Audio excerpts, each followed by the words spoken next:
On a scale from 1 to 10, my friend, you're fucked. In lack of other words, I'd say you're fucked.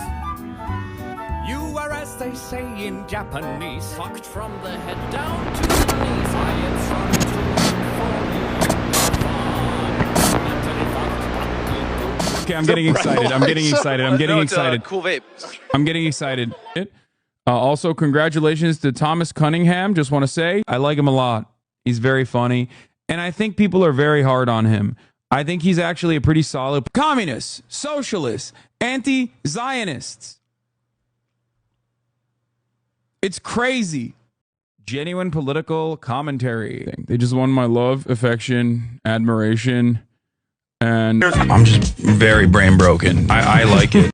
How do you not let the hate get to you? Because I have firmly held convictions about my worldview, and also have an incredible community of like-minded individuals who not only listen to what I have to say, but then also make up their own minds, go out and change their lives in a meaningful way, and hopefully slowly but surely change the world around them in a meaningful way. That's it. That's literally, that's the reason why all of this stuff is just background noise.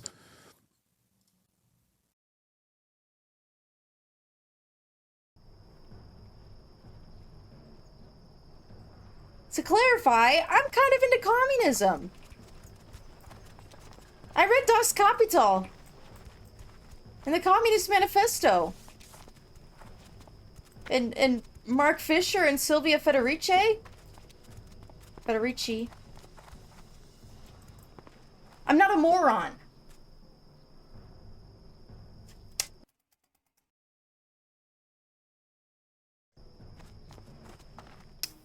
Alright, everyone be nice to spilled bag of ice. Okay.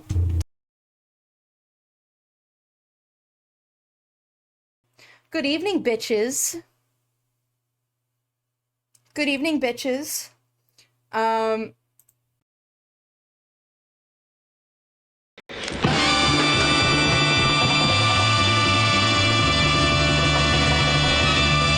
Right now, ladies and gentlemen, it's showtime. This is what it's all about. Let's take it from here.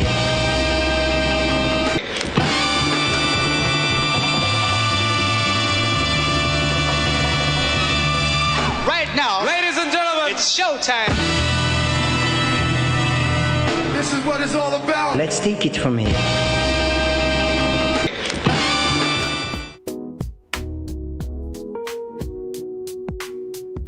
Hey yo, what's up? What's up, folks? You know, how are you guys? What's happening? Ramvel, what's happening? Toast Patrol 29. New first-time chatter.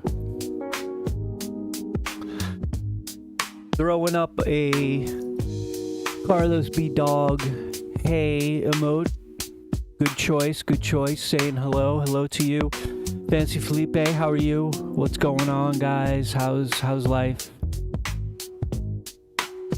I'm back again. The incredible rhyme animal. The incredible D. Public enemy number 1. 5-0 said freeze. And I got numb. Can I tell him that I never really had a gun? How are you guys? I am okay myself, I guess. Sure. One of those days where, you know, the time just goes and you go, where the fuck? What? Huh? It's, you know, it's 5 o'clock or it's 4 o'clock already? What the fuck?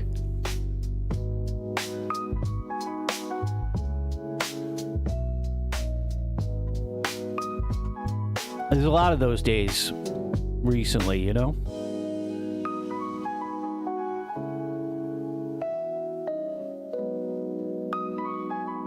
So lonely, the hug from my seatbelt felt nice.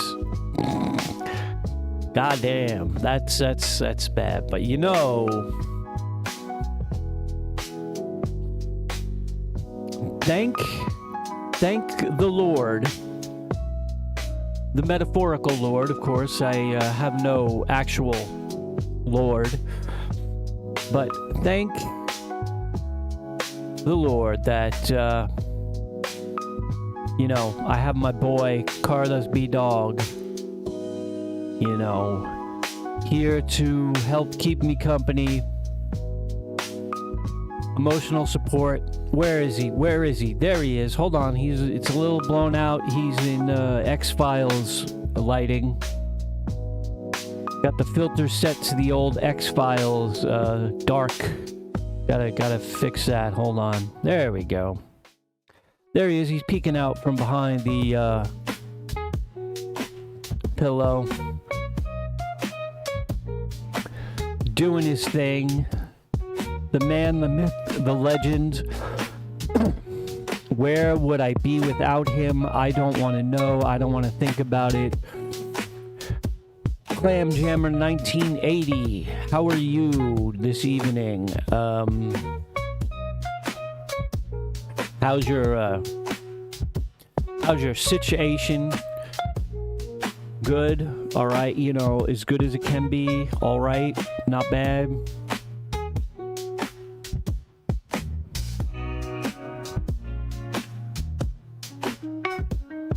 I don't like the angle of this camera. I don't like how, you know, like I don't, honestly, I don't like it. I don't like it. I don't know where else to put it though. Like I guess I could put it down here. No, I don't like that. I like that even less.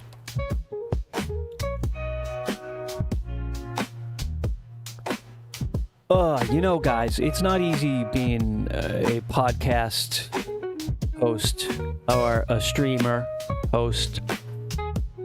I've done both, I guess.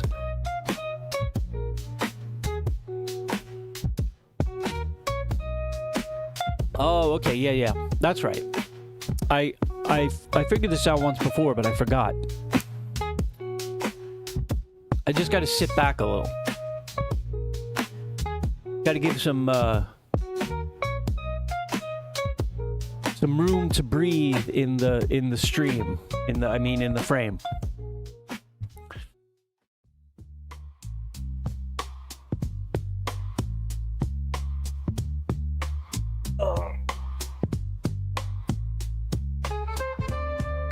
Stretch, good stretch.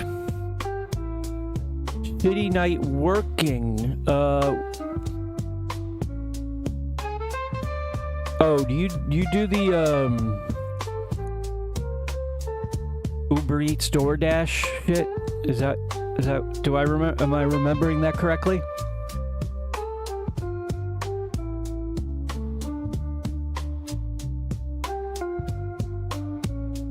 I think I need it. I think I either need a haircut or I need to like put some sort of goop in it to keep it out of my face. I gotta stop. Actually, I think gotta stop fucking looking at my face. That's the problem. Stop looking at my stupid face and look at your stupid faces, because you're the star of the show for reals. That's right, because it's Saturday Chatter Day. Chatter Appreciation Day, officially. Goddamn. Yeah, I used to do DoorDash. I didn't do DoorDash. I did Uber Eats.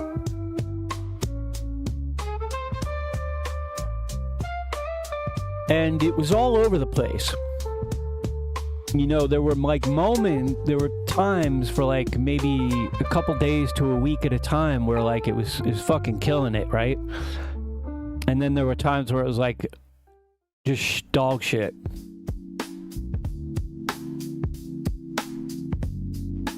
for a while, there was a little bit of time where the Uber was doing the Uber Eats was doing the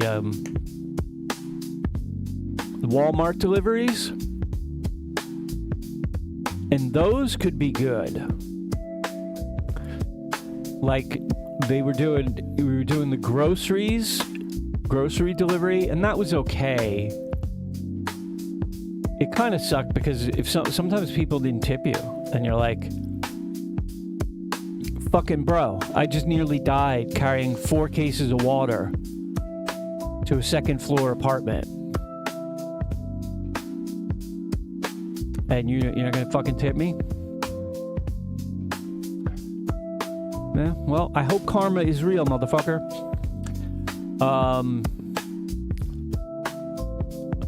What else? Oh yeah. So, but sometimes you do the Walmart next day stuff, like same day or next day delivery or whatever. And like, there were some of those where I would make like,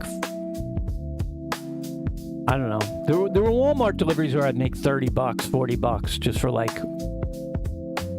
1 or 2 deliveries. That took like an hour.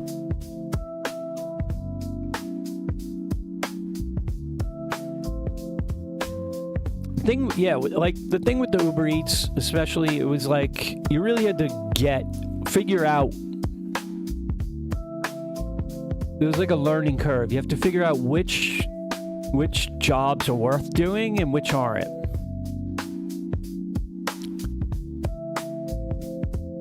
Like, if it's like $1 for, somebody getting a fucking coffee, it's like, yeah, that's not worth leaving my house. In fact, I'm fucking mad that you made me pick up my phone and see that.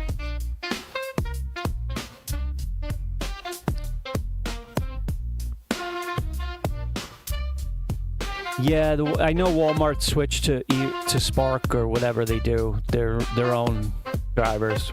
But for a while they were getting Uber to do it, and it was pretty cool. But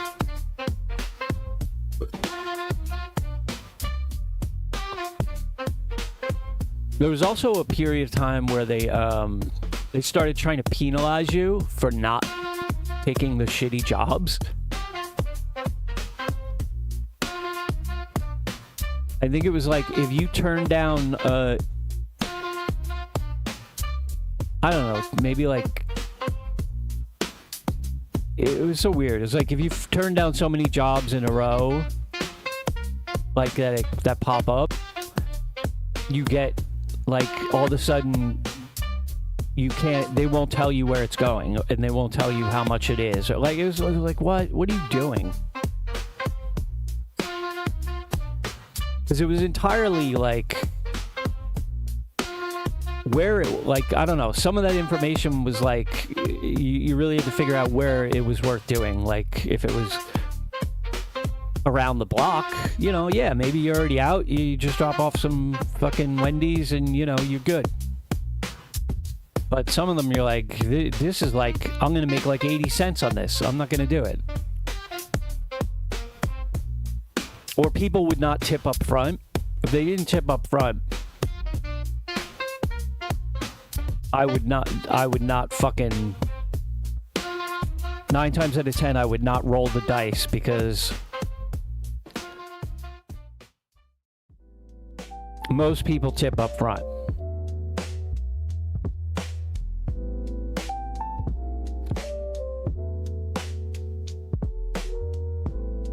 And I know people go, oh, well, I want to tip based on how good of quality the fucking thing is or whatever. It's like,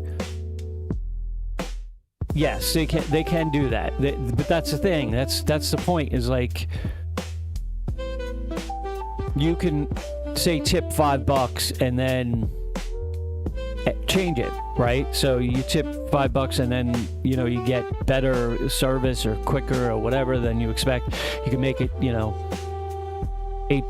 And, if it's like dog shit and the guy throws the thing, your food on the lawn, you could just fucking take the tip off. But if you're just not gonna tip up front, that tells me, yeah, you're probably not gonna tip.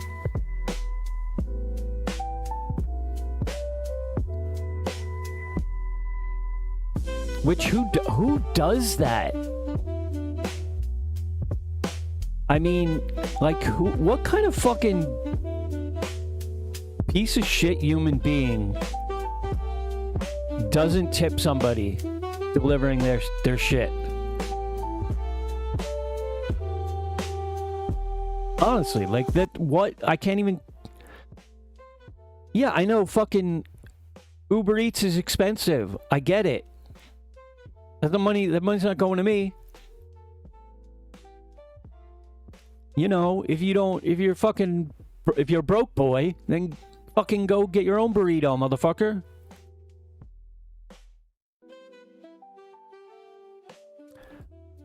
I stay around a certain area because the restaurants are pricier, so the tips are better. I'm not sitting in the drive-thru of Taco Bell for $4 and delivering 10 miles. Kiss my ass. Yeah. Here's the thing, though. Sometimes it would be, like, easy. It would be, like, yeah, you're only making, like, $4 or something, right? But, like, it's, like, around the corner. It's like, you know, it's, like, 20 minutes of your time, right? So, and it's like, yeah, it's not a lot of money, but, like, you know, those add up.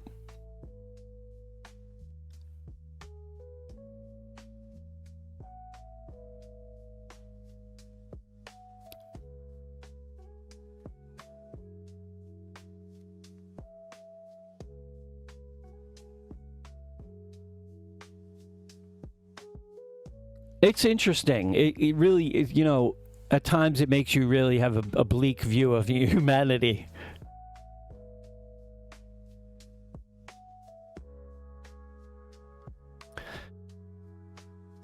Like there was a couple times where I literally like got grocery orders that included like 4 cases of water, 4 cases of bottled water that were in a part. There was one time on a complex where I had to like walk in through there was no like pull up to the door and it's right there.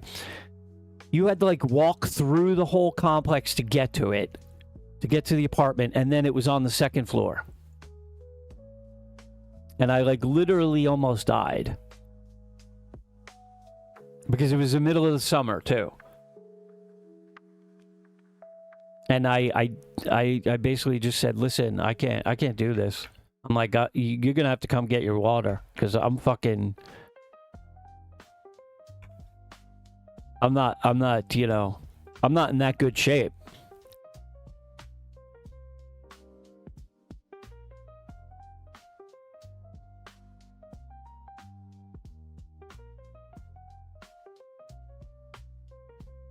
Like, who would think, oh yeah, I'm gonna order a bunch of groceries with cases of water, and I know I live on the 2nd floor, and I'm gonna tip, you know, or I'm gonna not tip, or I'm gonna tip a shitty amount. Like, that's just that's a bad person. I'm sorry. Like, I would feel super guilty if I lived on the 2nd floor and I was asking someone to deliver fucking heavy groceries, and especially like water and shit. I'd be like, you know, man, I would tip like at least $15, like, for that alone.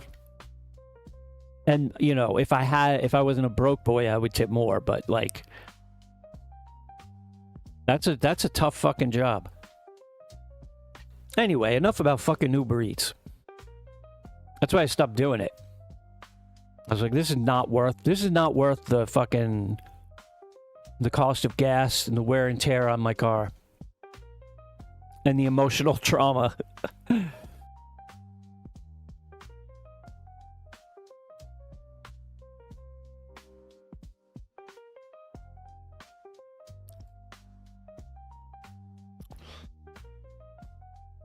Honestly, between waitressing, bartending, and door dashing, I have lost a lot of faith in humanity. So many people are such selfish, entitled bastards. Yeah, I agree. But you know what it is, man? It's like it's capitalism, obviously. We all know that, right? But I think capitalism makes people like that. Not all of them, obviously. Some people are just dog shit people, but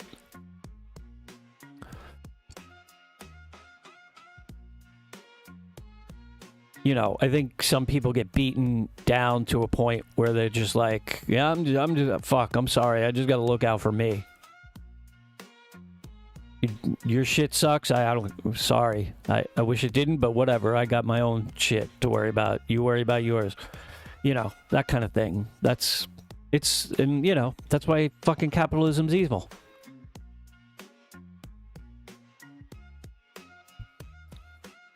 Like I've ranted before about the people around here fucking leaving, not picking up their dog shit.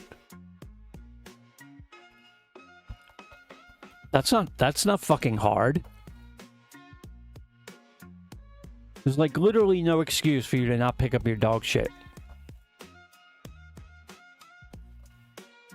Like I'm walking around and I see dog shit on the floor. I'm like, what the fuck's wrong with you people? And then I go, God damn it, we're never gonna get to capital. We're never gonna get out of capitalism and get to our socialist utopia.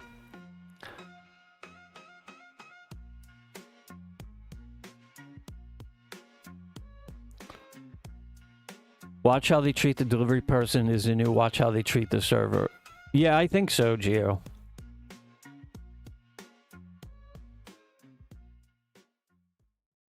There's people like, I mean, honestly, that's like I think that whole thing is it's interesting, right? It's an interesting socio-political kind of observation to see how people treat, you know, other people that they don't know. And also then to see what those, and then it would be interesting to know what those people's, you know, politics are.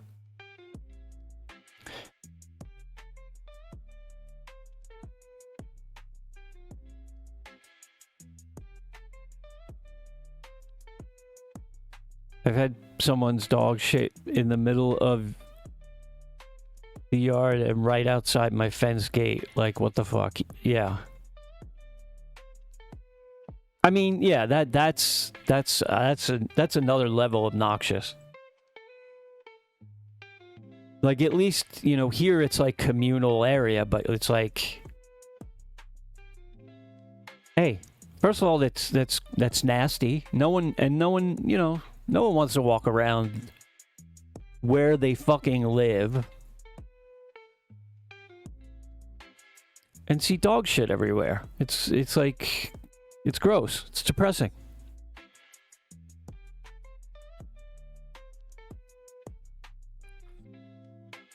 I think it's that like conservative mindset, which is like, you know, people whose dad, I think, when were we saying this the other day? People whose dads, I think I was talking to Celtic about this, like people whose dads didn't love them. Like so many people, so many conservatives, it's like it's daddy issues. Like, your dad was mean to you. Your dad didn't tell you he loved you or he was proud of you. So now you just walk around being like, whoa, fuck you. You gotta fend for yourself. You gotta, you know, hey, world don't hand nothing to you, man. You gotta pull yourself up by your bootstraps. You know, you gotta fucking tough it out. You know, life is tough, man. Fucking rise and grind, bro. You know, that kind of fucking dumb mentality. It's like,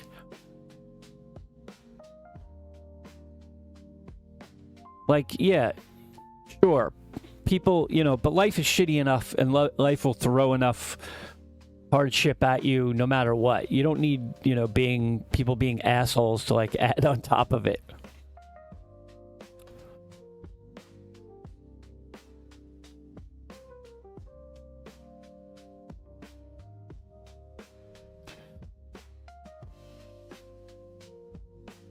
Oh, DoorDash. The house numbers.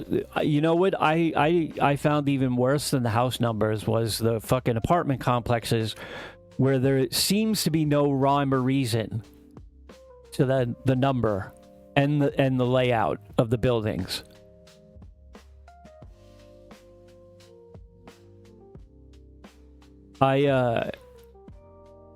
Like if you live in building, if you see a number on apartment complex and it's like 1804,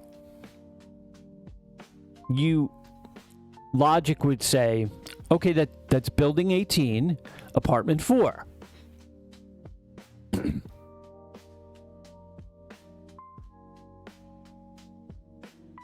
But sometimes no. And then you'd think, if this is building 1 when you first come in, then maybe it goes in a circular 1, 2, 3, but sometimes it's just all over the fucking place, and you're like, I don't know where the fuck's building 8. I don't know. Or you don't even know what the building is. You just have an apartment number, and you're like wandering around being like, how do I fucking figure this out? And then you go like, I hate this job. I hate this fucking job. I put on my on the delivery thing, and whenever I get a delivery, usually I get Walmart groceries sometimes, and like in the special delivery notice I say, here's the gate code. When you come in, you make a right, and it's like your second building on your left, building this. Like, very clear, distinct fucking instructions, so you know exactly how to get there. You don't have to be driving around being like, where the fuck is, 2282 or whatever. By the way, these are not my fucking actual numbers.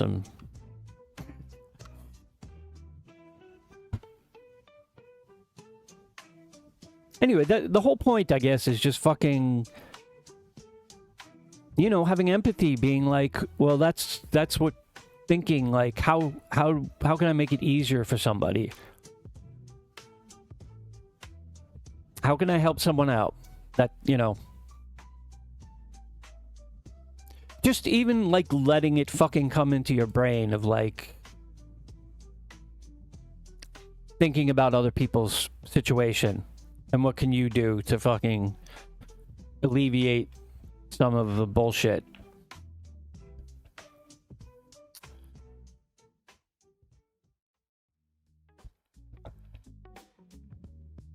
Yeah, I've spent quite I've spent sometimes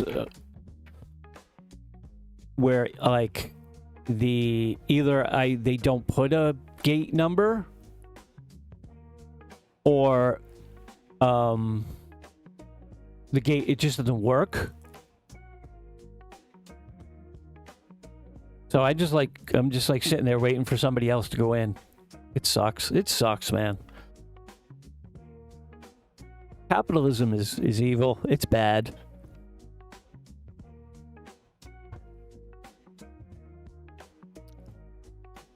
You see, because like if okay, under like a worker owned. Think of it this way. If like some delivery service like DoorDash was worker owned, okay, it would be reciprocal. Like you would also have, a rating system for the customers, right? And if you were like a piece of shit asshole and you didn't, and you forgot the gate code, or you didn't do all the shit, you just fucking sorry, you're out. You can't get your shit delivered. You got to go pick it up. Sorry. Stop being an asshole.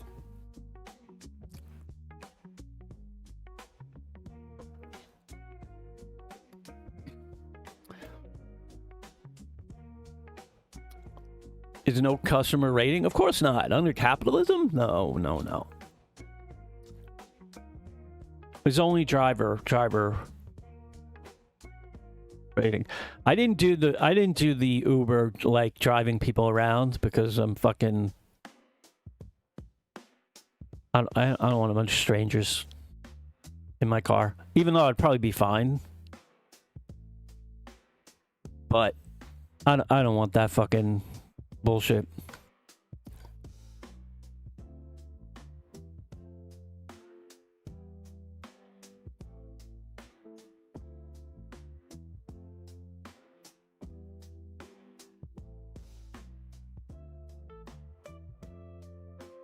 Remember, I mean, Uber did a pretty smart thing where they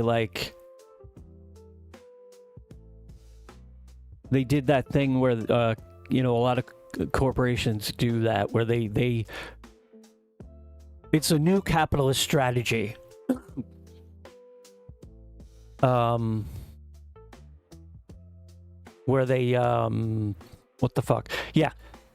They just plan to lose money to overtake the market. That's what Amazon did. That's what Uber did. They basically made it awesome. So they pay their drivers really fucking well. Their prices were reasonable. And people just started using it. Because it's fucking great. It's awesome. What a great service. And drivers were like, oh, fuck yeah. I'm going to buy a nice car because I'm making a killing at fucking Uber.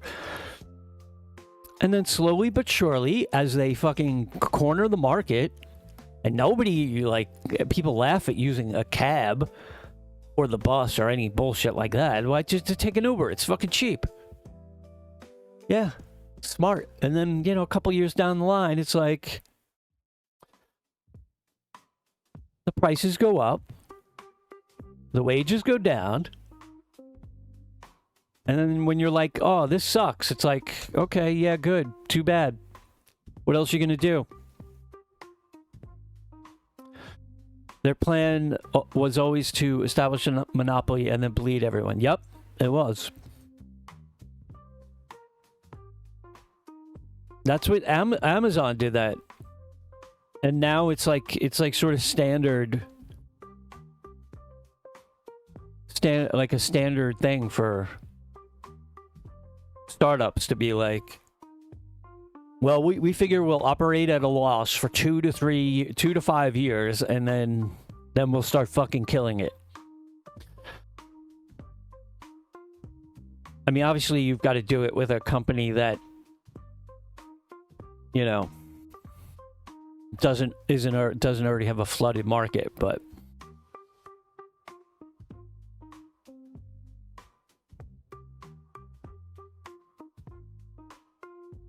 well, yeah, and also Uber, the rideshare, paid the drivers really well right off the bat because they, that, so tons of people did that.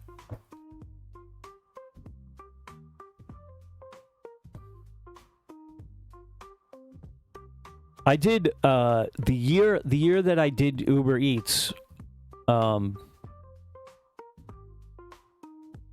I did my taxes, and I was like, I was operating at a loss. By the time I factored in, oh my god, I wrote off everything.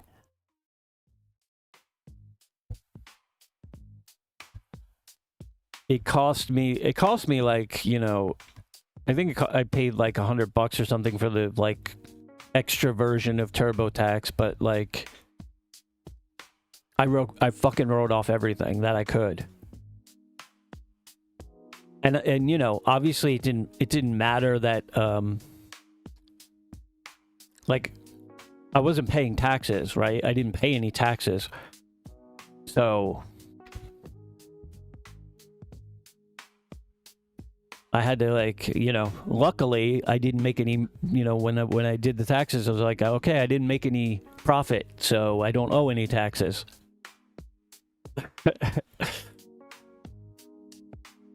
But yeah, I saved all my receipts, and I fucking, clocked all my gas, and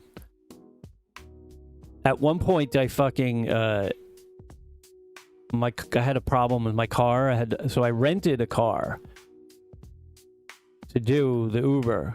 That was like when they started doing the fucking the Walmart deliveries, and it was like really good money. Like I could make, a couple $100 in a day. I was like, okay, that's cool. And then they had some deal with like Enterprise through Uber where you could rent a car. So, I guess people who didn't have a car could do Uber. So I did that. So I had that to write off. And then, by the time I fucking did my taxes that year, I was like, all right, what am I at? Like negative $1,500 or something like that. I was like, okay.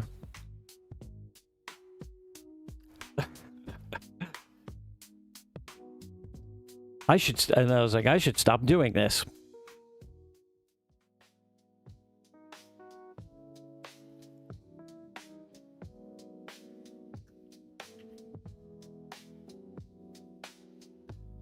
And DoorDash is even more insidious in that they give you the absolute best paying orders for a month or two, get you to quit your other job to DoorDash full time, then pull the rug and give you bullshit orders, but now you're living hand to mouth and have to get another job before you can stop dashing. Yeah. I mean, yeah.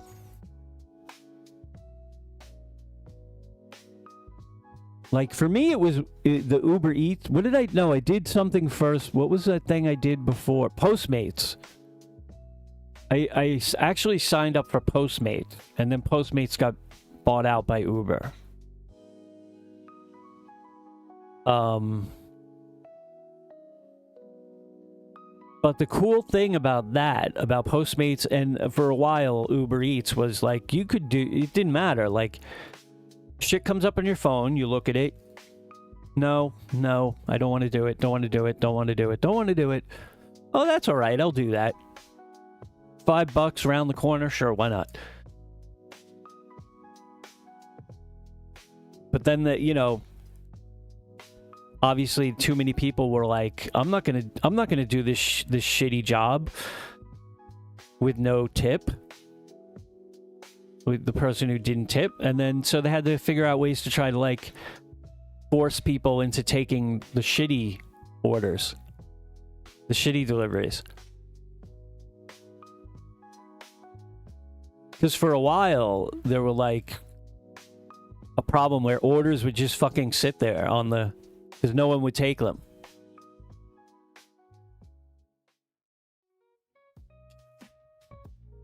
So It's so this is how stupid capitalism is. Because they screwed the drivers and they're fucking the system was so bad, they would offer something like, okay, get Wendy's, this big Wendy's order, and we'll pay you $2. So no one would do it. People would turn that down, obviously. So that idiot who ordered that, his fucking Wendy's is just sitting there, getting cold. He's getting mad. He's like... he's yelling at fucking Uber Eats, and then finally they have to, like, pay some driver a bonus, and pay a driver, like, an hour later because they need to get it there. They pay someone like $15 to deliver a cold order, 45 minutes to an hour after the person was supposed to get it. Like,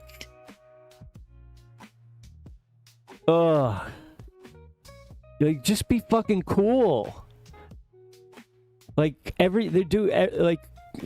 doing everything in the world.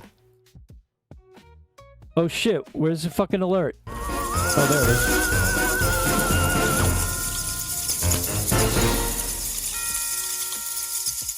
Randall_you lovely for real is demanding smooches for pooches.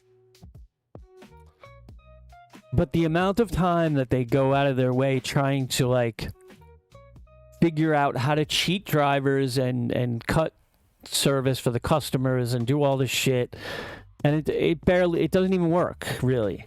It's just like, why don't you just fucking pay a fair wage and, you know, like, fucking let people do it. Let people, you know, people will just do it. They'll just be like, okay. You know, like, it'll just, the service will work as you think it should, like, without trying to, like, be like, well, how do we cheat people into, like, doing these orders that no one wants to do? Yo, what?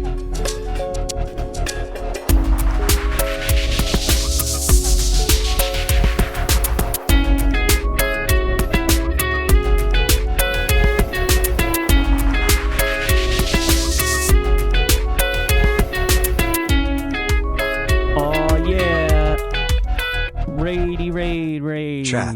Welcome new comrades October 666 DH and 32 friends to our group therapy for the Dystopia. Welcome in, Raiders. You got it, baby girl. You got it, baby girl. Tech_Tink is in the cult. You got it, baby girl. Hey, thank you for the raid. What's up? How was your stream? I was hanging out. I was lurking in there before I had to stream myself, so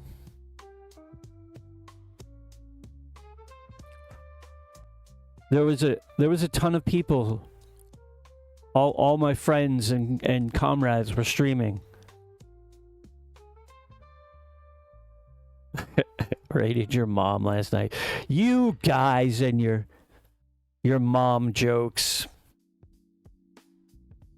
Yeah, I was trying to see how many tabs I could keep open and how many chats I could be in at once.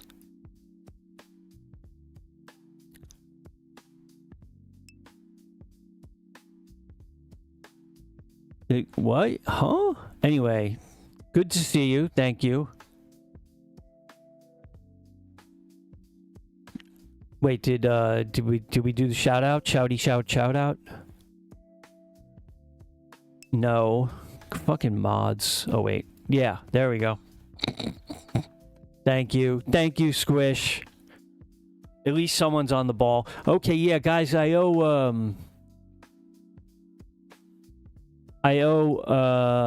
Ranvel a smooches for pooches, so let's do that now. Also, I think it's been about an hour. I was just ranting about Uber Eats. Because I did Uber Eats for a while. It was fucking terrible. Mostly terrible. Oh, what the hey? What? God damn it. Squishmallow Dragon is demanding bunny ears. Yep, of course. Of course he is. Where's... This is a bad angle. Carlos's paw is right in front of his face. Hold on. Oh my god. I'll get it. Relax. It's a very professional streaming empire I have here. Okay, hold on.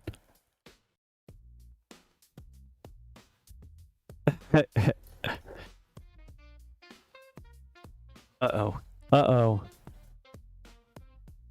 See, and then people think Carlos is a mean dog because I wake him up to give him smooches and he's annoyed. But wouldn't you be? Wouldn't you be, chat? Hi, Carlos. Hi, buddy. What you doing? Carlos, what are you doing, buddy? I love you. Uh-oh. He's like, no, uh-oh. What's coming? You good boy.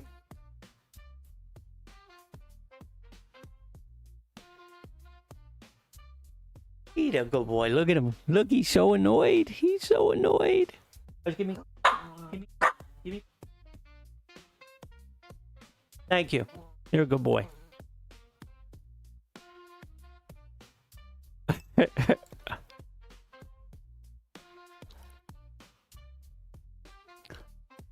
Yeah. It's mainly, this is his domain right here, honestly. This is the bed is his domain, and he doesn't like to be fucked with. I have firmly held convictions about my worldview. Comrade Squishmallow Dragon has given October 666 TH access to our socialist not utopia. only listen to what I have to say, but then also make up their own minds, go out and change their lives in a meaningful way, and hopefully slowly but surely change the world around them in a meaningful way. That's it. That is it. That's all you got to do.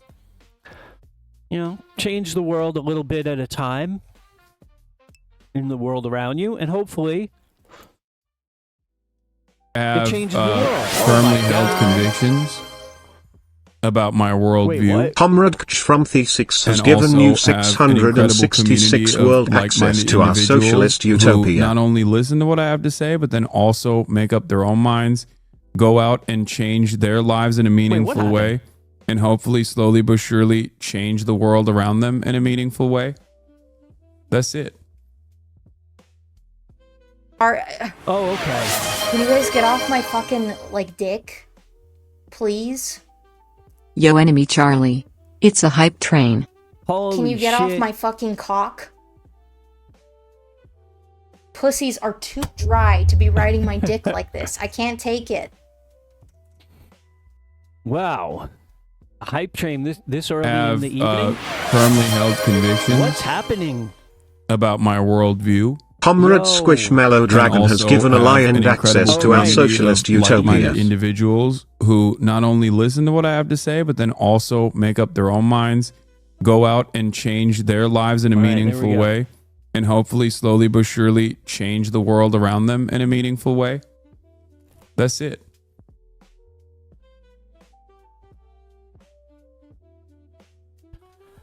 Guys, you know what we do? Have firmly held convictions about my worldview. Comrade from T6 has given Small Blue Frog access to our socialist utopia. Individuals who not only listen to what I have to say, but then also make up their own minds, go out and change their lives in a meaningful way, and hopefully slowly but surely change the world around them in a meaningful way. That's it. Guys, you're gonna make me cry. We got both CJs in the house tonight. We got the original CJ from the 6, and we got CJ Clamjammer 1980. And we got CJ Carlos Juggalo. Yeah, Carlos is a juggalo. I'm kidding. He's not a juggalo. Okay, so anyway, during a hype train, this is what we do. Okay, first I gotta stop this. We steal... Wait, I gotta go to the other screen. We steal, Alright, everyone be nice to spilled bag of ice. Yes, be nice to me. Okay. We steal the hype train from, Tofu. The great Tofu Ghost. You guys are so awesome. Thank you. Here, let's hit us with some other random egg dogs. You haven't done egg dog in so long. Holy shit. Holy shit.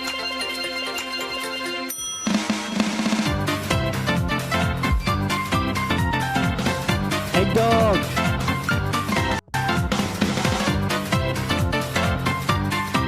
Look at that.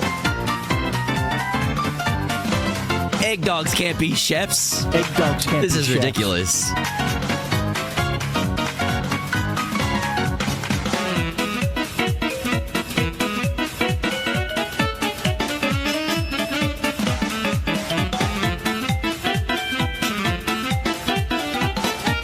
It don't stop. Yo, It's Emo just Sheeran, nonstop thank egg you for the dog. gifting to easy. Thank you so much. Thank you. Carlos, what are you doing? Are you on You that guys egg are dog awesome. You trip? guys are so awesome. Thank you. What? Here, let's hit us with Again? some other random egg dogs. You haven't done egg What dog do you in mean so a long. pox Holy in my shit. house? What? Why? You don't like the egg dogs? Holy shit. Who doesn't like egg dogs?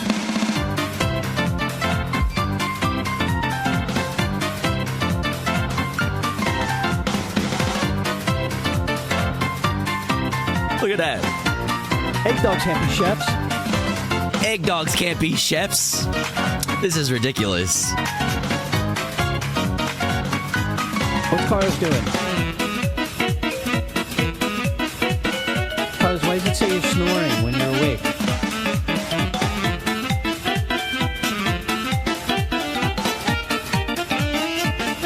Yo, Emo Sheeran, thank you for the gifty to easy. Thank you so much. Thank you. I need our own egg You dogs. guys are awesome. You guys are If it's so gonna go awesome. this long, we need egg dogs. Thank you. Here, let's hit us with some other I hope random I don't egg blow up my dogs. computer. You There's haven't a lot done of egg dog dogs. in so long. Holy shit. Holy shit.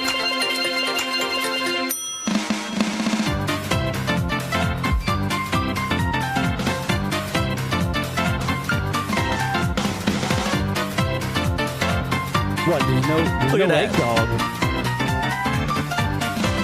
Egg dogs can't be chefs. That's true. This is ridiculous. Oh my god. Oh my god.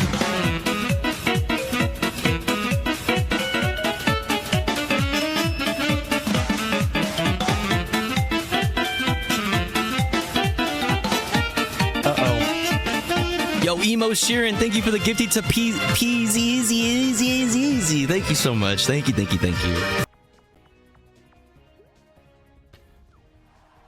And now it's time for more egg dogs. It's the Egg Dog Olympics, guys.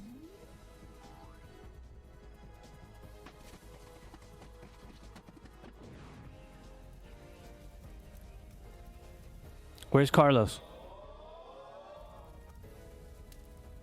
There he is.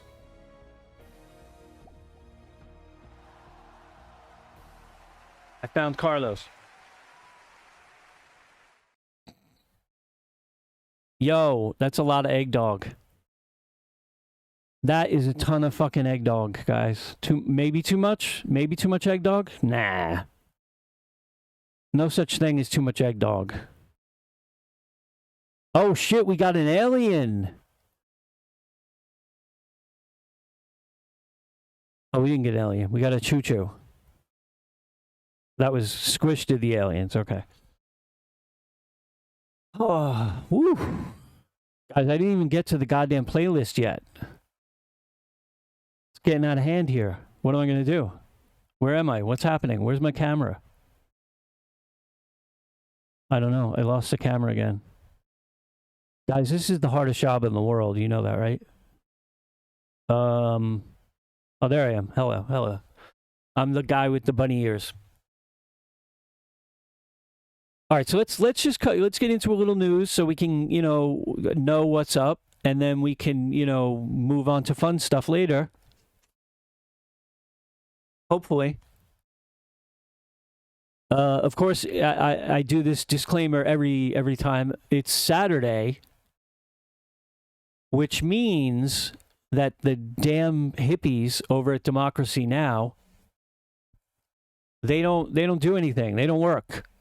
They don't do a fucking news. They don't do a show on Saturday or Sunday.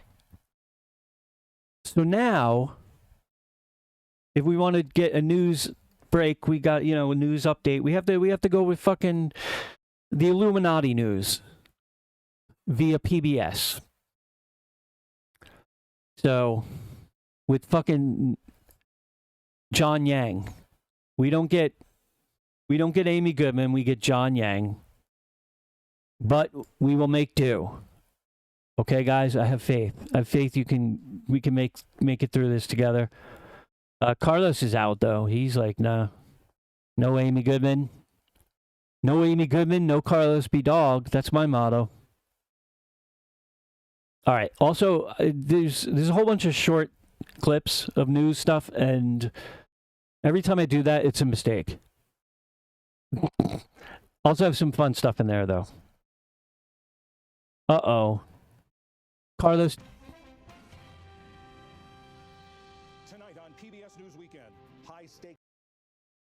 What did I do? Oops. Hold on. Let's start over. Carlos is whinging at me.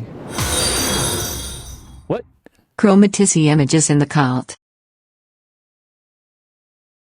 Chromatic image. What the fuck did this robot AI say? How did they pronounce chromatic image? All right, well, chromatic image. Thank you for the follow, and I'm sorry that the AI massacred your name.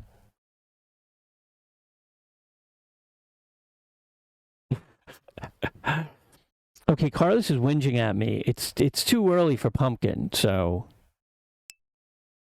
he just ate a couple hours ago. Where is it? What happened? What's going on? Okay, here we go. Illuminati news. Admitting that disabled people exist and that we make good parents is also admitting that none of this is promised and all bodies are fragile and all bodies have needs. All right. Sponsored by the Illuminati. Chromatic image, thank you. Appreciate the follow. Major funding for PBS News Weekend. Is it chromatic mage? Oh yeah, it is. My bad. I butchered it too. Look, the Illuminati. These people. The Illuminati. Friends of the News Hour.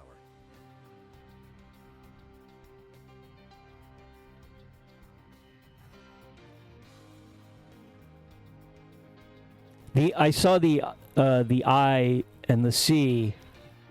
This program was made possible by the I saw an I and MAG, and I was like, image, okay. My bad. All right, Carlos is whinging. He might have to go out onto the patio. Today, the United States and Iran appear to have taken the first steps that could lead to a new agreement to limit Iran's nuclear activities and lift U.S. economic sanctions. On social media, the Omani foreign minister who mediated today's indirect talk. Who the hell are we? Who the hell do we think we are? You can have weapons, but you can't. We don't like you. We don't like you, Iran, because you're oh right, shit, fuck. I'm sorry. I forgot to turn it up. Thank you. All right, let me start over. Not the whole thing, just the Iran thing. Yeah, why do we tell countries like, okay, you're not allowed to have nuclear weapons? Like Iran, you're lunatics. You guys are fucking lunatics. We don't want you. You're religious fundamentalists, and you're terrorists, and you're lunatics, and we don't want you having nuclear weapons. Unlike our friends in Israel over here, who are very sane, very rational, never abuse any of their power. They can have a couple nuclear bombs, but you guys, no. Ridiculous. Yeah, you know what it is? The video, I forgot. I always do this. I suck as a streamer. I turn the music down during the intro part, the background music, so I'm not drowned out. And then when I start the video playlist, I forget to turn it back up. But I did that. Okay, we're good. What do you got to say, John Yang? Good evening. I'm John Yang. In Oman today, the United States and Iran appear to have taken the first steps that could lead to a new agreement to limit Iran's nuclear activities and lift U.S. economic sanctions. You're pretty. On social media, me? the Omani foreign minister who mediated today's indirect talks said I they don't know, took maybe place 20 in a years friendly ago. atmosphere conducive to bridging viewpoints. The White House described the Thank meeting you. as Thank you, very Chuck. positive I love and you, too. constructive. And the Iranian foreign minister said the two sides briefly interacted when their paths crossed at the end of today's session, and that they will meet again next Saturday. Kareem Sajidpour is a... Also, it's great to I see have Chuck. Firmly held convictions No, stop. about my worldview. Comrade Chuck Dees has given And also chromatismic have an access to our incredible socialist community of utopia. like-minded individuals who not only listen to what I have to I don't say, know but then what it also said, make up chromatic their what? own minds, go out and Chromatic change little their blah. lives in a meaningful I way, didn't make any sense. and hopefully, slowly but surely, change the world around them in a meaningful way. That's it. Yes, that is it. Chuck, you know, a crazy thing happened before you were even here. A fucking hype train just popped off. I was like, how the hell is a hype train here without... How's it hype train without Chuck? That's weird. It must have been your vibes, your general vibes. Anyway, welcome in. Welcome in. Good to see you. Carlos is staring at me. I think he has to go to the bathroom. Senior fellow at the Carnegie. Either that or he's trying to bully me into early pumpkin. But it's too early, Carlos. The Endowment for International Peace. All right. He focuses on Iran and I U.S. will be Middle back East in policy. 2 minutes. Kareem, a little brief encounter. With It sounds like in Carlos. a hallway, agreement to meet again. Is this about as much as one can hope out of this meeting? Where's the fact that graphic? They've agreed on a second meeting, I think, is as much anyone could have hoped for. But our expectations should be realistic. This is not a negotiation about No, that's the wrong US-Iran Chuck. rapprochement and Nixon to China moments, normalization of relations. This is really whether the two sides can agree on something which limits Iran's nuclear program, and that's going to be a tall order. There Trump it says is. he There we wants go. a stronger agreement than the one President Obama got. Is that possible? I think that's going to be very difficult for President Trump because when he pulled out of the deal in 2018, Iran essentially put its foot on the gas.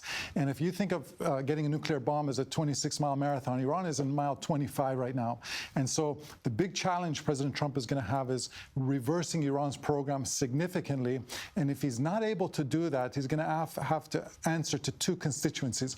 One are congressional Republicans, and the other is Israel. And whether those two constituencies will accept Trump signing off on a nuclear deal that was weaker than the Obama deal, which he abrogated. The Iranian Foreign Minister Abbas Araghchi talked a little bit about the end of this meeting about another of Mr. Trump's goals, and let's listen to a little bit of that.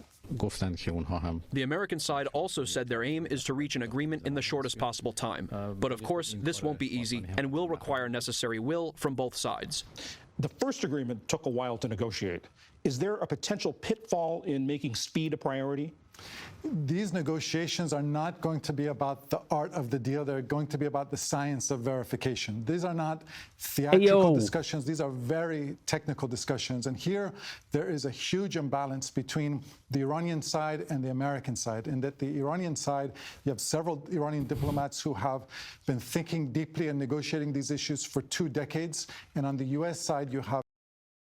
Who the fuck is this nerd, and why does he suck so hard? Z, you know who I am. You've been here many times. I don't know what you're talking about. And as to why I suck so hard, I'm working on it. I'm working on it.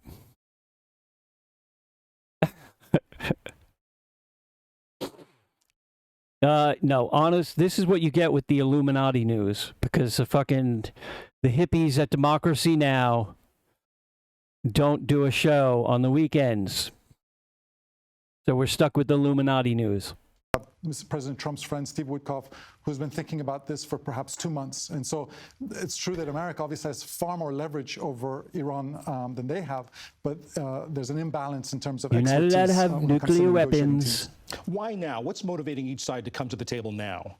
Well, Iran is one of the most sanctioned nations in the world. It's a very deeply unpopular regime. You can't have the nuclear it's weapons. Been humiliated over the last several months in the region. Israel has taken out several Israel, of Iran's proxies. very And Israel took out calm, rational military people. air defense systems. So militarily, Iran is very vulnerable. On the U.S. side, Trump has always made clear that he's keen on reaching a deal, and the fact that Iran is kind of inching towards nuclear weaponization has obviously given him a much greater sense of urgency. You mentioned the economy, Iran's economy, the sort of.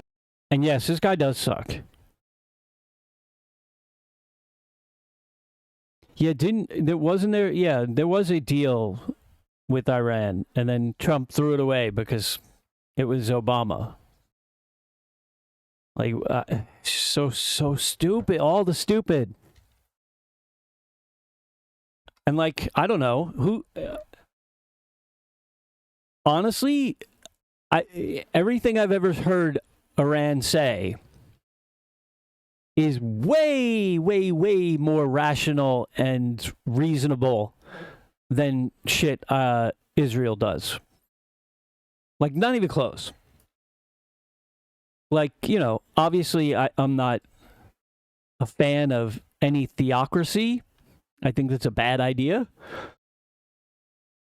But Iran is pretty normal. They got pretty normal reasons, rational reasons for doing things. So I would not. I would rather they had the nuclear weapons than Israel, quite honestly.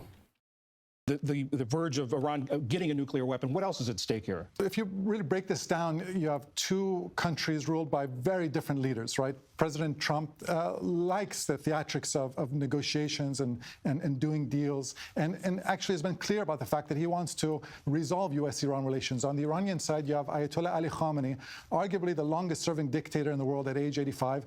If he wrote a book, it wouldn't be The Art of the Deal, it's The Art of Resistance. That's something he's prided himself on for 4 decades, is being hostile to the United States. The identity of the Islamic Republic of Iran is contingent on death to America, right? So for him, it's swallowing a lot of pride for his diplomats to sit down directly and negotiate with the United States. And I think there's really an imbalance of expectations here, because as I mentioned, even President Trump's statement today made clear that he wants to see these negotiations lead to a resumption of relations between America and Iran, whereas Ayatollah Khamenei has much more narrow goals, a temporary tactical compromise in order for him to get sanctions relief and avert an Israeli strike on Iran. Oh, yeah, They're not at the table. They see President Trump is a rational, as an existential threat. reasonable they say person, they want a right? total Sure. elimination of their nuclear program. What role are they going to play, even though they're not at the table? Well, I think Israel obviously has a very close relationship with President Trump. They're going to make their concerns very well known, not only to the White House, but to Congress and the U.S. media. And we've already seen statements from people within the Trump administration, like his national security advisor, Mike Waltz, saying that the outcome here should be the so-called Libya model, which is a total dismantlement of Iran's program. And so it already appears that within the Trump administration, there's different views about what the I don't know. I should be, and missed Israel when is they obviously going to be introduced him. putting the thumb on the scale for a much more hawkish outcome. Kareem Sajadpour, thank you very much. Thank you, John. Hold on.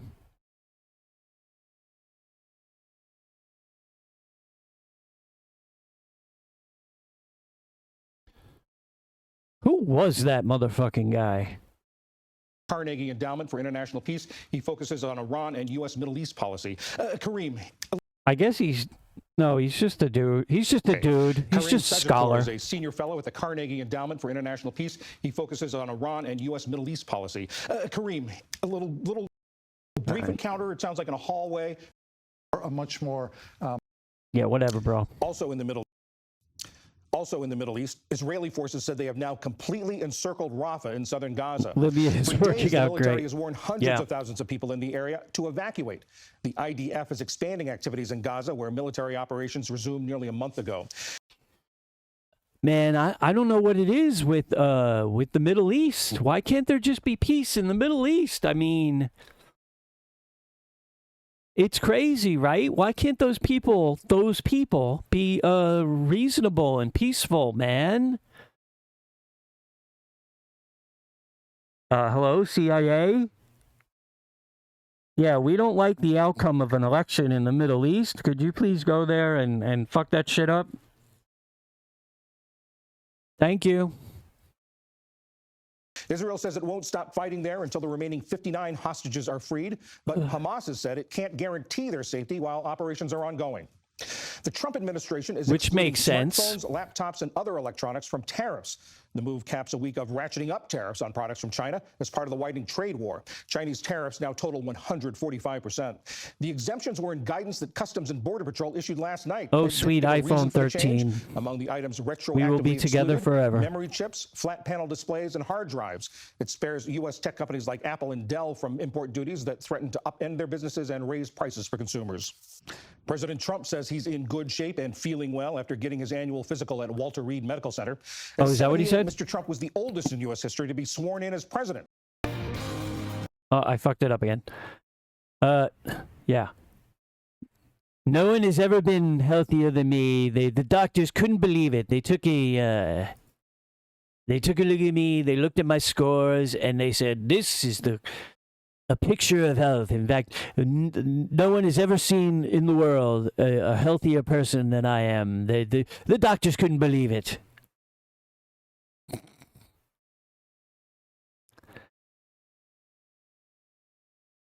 What a lunatic. Walter Reed Medical Center. No, I'm not a lunatic. They said I'm very mentally and physically fit. He spent 5 hours at the medical center on Friday. Later, he gave reporters aboard Air Force One his self-assessment and took a swipe at his predecessor. Overall, I think I felt I was in very good shape. Good heart, a good soul, very good soul. And I wanted to be a little different than Biden. I took a cognitive test, and I don't know. You took the what test? The Gognitive? The Walter Goggins? The Walton Goggins test? What? And I don't know when to tell you other than I got every answer right.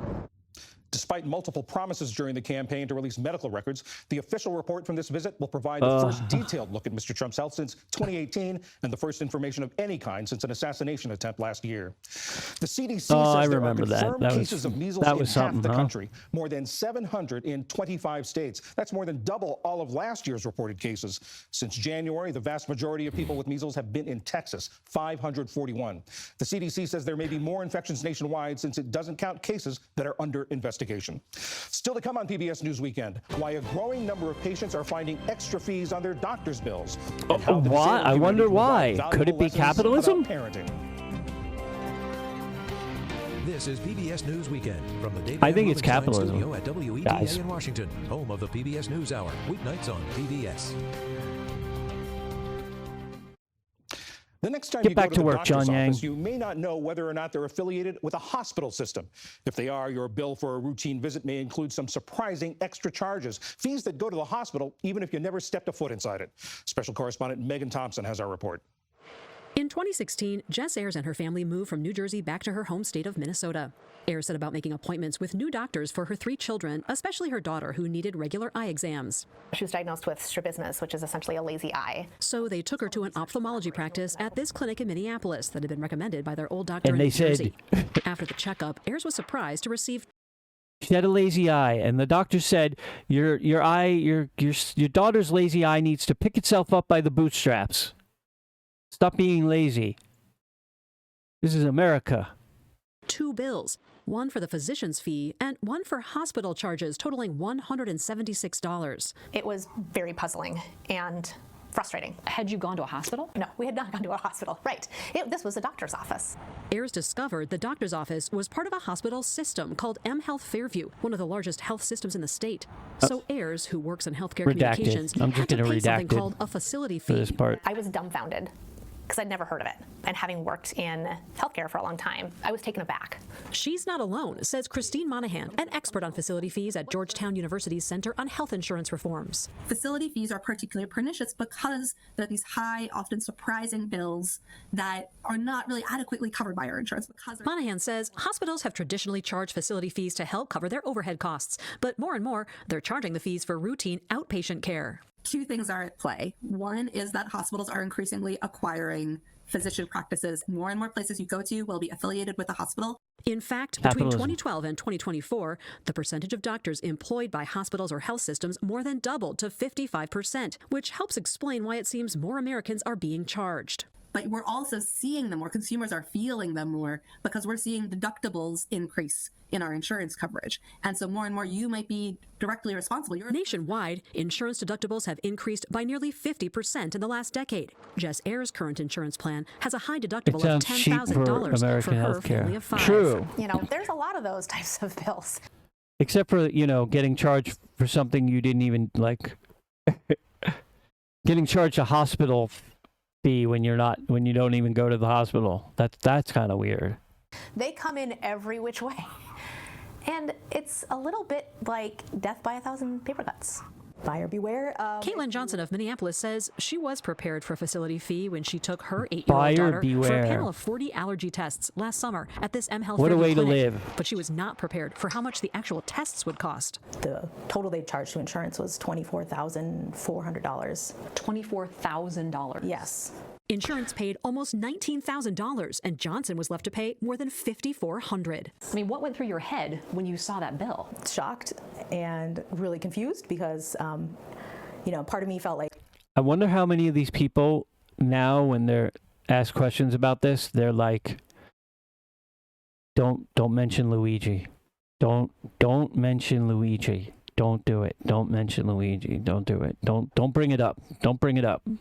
Like, how did I not know that this was such an expensive test? It turns out it's actually not. I'm just calling to see if I can get some pricing information. Johnson called around to allergy clinics not affiliated with hospitals and asked about a panel of tests similar to what her daughter had. Testing typically runs about $1,827. Could run anywhere from $800 to $1,800. And that's the price before insurance kicks in.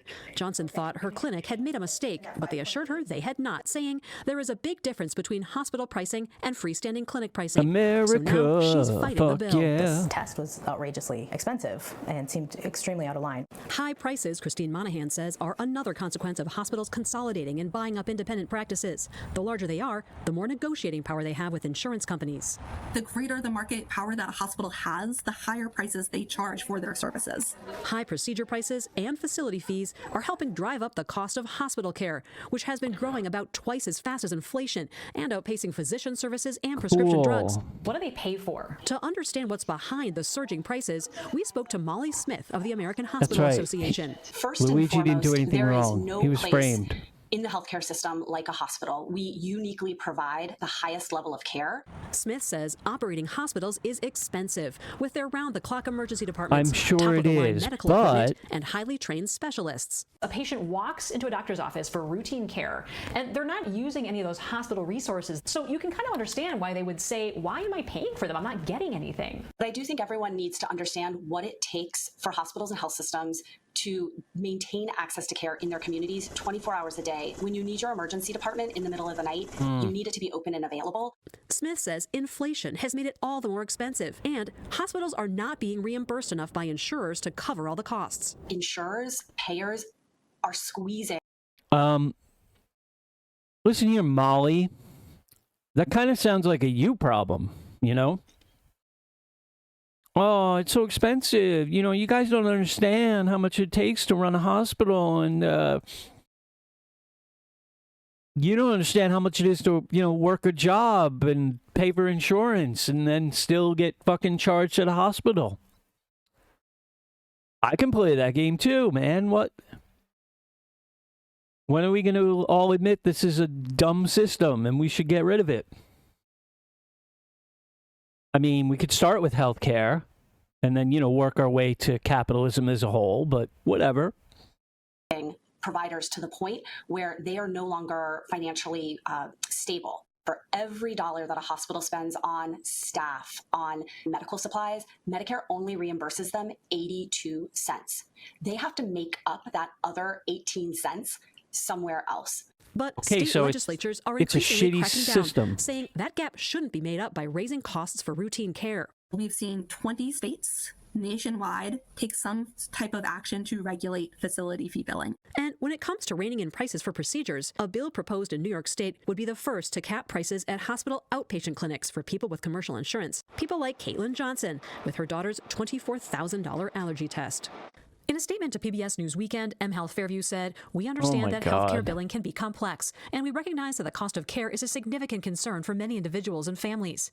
My understanding is after 8 months of Johnson fighting her bill, and after inquiries from PBS News Weekend, mHealth It's Fairview okay, guys. finally agreed They to waive her understand. balance. They also told her they've decided to reduce their price for allergy tests by more than 80%. As for Jess Ayers, she found she could avoid the facility fee kinda by cool. driving How her do you daughter do to a that? different clinic 40 minutes away in a far-off suburb, even though it's the same doctors and health system. You almost like had to shake your head and be like, what?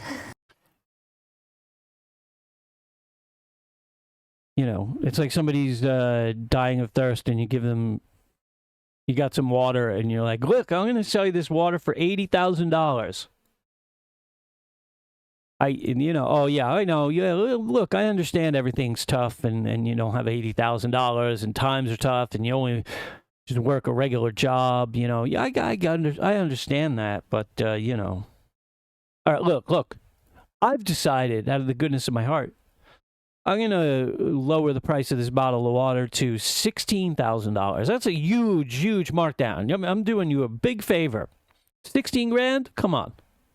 Luckily, Ayers could afford to pay her bill, but she still worries about those who are less well off and about people like her parents who live in rural northern Minnesota, a 2-hour drive from their doctors. And Doctors getting lot kickbacks of for country out recommending an there, expensive and there are place. a lot of people who are further from care. And if they Yeah, I only wonder about have that a choice too. to go to a facility that does charge a hospital fee, what then? How is that fair? For PBS News Weekend, I'm Megan Thompson in Edina, Minnesota. Last year, the Surgeon General warned that parents in the United States are overwhelmed and burned. Also, I don't know if you guys know this.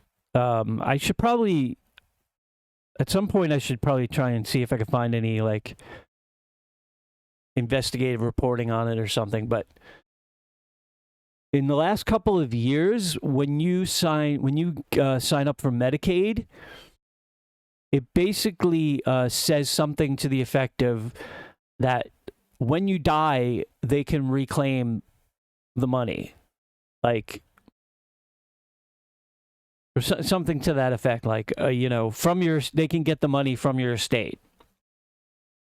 So, like, if you own a house and you die, and your kids are like, well, at least we get the house, and Medicaid could technically, or, the state could technically, I don't know if they do it, but they can step in and say, well, actually, technically, your dad owes us, $1 million, really, in healthcare fee. So we're gonna take the house and because we did him a solid, right, by like paying those bills while he was down and out. It's like so fucking crazy, and that's new. That was not like that's like a couple years in thing. I haven't heard of anybody saying that happened to them, but it's interesting that they changed the rules to do that. Out. One group of parents is often overlooked, the 1 in 15 with disabilities. Jessica Slice became disabled years before becoming a mother. The experience, she says, prepared her for parenthood. Ali Rogan spoke with her about her new book, Unfit Parent, A Disabled Mother Challenges an Inaccessible World. It's part of our series, Disabilities Reframed. Jessica Slice, thank you so much for being here. You write in the very introduction of your book, disabled parents have something powerful and transformative to offer. Tell me about that. Yeah, I think that disabled The Illuminati parents news is always have good been with rejected by the systems human interest stories. that govern parenting for everyone, and from that place of rejection, we formed our own way of parenting. And I think actually that way that we formed can be an off-ramp for all parents, from consumeristic parenting, from perfection-driven parenting, from this sense that we should be able to willpower our kids into safety and ultimate happiness. You spent much of your adult life, your young adult life, as a non-disabled person, and you write about that transition and what it was like for you Happiness. in the book. How do you do that? What wisdom and tools do you think you bring to parenting as a disabled parent, as somebody who became a parent while disabled, that you wouldn't have been equipped to hold if you were not disabled? Yeah. So when I was in my 20s, I had the sense that happiness or perfection was just around the corner, that if I could just do things a little bit better, then I would really enjoy my life. And disability pried that perfectionism from my hands. And since becoming disabled, I'm much better at just taking my days as they are. And I know that many days will be hard for many people, and I'm able to accept that. And then I also Yeah, CJ, the thing, yeah. It makes sense. You got those services that you didn't have to pay for, then you got to pay them back. Except, obviously those services have already been paid by, Medicaid. That's already obviously in their budget. It's already part of the whole system, right? Like, so to now be like, guess what? It ain't really free. I mean, I could see if the person had no heirs or whatever. I don't know. They probably don't do it, every time. It's probably certain cases that, but who knows? It's kind of fucked up. I think that being disabled taught me how to be bored. I'm very good at just sitting around all day. And I think Underacknowledged you should be a requirement streamer. for being a parent to young kids is the ability to tolerate boredom. That is, as the parent of a toddler myself, that is very, very Wait, true. On a is she a serious streamer? note, there are studies, there are books. You talk about countless Oh, she's a testimonies, writer, many of right. which you write Okay, about in the got book. it. Disabled people facing staggering discrimination when trying to become pregnant, when having a baby, and then certainly it continues once they have a baby. Can you take us through the ways that the system is designed that often fails? Yeah, but you know how crazy it is if you're trying to have an alien baby? That's a whole nother level. You try and have an alien baby, shit goes crazy. People try to steal your baby. They tell you you're pregnant and you're not pregnant. You're pregnant. It gets out of hand with the alien babies. Disabled parents in this way. Sure. I mean, Sorry, this could sorry be its for own that. book, and I hope it is one day, but reproductive care is often inaccessible. There's many obstetricians who are unable to help physically disabled people. Many fertility clinics aren't able or unwilling to help disabled people get pregnant. In the hospital, Child exactly, Protective Services is often Kamradsky. called after giving birth. I mean, it kind of goes on and on and on. And what assumptions underlie that dynamic in the system? You talk a lot about this in your book. Yeah, I think really at the bottom of that is the sense that if you need care, if you have a needy body, if you can't be completely independent, then you're unable to care for others or unable to care for a baby. And I just think that's fundamentally untrue. And I think it really hurts all parents because I think it gives non-disabled people this false perception that they should be able to parent without help. And so non-disabled people crumble under this unsustainable pressure, and then disabled people are kept out of the whole thing. I think we all want so desperately for our kids to be okay and for our families to be okay. And we parent with this idea that we are invincible if we only work hard enough, and admitting that disabled people exist and that we make good parents is also admitting that none of this is promised and all bodies are fragile and all bodies have needs. You write about a discrepancy in the book that disabled people routinely report being happy at rates equal to or greater than non-disabled people, and yet most doctors who have been surveyed on this believe that disabled people have a quality of life that is less than a non-disabled person. Why is it so common for society to consider disability in this way? It's actually called the disabled paradox. It's maybe less than because, people treat you like shit, probably. Yeah, the whole thing with like healthcare, it's like, oh well, someone needs to get paid, or like, yeah, I don't understand, because like, what is, if you take it down to the fundamental, what is the point of a society if not to help each other, right? To be stronger as a group, as a unit, as a commune of people, rather than individuals struggling against, on their own against each other and all that. I mean, you'd think it should be to help each other out, to do, make sure everyone is provided for, but apparently in capitalism, it's to figure out the pecking order of who's going to exploit who.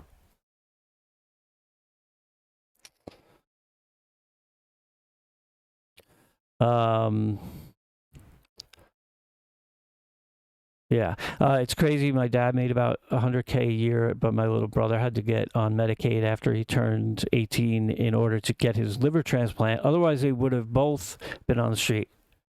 Alex had to have 2 transplants, and that cost about $500K, I think. Yeah, I mean, that sounds about right here in America. Yeah, I mean, yeah, I have Medicaid, so it's basically like my healthcare is, does Medicaid cover it or not? If not, I don't get it. I mean, honestly, it's pretty good, relatively speaking. But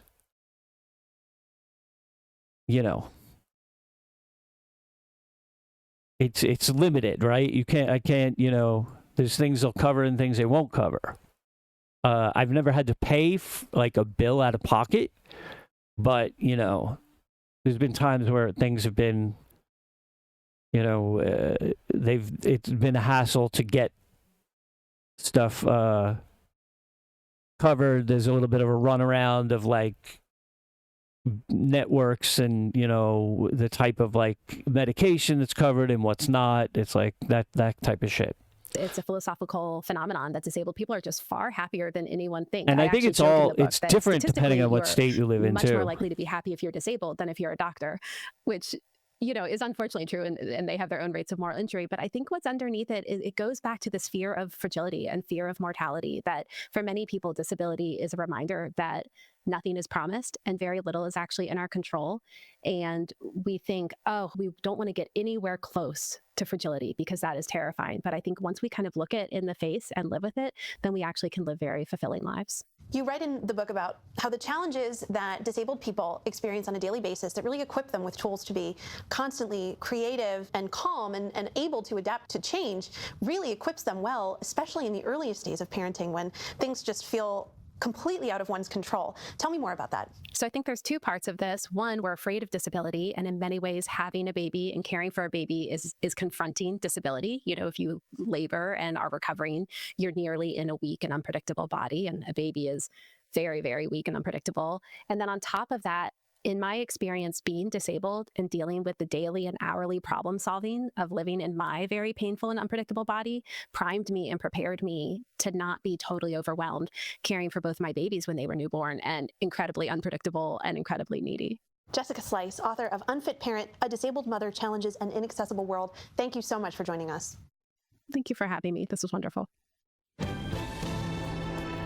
It's the Illuminati news with John Yang and the Illuminati. And that is PBS News Weekend for this Saturday. I'm John Yang. For all of my colleagues, thanks for joining us. Happy Passover. See you tomorrow. No Amy Goodman. Major funding for PBS News Weekend. No Juan Gonzalez. In 1995, two friends set out to make wireless coverage accessible to all. With no long-term contracts, nationwide coverage, and 100% consumer said. US-based customer support. The ongoing support of these individuals. Where's the Illuminati? Where are they on here? Hold on. This program was made possible by the Corporation for Public Broadcasting and by contributions to your PBS station from viewers like you. Thank you.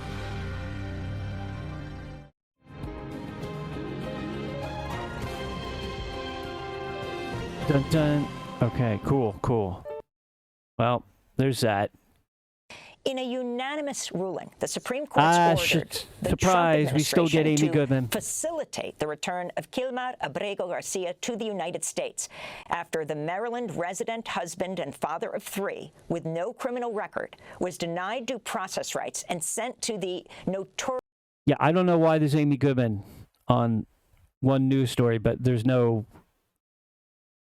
news show. I don't know. Maybe it was like late Friday night. Log in. I don't know. Who knows? Secat prison in El Salvador. But the court remained vague on how exactly this would happen, and the Trump administration has claimed it has no way of ensuring his safe return. This comes as a federal immigration judge in Louisiana is set to rule today on whether the Trump administration has grounds to deport Mahmoud Khalil, a permanent resident of the United States and Columbia University graduate student who played a key role in organizing campus protests against Israel's assault on Gaza. Ahead of today's ruling, Secretary of State Marco Rubio filed a short memo that concedes Khalil has no criminal history and argues he should be deported as part of U.S. efforts to combat anti-Semitism. For more, we're joined in New York by Ramzi Qasim, part of Mahmoud Khalil's legal team, professor of law at the City University of New York, or CUNY, where he founded and co-directs CLEAR, a legal clinic. The acronym stands for Creating Law Enforcement Accountability and Responsibility. Ramzi, welcome back to Democracy Now! Let's first look at this unanimous Supreme Court ruling that Kilmar must be returned from El Salvador, or at least the U.S. must facilitate this. What exactly does this mean? Good morning. Good one. Amy, Good one, CJ. CJ. The decision in Mr. Abrego Garcia's case is, a bittersweet win for him and his family. Of course, he's been taken away from them in such an unjust and cruel fashion and taken to one of the most notorious facilities in El Salvador. The decision confirms that the government needs to facilitate, but asks the lower court to clarify what it meant when it said that the U.S. government should effectuate. And that's just a reference to the limits of the U.S. government's power to control the actions of a foreign sovereign here, El Salvador. So it may take some time. The bottom line is that it may take some time because, of course, the U.S. government cannot order another government to do anything now that it has put Mr. Abrego Garcia in this position. But it is still a step in the right direction, and hopefully will lead to his return home to his family, or at least, unfortunately, can't they though? Immigration detention in the United States while the government works out its theory for why he should be removed, even though he received legal protection in the past. And can you talk about your own Can't they client? though? Can you talk about Mahmoud Khalil, a Louisiana judge ruling today exactly on what? Could the judge rule that Mahmoud could be freed? Well, Amy, the government's strategy in Mr. Khalil's case, and actually across the board, in these cases where the government has outrageously detained student activists in the United States, including permanent residents like Mr. Khalil, simply for speaking up in defense of Palestinian rights and lives. Their strategy in many of these cases has been to speed up and accelerate the removal cases, the administrative immigration cases, because that is the court that they fully control. Marco Every Rubio. immigration judge serves at the pleasure of the president, and simultaneously to slow down the federal habeas corpus cases that the prisoners themselves, men like Mr. Khalil and Ms. Oyster, have brought in federal court to challenge the constitutionality of their detention, to tie up those federal cases and jurisdictional issues. And so what's happening in Louisiana, an immigration court, is symptomatic of that strategy. The immigration cases very rarely, in my experience, move this quickly. I've never seen one move this quickly through the system. So that's already not a good sign. That's a sign that there may be some political interference. Now, the immigration judge today is supposed to rule on removability, whether or not Mr. Khalil is deportable. Of course, theoretically, if she finds that he is not deportable under the government's charges, then she should set him free. But I think we should be focused on the other alternative, which is that the immigration judge will find him removable, that she will agree with potentially the government's argument that Marco Rubio's 2-page memo is all that she needs to find him removable, and that she cannot interrogate the Secretary of State's finding in that 2-page memo that Mr. Khalil and another individual whose name is redacted, but they're very presence or activities or their speech constitutes such a problem for U.S. foreign policy somehow that they have to be deported. Now, that is the government's position, that all it needs is that 2-pager to put someone like Mr. Khalil, who's a permanent resident with a U.S. citizen wife who's expecting their first child this month, behind bars, and to remove them from the country that they call home. And if the immigration judge agrees with that position, that would be another outrage, and a long series of outrages in Mr. Khalil's case as he continues to fight for his freedom in federal Someone's court. giving me a look. I want to thank you for being with us, Ramzi Qasim, part of the legal team representing Mahmoud Khalil, professor of law at the City University of New York, known as CUNY. He co-directs CLEAR, a legal clinic creating law enforcement accountability and responsibility. Hold on. I spent way too much time talking about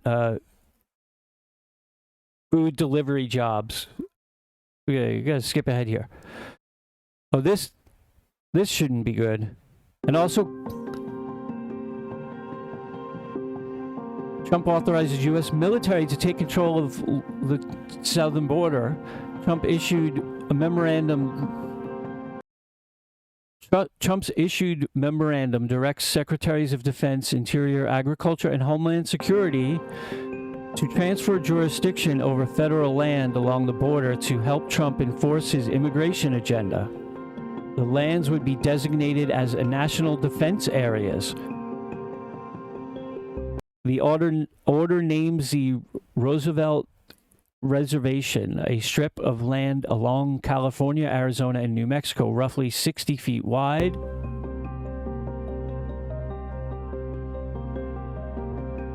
It could result in more severe criminal charges for migrants who cross the border illegally, some experts have postulated. Illegal border crossings have dropped dramatically in recent months. Okay, cool. The next time you go to the doctor's office, you may not... Oh, yeah, we saw this already. God damn it, John Yang. Okay, let me see. Hold on.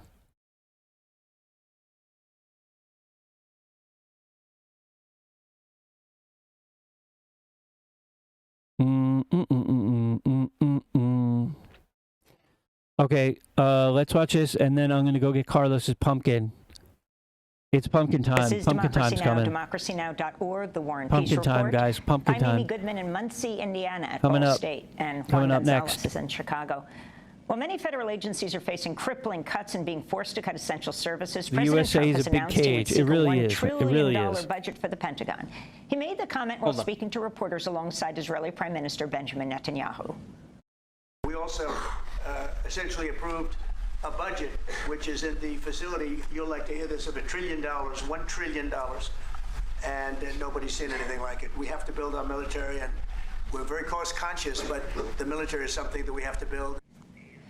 We're joined now by William Hartung, Senior Research Fellow at the Quincy Institute for Responsible Statecraft. His new piece for Forbes is headlined, Does America Really Need a $1 Trillion Pentagon Budget? He's also co-author of the forthcoming book, The $1 Trillion War Machine, which will be out later this year. So, Bill Hartung, answer your own question. Does the Pentagon really need a $1 trillion budget? Talk about what's going on here as DOGE, as the Trump administration slices and dices and removes and eliminates other agencies. Well, do we need $1 trillion is kind of a softball question, because the answer is absolutely no. We're already spending too much, and this really gives the lie to the idea that it's about efficiency. They've almost eliminated the Agency for National Development, eliminate private education, cutting the Centers for Disease Control, going after Medicaid, cutting staff at the Social Security Administration. If they were about efficiency, first of all, they couldn't do it overnight. They'd have to study what works and what doesn't. So basically, they're decimating our civilian government, which provides needed services here and abroad, and they're rewarding Pentagon contractors, including Elon Musk, who's got unprecedented power. You know, the Silicon Valley militarists don't even need to lobby this administration because they're embedded within it. J.D. Vance was groomed by Peter Thiel, the Silicon Valley military person. You've got Musk. You've got people spread throughout these different agencies. There was some hope because of Trump's rhetoric. He said, well, if we can, warm up to China and Russia, we could cut military budget in half. Nuclear weapons cost too much. I was pretty sure that was just a kind of a bone to those in his base, some of whom are sick of endless wars, don't trust these corporations. But I didn't expect him to really go along with it, and indeed he has. And he's talking about building a golden dome, which is sort of akin to Reagan's impenetrable Star Wars missile shield, which almost all scientists say is not possible to do. So that's a big boondoggle for both the old companies like Lockheed Martin and the new companies like Anduril and Palantir. And then, of course, this new fighter plane, which he decided to call the F-47 because he's the 47th president. I mean, might as well put his name on the side. There's no indication this is going to work. Andrew Coburn, a longstanding analyst, has written a piece about this. So at the same time, they're saying, they're going to preserve every penny, spend it wisely. They're putting money at these new boondoggles. Of course, they've never passed an audit. They paid dramatically more than they should for spare parts.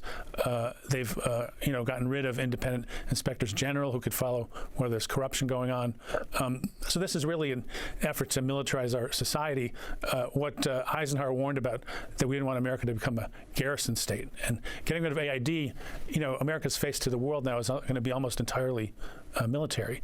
AID had its problems, but also provided clean water, food, HIV prevention services that help millions of people around the world. So I think this really is bad for America's influence in the world. It's bad for large numbers of people. Almost the only beneficiaries are going to be the weapons contractors. And of course, this is going to be the highest Pentagon budget since World War II, so higher than peak of Korea and Vietnam, higher than the peak of the Afghan and Iraq wars. And it's completely unnecessary, and it's actually going to make us less safe. And Bill, you've written other articles questioning even whether the official Defense Department budget is actually much larger, possibly twice as large, the military budget of the United States. Could you talk about this discrepancy between the official budget and the actual expenditures of the U.S.? Yes. Well, it's not just the Pentagon budget that has a military purpose or as the result of militarized foreign policy. Nuclear warheads are done in the Department of Energy. Some of our military aid is in the international affairs budget instead of the Pentagon budget. Of course, the Veterans Administration has mushroomed to take care of the Iraq and Afghan vets, of whom hundreds of thousands have physical wounds, PTSD, and so forth. And then, part of our interest on the debt is attributable to our huge military expenditures, and that interest is soon going to be higher than almost any other government agency. So whether you're concerned about fiscal responsibility or basic services, this is just not the way to to go. And the rationale for it is this kind of cover the globe strategy that we need 750 military bases, 11 aircraft carriers, essentially floating air bases, more nuclear weapons. We need a different strategy. This idea of getting tough and.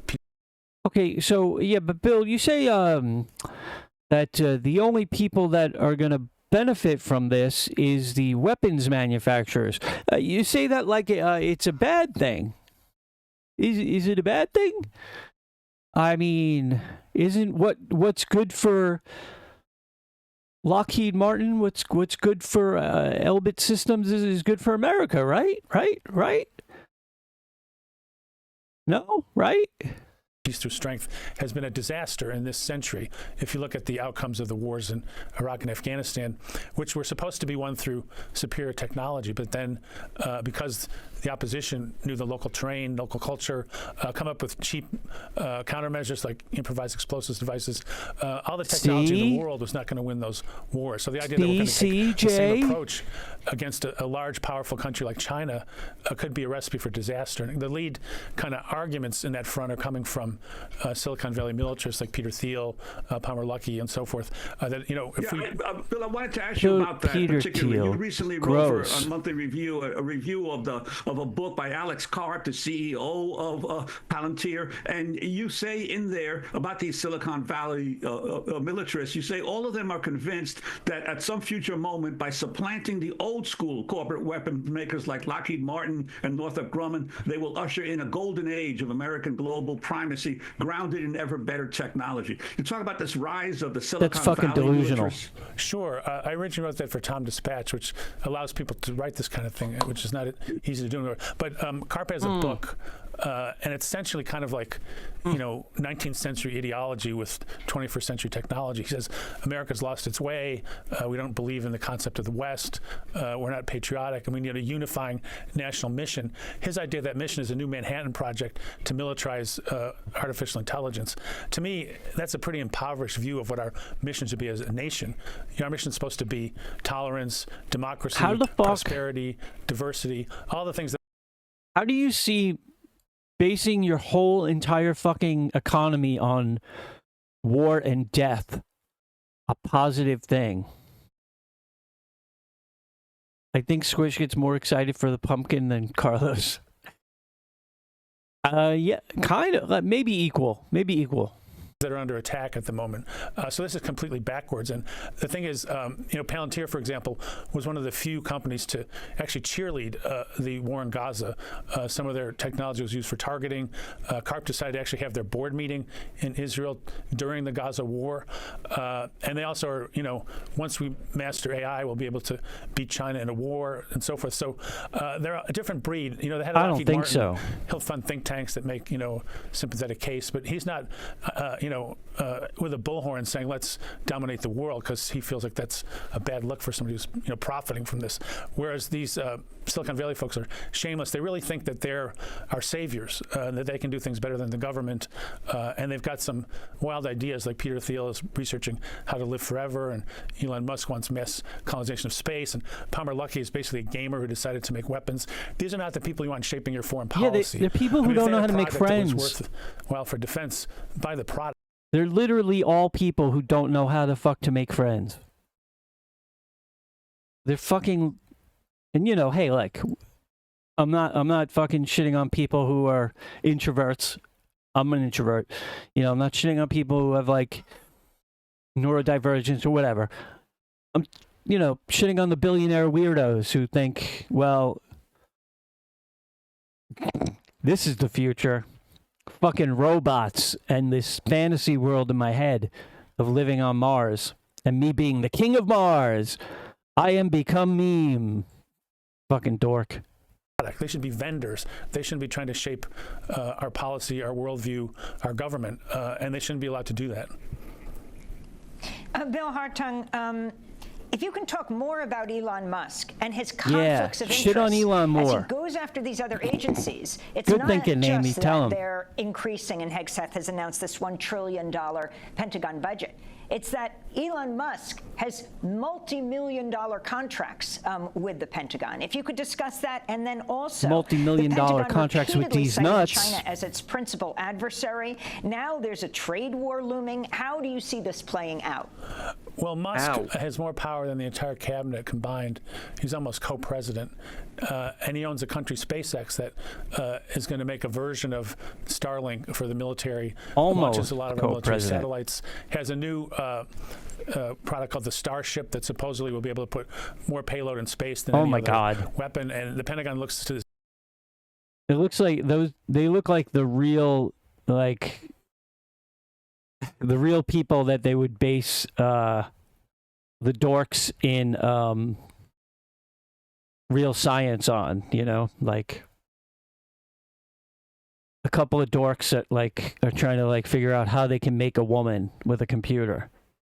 Is a way to beat China in the space race. So his Pentagon contracts are only going to grow, and he may well try to shift money towards his Silicon Valley allies. He's trashed the F-35, which is reasonable, but he said let's replace it with unpiloted drones. So it's kind of an unprecedented situation to kind of anoint an unelected billionaire to have this kind of power, and especially since the Pentagon has a very obvious conflict of interest. I've never seen anything like this. I mean, these folks were vetting people during the transition of who could work at the Pentagon, and of course Musk. They sort of made this sound like this was advisory, but they're actually basically dismantling government, laying off scientists and experts who we need for things like fighting pandemics. So he's a walking Bill, conflict just of to be interest. really clear, I want to correct myself. I said millions of dollars. The U.S. Space Force announced Friday it would award SpaceX contracts. SpaceX is Elon Musk's company, privately held company. It would award SpaceX contracts worth approximately $5.9 billion, $6 billion. Yes. Oh, and, so you're saying it'll only grow in the billion, future. not billion? In fact, Bloomberg has Okay. said this is kind of the weapons contractor of the years to come. Whether they can, outplay Lockheed Martin that gets $40 or $50 What a billion a year world, is yet to be seen. guys.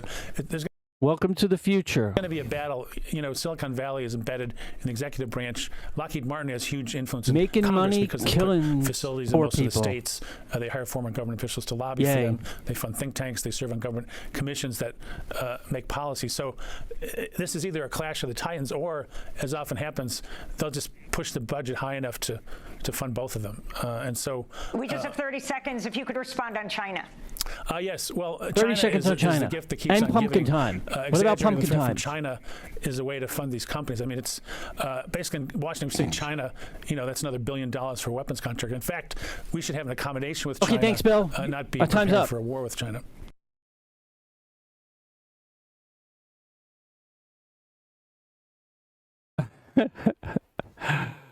Oh my God.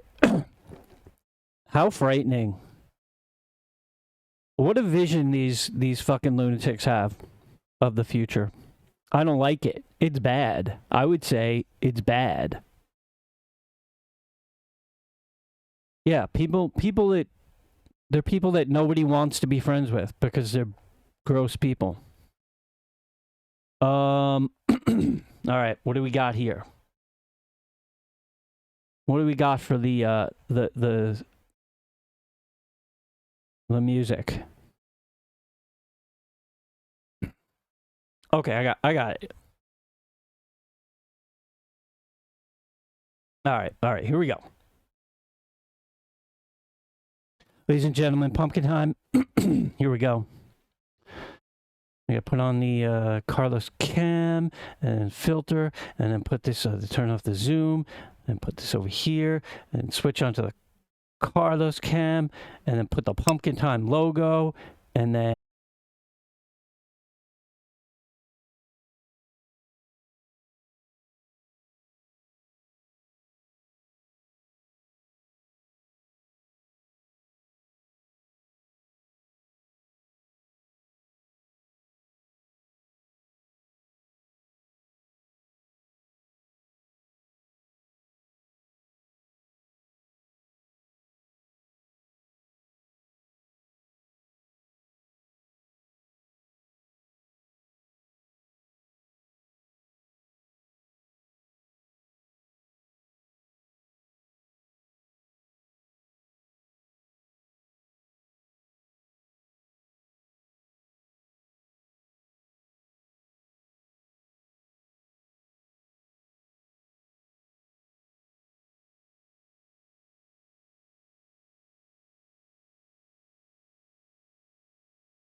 favorite feature, one of the favorite features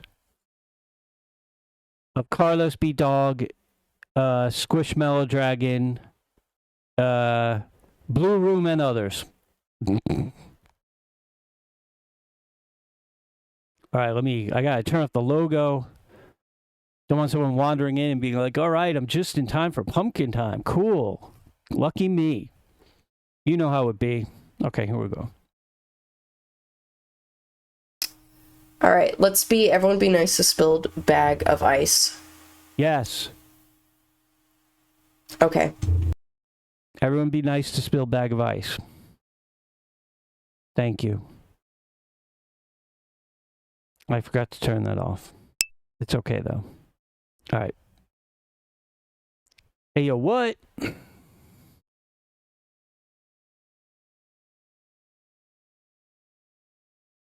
I don't even know where is that? Where'd that video go? Hold on. I gotta figure it out. Never mind. Okay. Let's get to part 2 of the wolf. The Wolf in the Hedges. We only watched half of it last night. Is it gonna go where we left off? Hell yeah, it is. Awareness, if you're not a paid huckster, is you would say, well, this is going to hurt the relationship. It's going to lead to a lot of rethinking and choices among optional, and how they all add up. There's the closed captioning. I mean, the only honest answer is I don't know. I don't. But isn't ostensibly aren't tariffs being imposed on the Canadians and others? One, to kickstart American manufacturing, and two, fill the gap of the tax cuts? Is that the ostensible reason for the tariffs? That's the kind of thing you say, but that implies the pretense that you know that the line of causation will go from your tariff to that decision. For example, an automaker removing or relocating the assembly plant from Mexico into Texas or something like that. Automaker. Yeah, but here's the problem. It is very expensive to move production facilities. They take years to establish, and they take almost as much time to relocate. And it is very expensive. No businessman or woman I have ever talked to about this would ever make a decision because country A imposes a tariff. Business Even MVs. more so if that country were to behave in such a way as to say the tariff is You think MVs don't do business? The tariff is, why? Because you'd be crazy. Spend billions, move your Ford plant from Oaxaca to Cincinnati, and then at the end of 3 years discover that the rationale is gone because this crazy president has decided to go bother somebody else with a tariff. You're then out a fortune of money. And then you really lose, because if you come to the United States, which he always neglects to tell you, missed the pumpkin, you have but to you're here pay for the a wolf. lot more money in wages on top of the cost of the move. The intrinsic costs that an accountant in a multinational corporation will sit down and tell their CEO, this is what this is going to cost you. And that's one of the reasons the CEOs are very unhappy. I monitor a CEO program at Yale. The way Yale panders to CEOs, it brings them there, puts them in a lovely old colonial building, wines and dines them, and sends them off on their way. And lo and behold, contributions come to Yale a few months later. But in any case, it's a nice sounding board. I like to pay attention. They are all afraid of saying anything publicly because Mr. Trump is punitive, but with the protection of anonymity, what they are willing to say to their friends and cohorts at Yale about, they don't want any of this. They don't want the uncertainty above all else. They can't make decisions. And so, by the way, that's one of the reasons we see worries now about recession.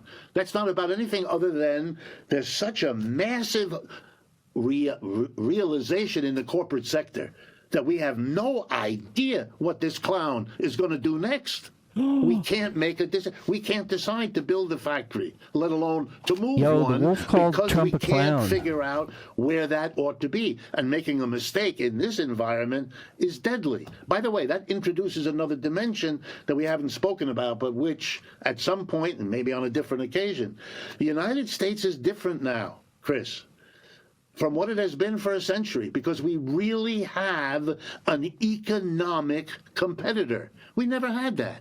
as per your own remark at the beginning.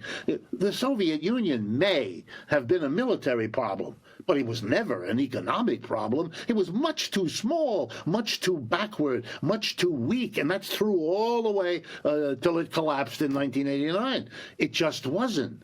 China is. It already is. And not to speak of the population, not to speak of the BRICS alliance it has erected. I mean, everything is now qualified by the fact that we, the U.S., have something we did not have before, which is an entire competitive totality. China and the BRICS are over, if you add them up, are over 50% of the world's population. The United States is 4.5%. You got to keep this somewhere in your head, what we are talking about here. If you add up the GDP of the G7, the US, Canada, Japan, Britain, France, Italy, and Germany, it's about 27, 28% of the world's output. If you add up China and the BRICS, it's 35%. It's already a bigger economic unit than we are. Every country in Asia, Africa, Latin America, thinking about building a railroad or borrowing money or expanding its medical care. They used to go to New York or Washington or London and get the help. They still go. They still propose. But as soon as that's done, they send the same team to Beijing or New Delhi or Sao Paulo, and they're bargaining. Who's going to give me the better deal? And they're in a better position than we are to do that, which is why the railroads of Africa are being built by the Chinese and the ports in Latin America and so on. It's relentless. The decline of this empire and the rise. I don't know if it's going to be a Chinese empire. I don't know if maybe their commitment to multilateralism or nationalism is genuine or not. How can I know? But the decline of this one, unmistakable, unless you need to deny it, which you and I know is the air we breathe in this country. I want to talk about the SWIFT, the world's reserve currency, the dollar. Alfred McCoy argues that's the final end point of the American empire. If that happens, that the dollar is no longer the world's reserve currency, the empire is impossible to sustain because the Chinese and others won't buy our debt, which is what treasury bonds are. Do you agree, and do you see that coming? I do not agree, and I don't mean to be disrespectful. Let me explain. The history of capitalism has always produced people who fetishize one or another aspect. It is a system, and it's as important in the reproduction of that system that the production of goods and services happens in certain ways, that the exchange in markets happen, and that money, as the kind of lubricant, if you like, plays the appropriate role. All of those things are necessary. Money, the US dollar, very important. But the system, like all systems, has within it the capacity to adjust if one or another of the elements. It's a little bit like doctors explain, if you lose your left arm, it turns out your right arm can do all kind of things, and your body will kind of adjust. Yes, you will always know you don't have a left arm, but you will be amazed at what your right arm can do, or your left eye, or your right eye, or different parts of you. It's that way. So it used to be thought that the great evil of capitalism was the banker or the people with the money. Well, yeah, they are important, but they are not the beginning and the end any more than anybody else. No other part is. It's a system. So here's the way I understand it. Part of the decline of the empire is a diminution in all of the signs of empire. The sign of the British Empire was that the pound sterling was the global currency. We now know that the British Empire is a vague, fading memory because nobody cares about the British pound. The British ruling the world. The British barely do, and nobody else. But Rick, when they dropped the pound sterling in the 50s as the world's reserve currency, Great Britain did go into a recession, a pretty deep recession. Yes. I mean, economically, it suffered. But Britain's decline is a century old. Britain's decline starts in the 19th century, and then is wiped out in World War I and again in World War II. And it's giving away bits and pieces of its empire as it goes. At the end of World War II, it's very famous at Bretton Woods when all the victory countries got together up there in the woods of New Hampshire to decide on the monetary system. The British, led by Keynes, at that point the greatest economist in the world, they thought they could reconstruct the pound sterling universe. And Harry Dexter White, the American equivalent, said to them, looked at them and laughed. He said, that's over for you. The dollar is going to, and everybody nodded because they all kind of understood without much argument that they were part of that process. I think the U.S. dollar is shrinking. There's easy ways to show it. If you look 40 years ago, then central banks around the world kept dollars and gold as their basic two reserves to back up their own currencies. And the dollar was often 70, 75, 80, even up above that, % of those reserves. A little bit of gold, lots of dollars, good as gold. Today, that number, it's variously estimated. How do we overcome the fact that the relatively few people like us who consume news and politics enough to understand what's going on are completely shadowed by the usually vast majority of people who don't pay attention at all? I don't think we can overcome that. I think that's probably just what it is. I mean, it's not like the signs are there. Like even if people watch like mainstream media, I mean they're putting a lot of spin on it, but they're saying like, oh, this could be rough and this could be, like. So I don't know. But people, when people are like, when their grocery bill goes from like $200 to $400, and the iPhone they were going to buy was, is now $3,000. They're going to be like, oh, wait a minute. We're fucked. I get it now. I think that's kind of the only way, is like when people's lives are personally affected. Unfortunately. No one knows exactly for sure, but it's in the 40 to 50% rate. So that's a very... There's definitely a lot of there's a lot of not basing the music and huffing on that copium and being like, yeah, no, well, yeah, maybe we'll be a little recession or whatever, but we'll, like I don't think there's a lot of normies that like really fully grasp like, yeah, the empire's crumbling. It's on its way out for sure. Like, how long it'll happen, who knows, right? Like 5 years, 20 years, 30 years, who knows? I don't know, but that's where it's heading for sure. There's no doubt about that. Dramatic drop. It's telling you that for the rest of the world, something very big has changed from what it was in 1945 to now. I mean, it's so big and it's so everywhere, and you can see what they're replacing it with. At first, it was the euros, then it was the euros and the yen. Now it's the euros, the yen, and the yuan from China. Okay, I mean, it's like a subtext, translating what we're talking about as a. Oh, sorry, Wolf. I feel so disrespectful pausing the Wolf. You enjoyed the X-Files because it brought you new information that made you think in an entertaining way. But yeah, okay, see, that's interesting. I kind of like wonder, like, would it be cool if I like wrote a script about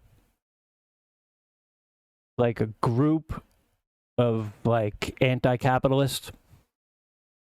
Fictionally playing out in my head how, things might play out in the next couple years or whatever, but, using it as an opportunity to not only tell a story, but also to like, explore those, the evils of capitalism as they, are in everyday life, modern everyday life, as opposed to, telling somebody, hey, go read Das Kapital, like,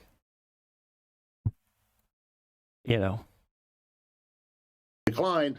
So I see it more as a steady erosion. One of the major projects of the BRIC nations, which you can see when you study. It's funny, I did try to write like years ago, I wrote like I was trying to write a novel, which I did not do because it's hard. When you're a screenwriter, your main goal is like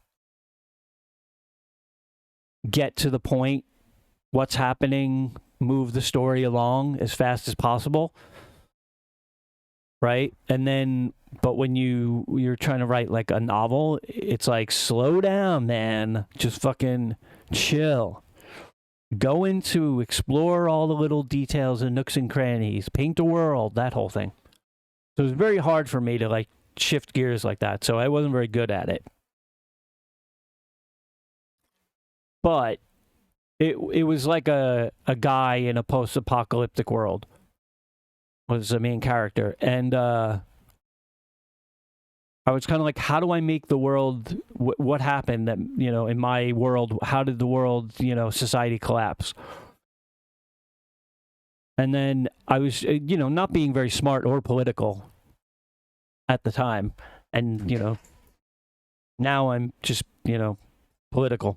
But I was like, probably everything. Probably a little bit of everything, right? Like, probably like a recession, maybe a natural disaster, maybe like just everything coming together at once, right? And it just being a perfect storm that instead of like, oh, the fucking comet hit or the fucking whatever bullshit, you know, like the Great War or the, you know, I just thought, oh, it's probably a lot more realistic that like a whole bunch of things coincide and shit just starts falling apart. So, yeah, I don't know. It wasn't really necessarily anti-capitalist though, so it wasn't what I'm talking about, but yeah.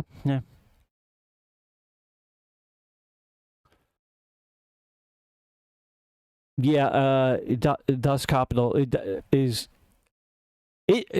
I mean, it's hard to get through. It's very dense, it's very dry, but I mean, it's fucking brilliant. It's brilliant for sure. I think most people are probably better off, you know, reading something that explains it, or something that, or watching a video that kind of explains it, and then maybe going back in and like checking it, you know, and then reading parts of it afterward, or, you know, dipping into it later once you get the whole point. It's tough. Their reports when they meet is to replace especially if the you have dollar. There's ADHD. no question that they're interested in doing that. They are already doing it. You know, the decision of Saudi Arabia doesn't get all that much attention here, but they are now willing to sell their oil for a whole variety of currencies before they insist. I don't remember how Idiocracy wound up the way it did in the story, but I think the guy was like, it was like Futurama, where I think the guy was woken up. He was like put in a suspended animation. He woke up, you know, a couple hundred years in the future. But I don't remember if they really went into how they wound up getting to President Camacho. You know what? That could be a Monday movie night movie. On the dollar, each of these decisions by itself is limited, but when you add them up, yes, then it's bye the dollar. But we are still a very rich country. We are still a very important part. I don't want to overstate it. I'm saying it's dying. I'm not saying it's dead. We are not Britain. We are doing what Britain did. We are following a lot more than people are willing to admit, but we are still several decades before what they have gone the dollar. And let's talk about the ramifications of what's happening now, the stripping down of the bureaucratic state, the destruction of social programs, which is going to further immiserate the poor with Head Start and stuff like that. What do you see coming? And the kind of chaos? I mean, tariffs one day, then the next day we don't have tariffs. I mean, you can't figure out where this guy's going. So what do you see? You know, learn German. Don't you think you should learn Chinese? Economically, yeah. Politically, of course, we're becoming fascist, but economically, learn Mandarin, probably. Well, in economics, That's also underway.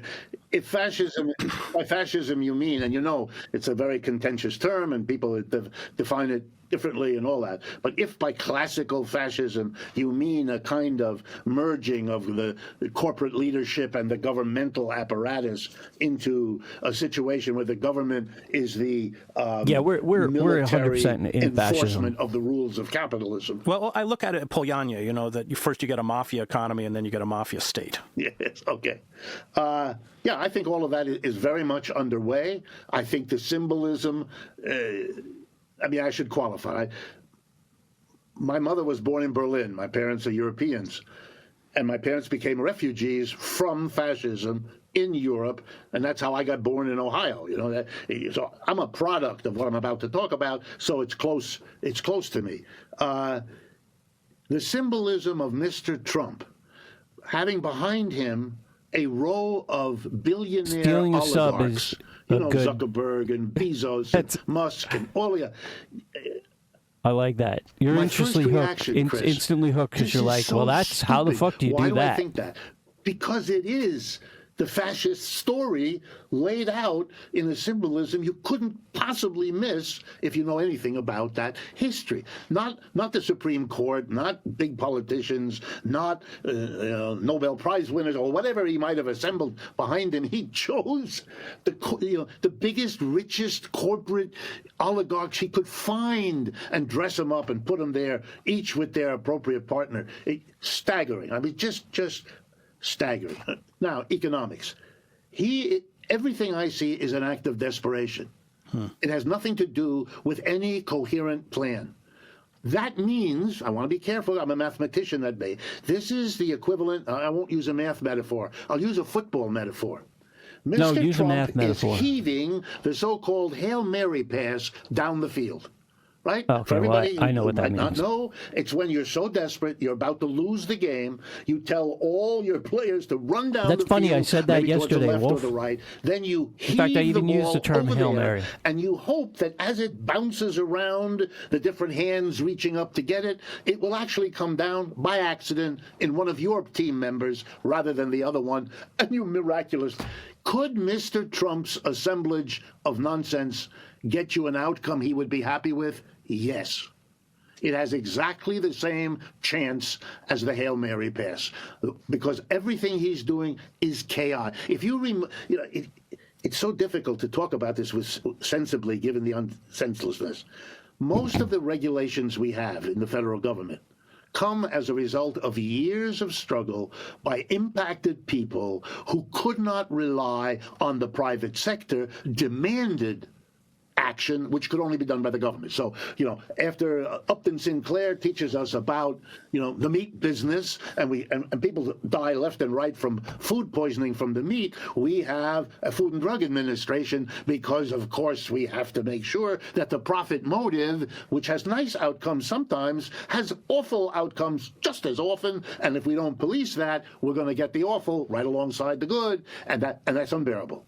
So every one of these things has that history behind it, more or less. The business community blocks it, delays it, postpones it, and then having lost that battle, takes credit for it when it's done. It's like my friend Deirdre McCloskey, an economist you probably know, right?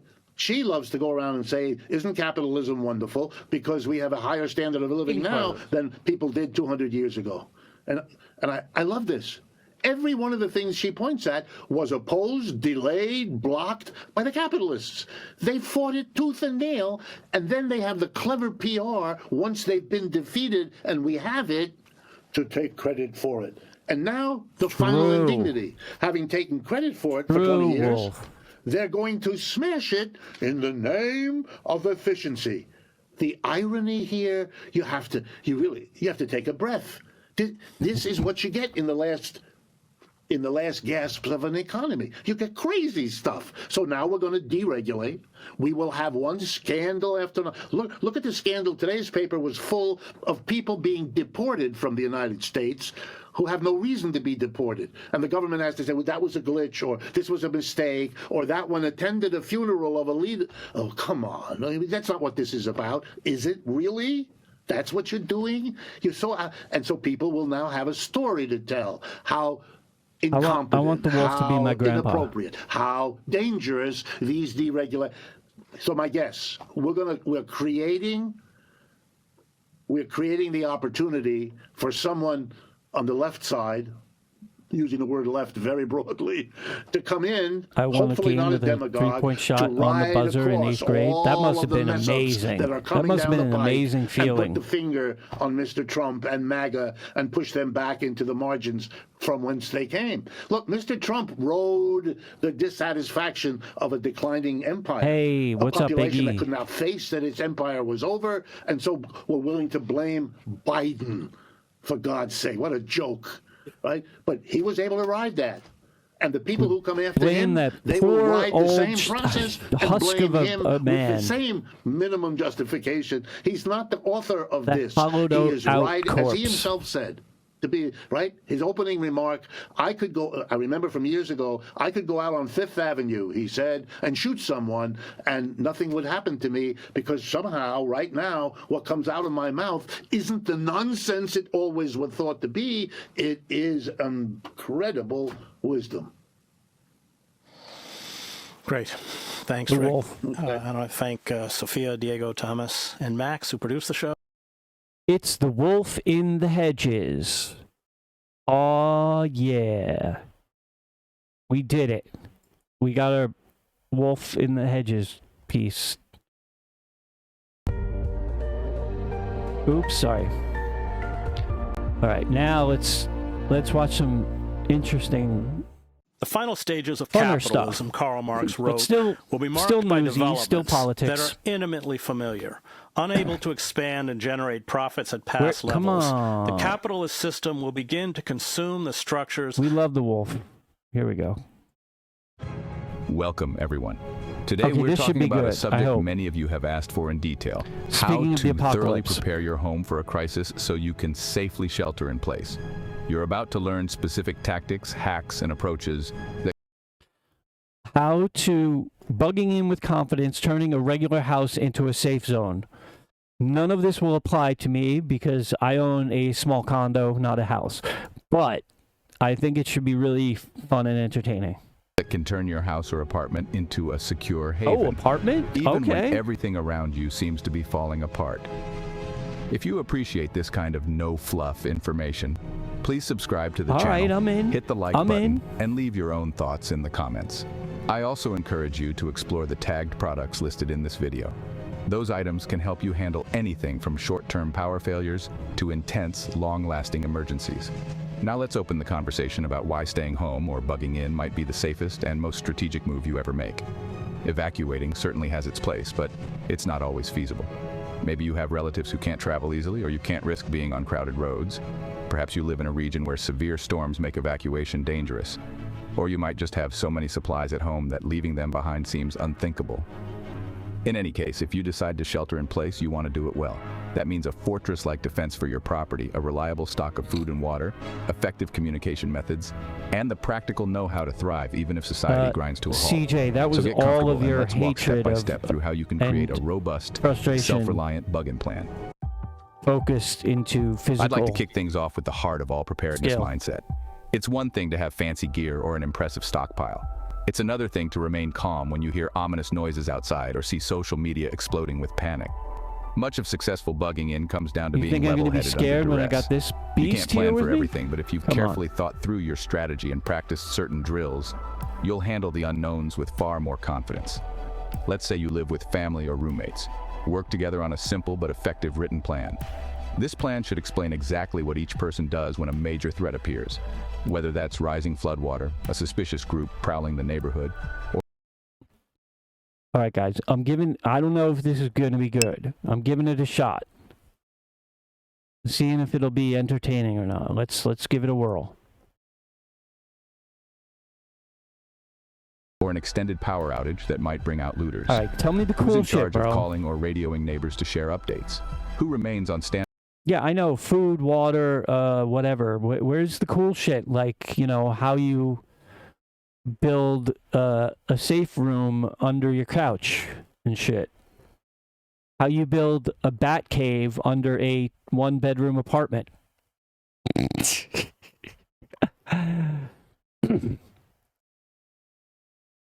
Man, I would watch so much of, I would watch the hell out of how to build a back cave under a 1-bedroom apartment. Stand by for medical assistance. Do you have code words for urgent situations? Even a 10-minute discussion can clarify so many things. And once you have that plan on paper, take it out regularly. Reviewing it keeps those vital steps fresh in everyone's mind. If you live alone, consider forging alliances with trusted friends or local contacts who can offer mutual aid in a crisis. Do you have a One beast aspect of mindset that's often overlooked that can is mental offer you stamina. an extra If you're in a layer of stressful protection? environment for days or weeks, you could burn out. That's where team coordination and morale become important. Yes, I do. Try not to fall into an endless loop of fear-based news. Instead, set times to monitor reliable sources and then refocus on productive tasks, like reinforcing a gate or rotating stock in your pantry. You can't change the broader crisis, but you can absolutely become more prepared day by day, hour by hour. Before you reinforce a single door, do a serious assessment of what might hurt you most. This isn't just about criminals, it's also about the natural dangers that might be relevant in your region.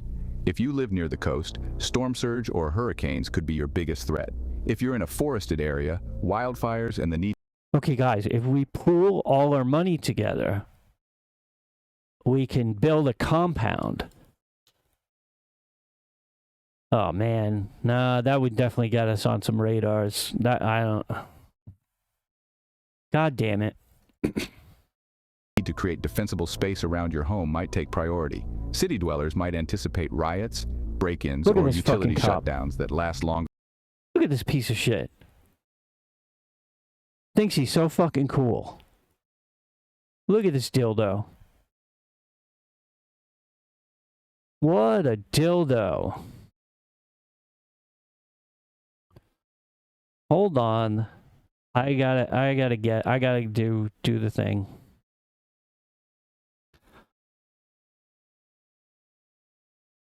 What's up, Officer Poo Poo Head? What are you saying, Officer Poo Poo Head? Yeah? Okay. You want me to do what now?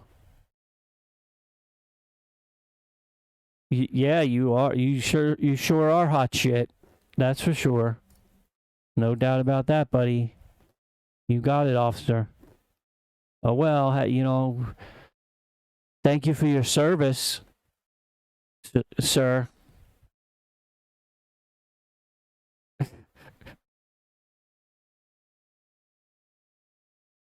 Than in smaller towns.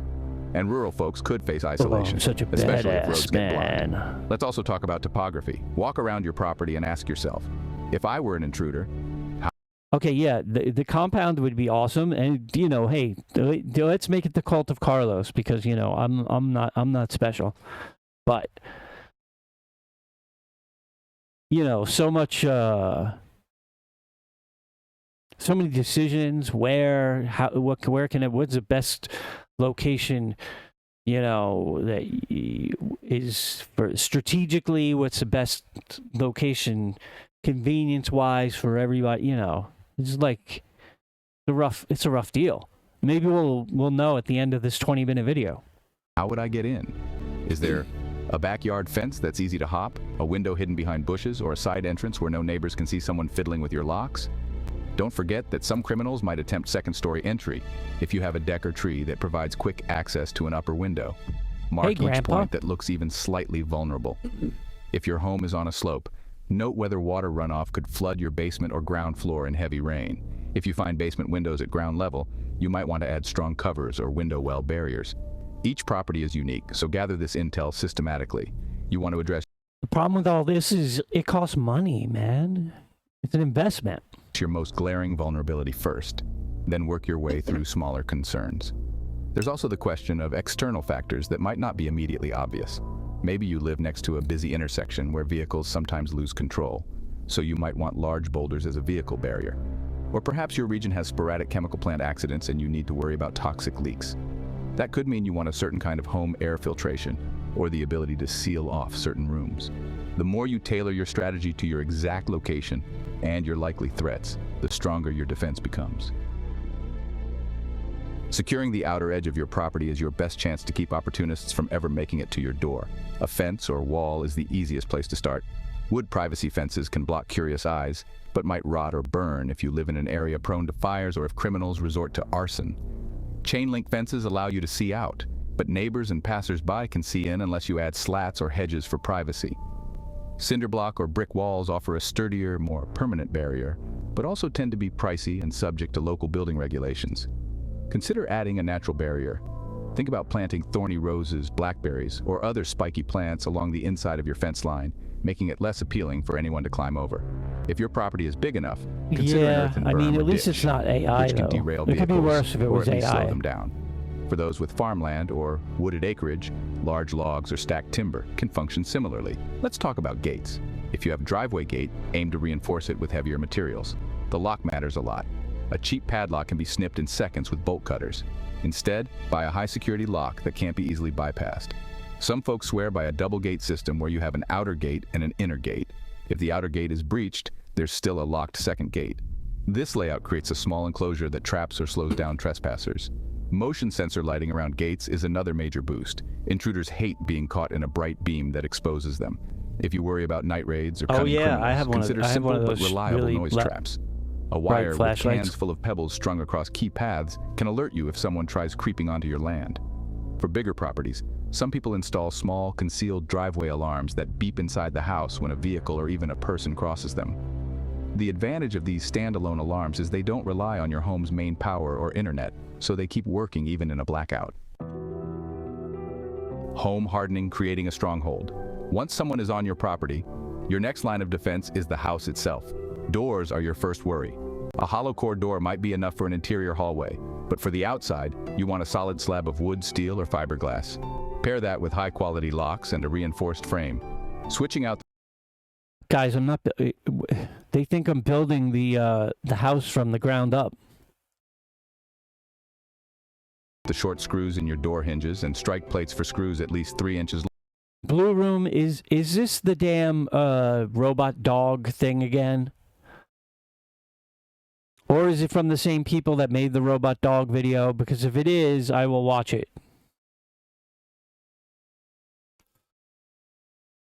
Oh, it is the robot dog one. Yeah, we watched this, remember?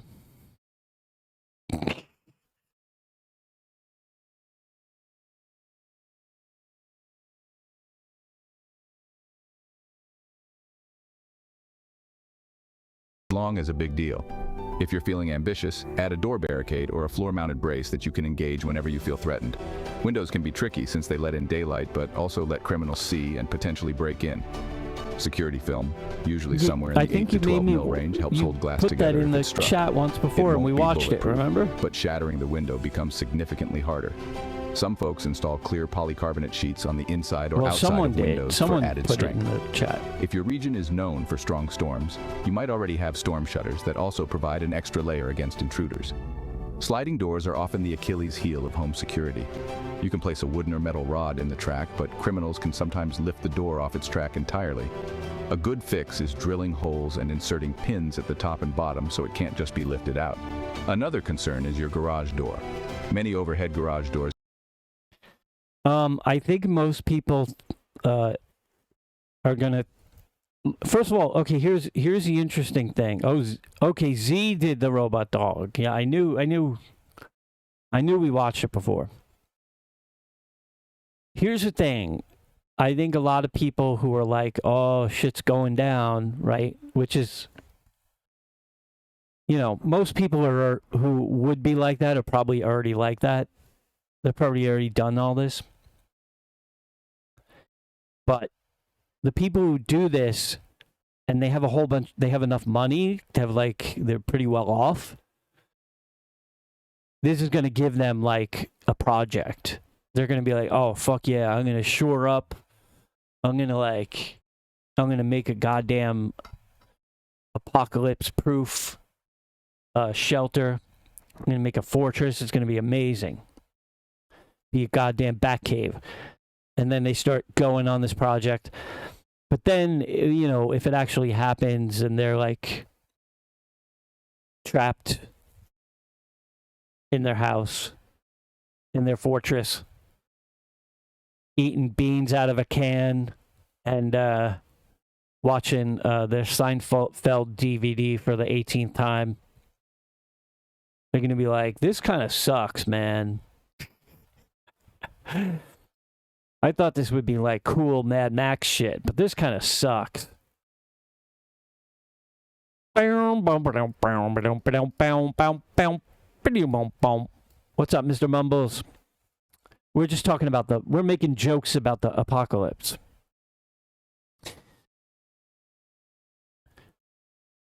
You want some more beans? How about some rice and beans? This time it's black beans, not pinto.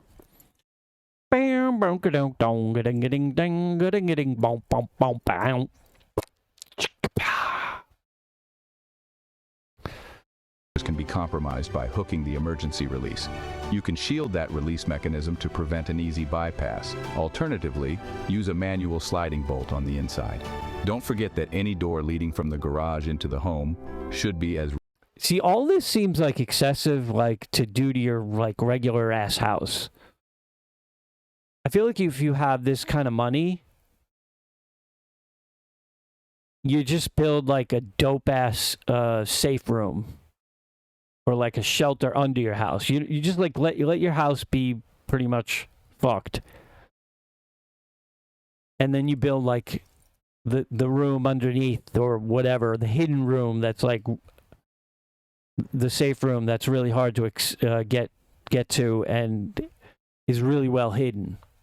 I don't know. What the fuck do I know though? Robust as an exterior door. If a thief sneaks into your garage, you don't want them strolling Just into lock your your living front room door. through a How flimsy often are you being interior door. broken into? This might also be the moment to think about less common entry points. If you have a rooftop hatch, attic vent, or an easily reached skylight. Well, I have the majestic vicious beast, but not everyone has that. Not everyone has a Carlos B. dog to defend them. So. Secure it. Maybe that means strong mesh grills or special locks. Criminals often look for the path of least resistance, so if your front door is a fortress but your attic vent is wide open, they might go for the attic vent. Early warning systems and deterrence. It's a huge plus to detect trouble before it's banging on your door, which is where early warning methods come in. Low-tech alarms are an often overlooked but wonderful layer of security. By tying fishing line between fence posts and rigging it so that a bell or rattle goes off, you effectively create an all-night sentry that costs next to nothing and doesn't rely on electricity. This might sound too rustic, but it can be a lifesaver if grid power fails or if sophisticated alarm systems go offline. For those who want more modern solutions, home security cameras can be a game changer. Wired systems with a dedicated DVR are more reliable in grid-down scenarios than purely Wi-Fi dependent ones. Go for infrared or low-light cameras around entry points, driveways, and gates. Pair them with motion detection so you'll receive an alert on your phone or at a control panel. Many advanced sensors can detect. Why have a safe room or a bunker when you can have a machine gun nest? Okay, look. Dankness, welcome in.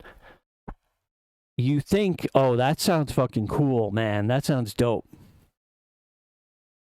But you have to factor in, that shit's expensive when you fucking start factoring in the ammo. It's like, people say, oh, I want to get a dog. What I'm going to get a St. Bernard. And I'm like, that's cool. Just, you're going to pay 20 times much for food that I'm going to pay. But, keep that in mind. The difference between people and animals, reducing false alarms from your neighbor's cat wandering around at night. A guard dog isn't just about bark. Oh, yeah, a well-trained now you're dog talking. can patrol your property and sense unusual activity. Large protective breeds have historically proven very effective. But even smaller dogs with strong territorial instincts can be enough to deter some opportunists. That's right. The key is consistent training, so your dog doesn't bark endlessly at every squirrel or random sound. Meanwhile, obvious signs like beware of dog or 24-hour surveillance might scare off low-level criminals who prefer a soft target. Some folks also keep a few dummy cameras around in addition to real ones, especially near less critical angles, so potential criminals see multiple lenses pointed their way. Making your home appear occupied at all times is another subtle deterrent. It's Christmas? Put interior lights on timers that switch them on and off in different rooms. Use a radio on a low volume to mimic people talking. If you're in a major crisis scenario, you might deploy more creative tactics, like placing mannequins or silhouettes in windows. That might sound bizarre, but it can give the This guy watched Home Alone too many times. Like, that's literally the Home Alone thing. Impression of more people keeping watch. The point is that intruders can't be sure how many defenders are inside or which windows are actively monitored. There you go. Self-defense tactics and considerations. Sometimes deterrence fails and confrontation becomes unavoidable. This is where the legal environment matters. If local laws permit, you might opt for fire. Who is that? Is that like a legitimate way that someone would hold a gun? Even in like someone in law enforcement even would be like,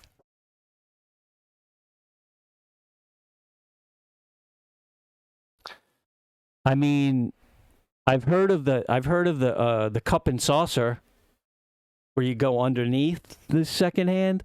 I've never heard of the like make a little shelf with your other hand. That's weird. That's just some bad stock footage, I think. Firearms as the ultimate level of defense. A short-barreled 12-gauge shotgun can be devastating at close range. Rifles like an AR-15 or AK-47 platform offer more range if you have a large property, while handguns are easier to maneuver in tight indoor spaces. No matter your choice, training is paramount. It's not just about marksmanship at the range, it's also about how to handle a weapon in cramped quarters, practicing reload drills under stress, and identifying your target in dim light so you don't harm the wrong person. Some people prefer non-lethal or less lethal means. Pepper spray, in a high-volume canister such as bear spray, is potent enough to discourage multiple intruders in a confined space, though you need to be aware of blowback in windy conditions.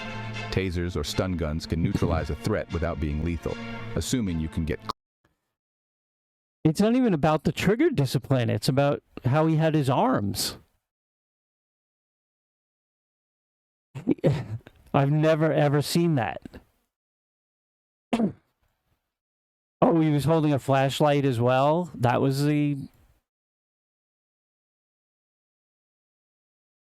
That's dumb. I mean, okay. At least there's a reason for it.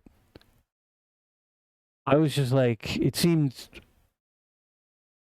close enough or have a device that fires prongs at distance.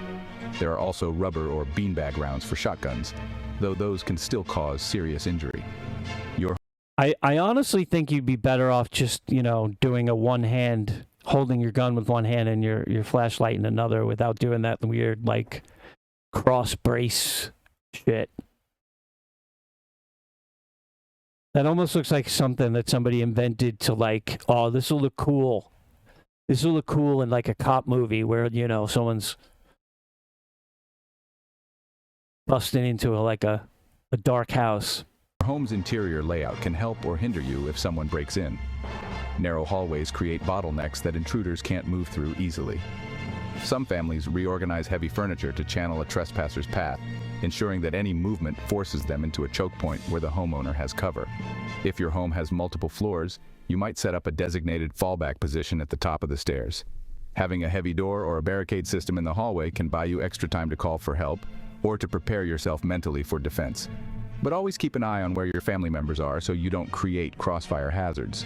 In more extreme cases, some people create hidden... What is this? Okay, family guys, members come on. are so you don't... Just because it's the collapse of civilization doesn't mean you have to stop doing your OnlyFans.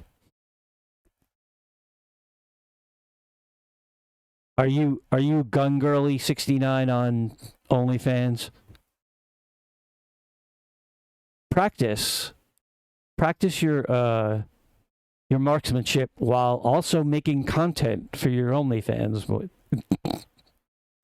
Create crossfire hazards. In more extreme cases, some people create hidden compartments or small panic rooms. A basic panic room might be a closet with a solid core door that has been bolstered with a second layer of plywood. And hey, you never know. It could be apocalyptic in some areas of the country and then fine other places. Internet could be spotty, but available in some spot. You don't know. reinforced hinges. You keep a charged cell phone, a flashlight, some water, and maybe a weapon locked inside. If intruders are inside your home and you can't safely repel them, you retreat to that room, lock it, and call for backup. It's better than fighting in the open, especially if you have children or elderly relatives to protect. Sustainment food, water, medical, and utilities. If you're serious about bugging in, you need to prepare for the possibility that your standard utilities, like power, water, and trash removal, could disappear indefinitely. Stockpiling is key, but let's break down the specifics. For water, aim for at least 1 gallon per person per day. But in truth, if you live in a hot climate or have a large family, double that might be safer. Store water in sterilized food-grade containers. Some folks keep a few 55-gallon drums in their... Are they going to mention, speaking of flashlights, are they going to mention the retina remover from, what's his face? What's that guy's name? Flesh something? Flesh, that guy? I mean, that's pretty badass self-defense that you can make yourself. You guys know what I'm talking about, right? That guy? We watched it the other day.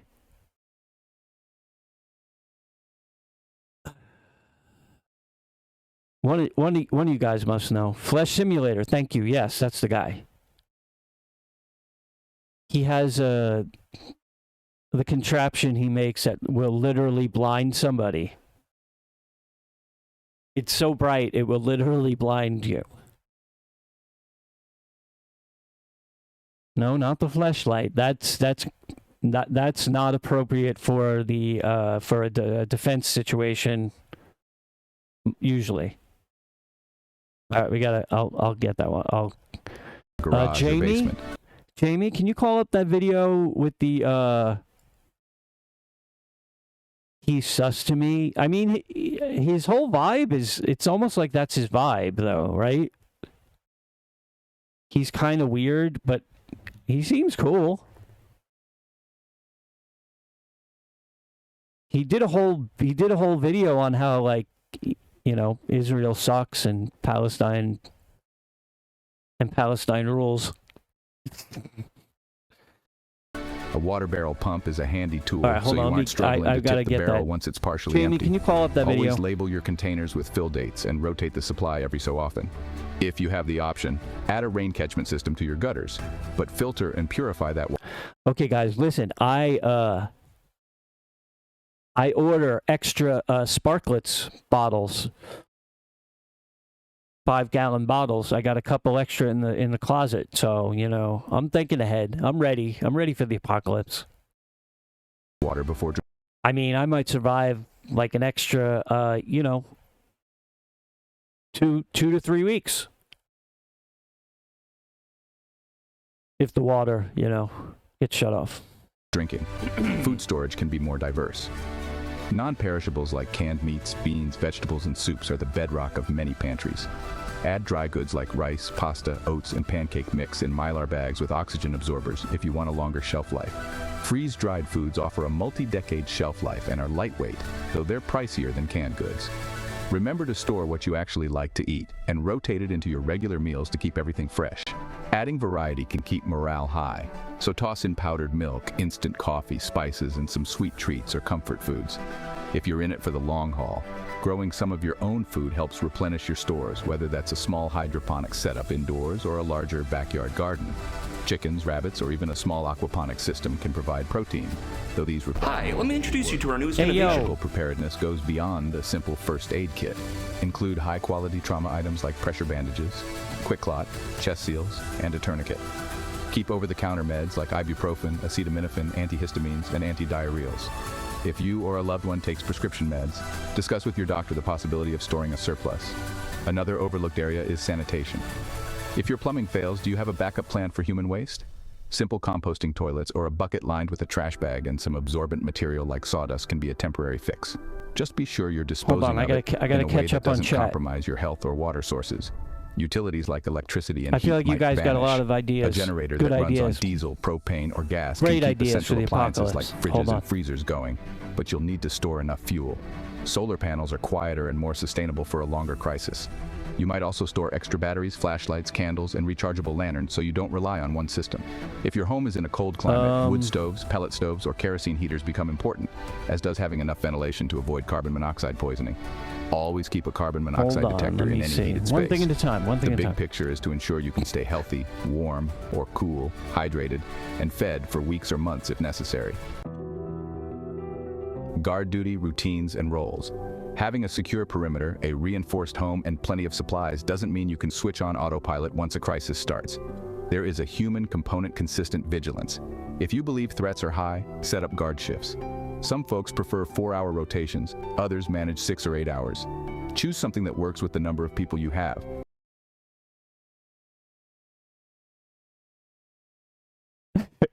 This guy's like, all right, I'm done being on patrol.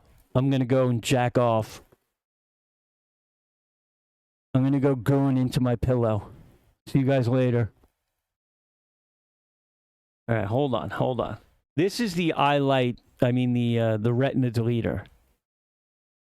Hi, let me introduce you to our newest innovation, the Vision. What is there no closed captioning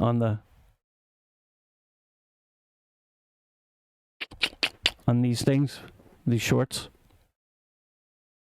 No. Oh yeah, captions. There we go. Okay. You mean turned off? I had it. God damn it. No, not God damn it. Hold on. I got it. Deleter Junior, a portable, lightweight, inconspicuous, entirely non-lethal light bulb-based self-defense tool. You simply insert 2 AA batteries and 1 General Electric Type 50 flash bulb, and you're ready to go. Possibilities are endless. For example, you can use it to safely and courteously signal to another driver on the road that their high beams are too hot. That's fine for night driving, but what about during the day? Not to worry, the device is not affected by during the day. Do you live in a silly place where it's illegal to not let someone carjack you? If someone attempts to open your car door, simply press this button. The device will then non-lethally emit around 5 megalumens of light, safely destroying their corneas and or retinas. Holy shit. At that distance, that's about 73 times as bright as a welding arc. Then, once your opponent's eyeballs are toast, you're free to make your escape. Just remember, they cannot shoot what they cannot see. Hi, let me introduce you to our newest innovation, the Vision Deleter Junior. I mean, he's not wrong. Well, he is wrong. They can shoot what they cannot see, but it's a lot harder. It's definitely a lot harder. Okay.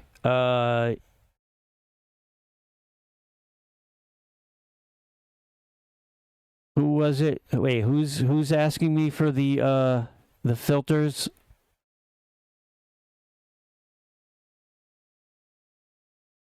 Was it serotonin? Serotonin? Was that you?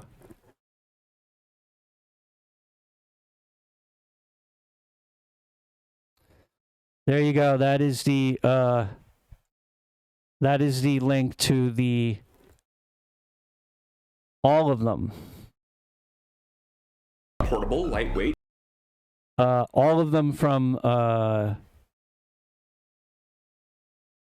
the different filters that make it look like a cathode ray tube to like the barreling of the curved screen.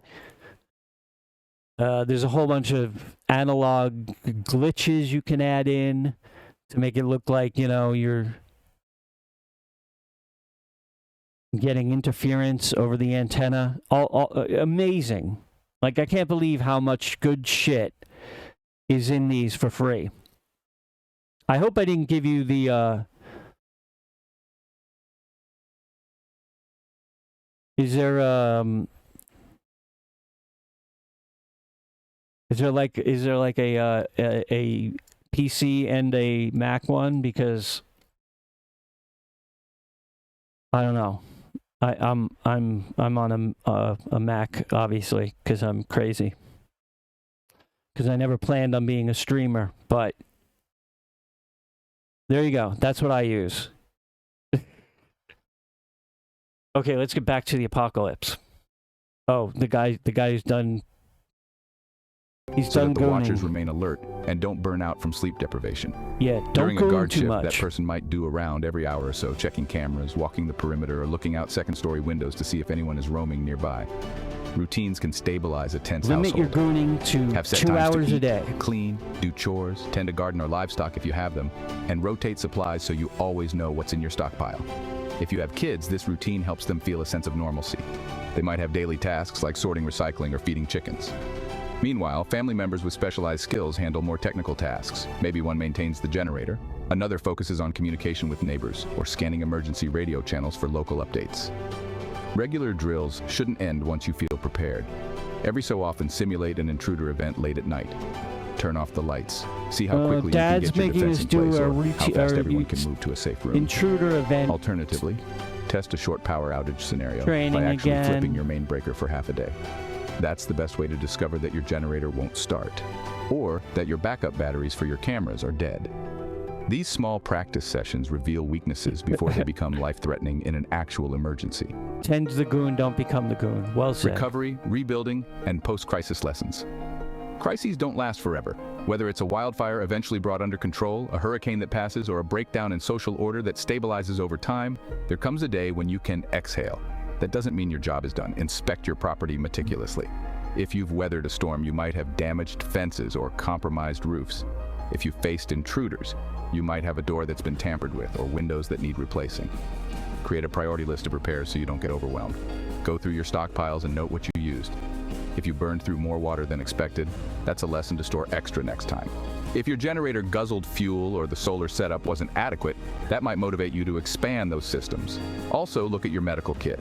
If you used bandages, medication, or trauma supplies, replenish them. Don't forget the intangible side. How did the people in your home handle the crisis emotionally? Sit down and talk. Ask what worried them most. What was most comforting, and which parts of your plan felt shaky? The sooner you have these conversations, the more you can refine your overall approach. Don't let normalcy lull you into complacency. A big part of bugging in effectively is continuous improvement. Keep an eye on new technology, fresh tools, or better building materials for reinforcing your home. Maybe you discover new ways to collect rainwater or a more efficient heater that runs on less fuel. Each upgrade is another layer of resilience you can tap into if a future crisis returns. The beauty of a well-considered bug-in plan is that it builds on itself over time. You know, the problem with these videos is they're kind of common sense, and that makes them kind of boring. I was kind of hoping for more like, you know, retina deleter kind of shit. Or like how to turn your hall closet into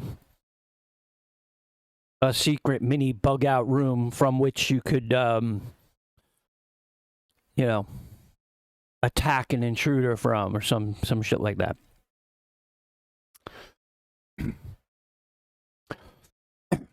Probably written by an AI. I know, that's the problem. Like, the AIs are really good at coming up with, like, interesting titles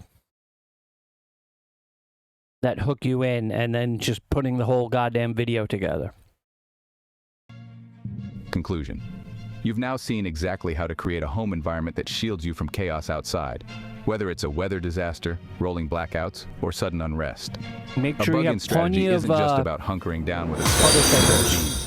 It's about strong David in fences Gaming or 2001 walls, is in the reinforced cult. windows, well-thought-out door security, solid early detection, and David a in wide Gaming, range of thank you self-defense for the options follow. that match your legal environment and comfort level. Add to that a robust supply of food, water, medical resources, backup power, and a system of guard rotations and routines, and you have a truly formidable setup. I hope this guide gave you both practical tips and the confidence that you can do this without a massive budget or specialized training. A lot of it is about small, consistent steps. changing out screws in your door frame, adding a second gate, collecting enough water, trying a short blackout drill. Over time, these small enhancements add up to a place where you can feel safe and prepared like for a me, wide getting spectrum an of extra emergencies. 5-gallon If you found thing these of water suggestions every couple valuable, months, please every couple subscribe to the weeks. channel, leave a comment with your own experiences, and hit the like button. Don't forget to explore the tagged products listed in this video because All right, the what right other? tools I got and more fun resources can stuff. upgrade your entire I plan. think. Oh, this one Thank should you be good. for watching. And remember that true preparedness is a day-by-day commitment to proactive solutions. Stay safe, stay informed, and I'll see you in the next one. Speaking of cops, hopefully this is not another. I didn't get roped in by another AI video. This video is called 25 Tricks Cops Don't Want You to Know. Aren't exactly handing out rule books on how they work, but I'm telling you, there's a lot they'd rather you didn't know. Okay, no, Like there's a guy. how they can legally lie to you, or what actually happens if you refuse a search. I'm Mike with List 25, and today I'm counting down 25 tricks cops don't want you to know, starting with a question they ask just to get you to confess without Hey guy, are you an AI? even realizing it. Now, let's get one thing clear before I dive in. I'm not saying everyone's a criminal and police aren't the bad guys, but for today's list, I'm taking... Oh, he's an attorney, I guess. He's wearing a shirt with an attorney's logo on it, so that's good enough for me.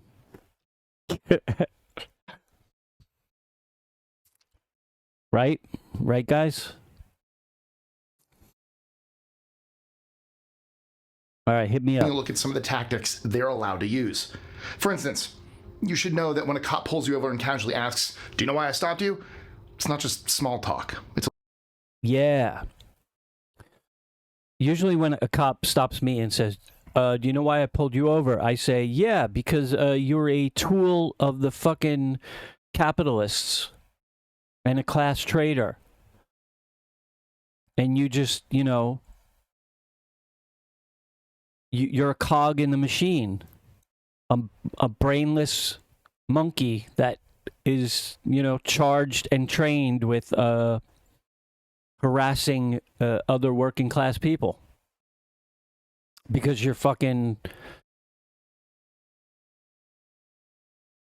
capitalist overlords told you that's what you should do. And then when you're done, they give you a couple bucks and a pat on the head. Is that, am I right? Am I close?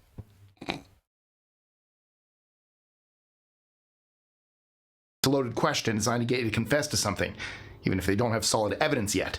A lot of people panic and blur out a guess like, was I speeding? Or, I didn't mean to run the stop sign, thinking it'll score points for honesty.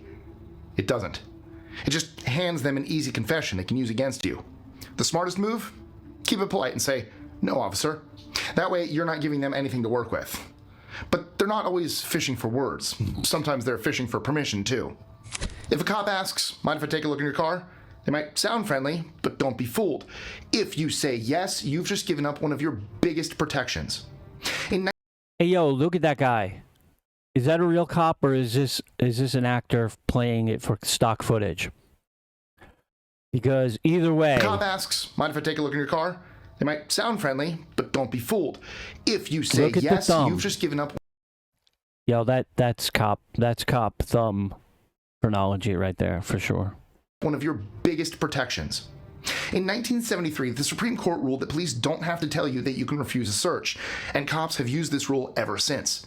They know most people feel nervous or pressured and say yes, even when the officer has no warrant or probable cause. And once you agree, anything they find is fair game. So don't guess, don't assume. Politely refuse the search and force them to meet the legal standard. And just because you say no doesn't mean they'll stop.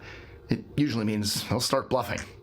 Sticking with my example of being pulled over, you should know one of a cop's favorite tricks is giving you what sounds like an order. They'll say something like, I need you to pop the trunk, or if you don't let us in, we'll just get a warrant. It feels official, but it's really a maneuver disguised as authority. Threatening to apply for a warrant is legal if they've got some reason, but pretending they already have one is illegal. They're betting you'll cave without realizing you can refuse. Don't fall for it. If they truly had evidence of your guilt, they wouldn't need your permission. Of course, when words and pressure aren't enough, they might just invent a reason to search anyway. Should a police officer ever walk up to you on the street and start chatting, doesn't mean you're stuck there. If you're not being detained or arrested, you have every right to leave. Oh, that would be so... Oh, man. I don't think I'd have the balls to do it.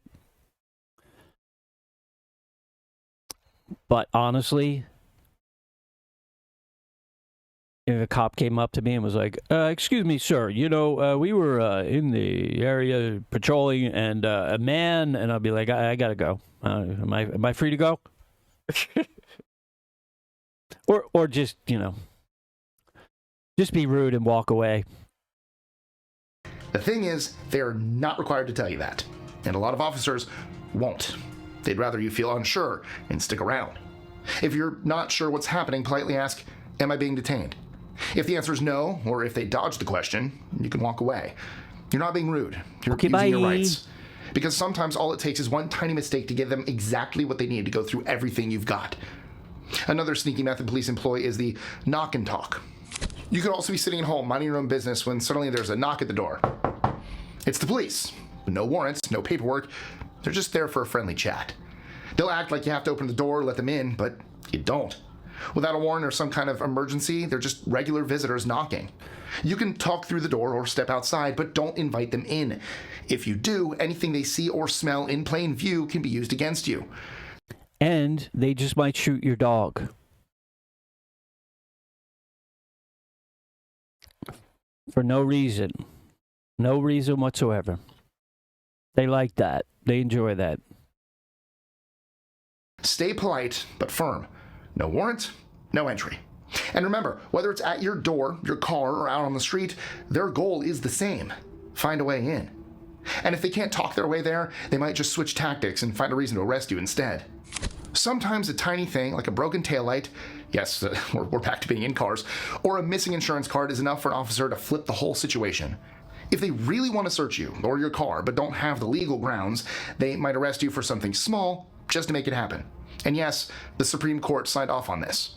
In Atwater v. Lago Vista, 2001, a woman got handcuffed and hauled to jail for not wearing her seatbelt, a violation that normally just gets a fine. Once you're under arrest, even for something small, police can search you and parts of your car without a warrant. If it happens to you, don't resist. It won't help. Keep your cool, say as little as possible, and get a lawyer. Now, if arresting you doesn't seem like the right move, well, there's another classic trick they'll pull out next. Let's say you've done everything right so far. Stayed calm, stayed polite, refused the search. The next move some officers love to pull is claiming they smell something illegal. I smell weed, they'll say, even if you've never touched the stuff. And in a lot of places, well, that's all they need to start searching your car without asking again. Jesus Christ. Courts usually back them up because smell is considered a probable cause. It's not fair, but it's hard to argue in the moment. If it happens, don't argue. Just hold your ground politely and take mental notes. Or better yet, record the encounter, because once that happens, you're building a case for later. Which brings me to our next one. Some officers will confidently tell you something that just isn't true. Like, it's illegal to film police, hand me your phone. Or, if you stay quiet, that's obstruction. Neither of those are true. You have the right to record public officials doing their jobs, and you have the right to stay silent, as long as you're not physically getting in the way. You know, the move is, if they say, I smell weed, you just say, that's just me, that's just my body. I don't shower. I'm an anarchist.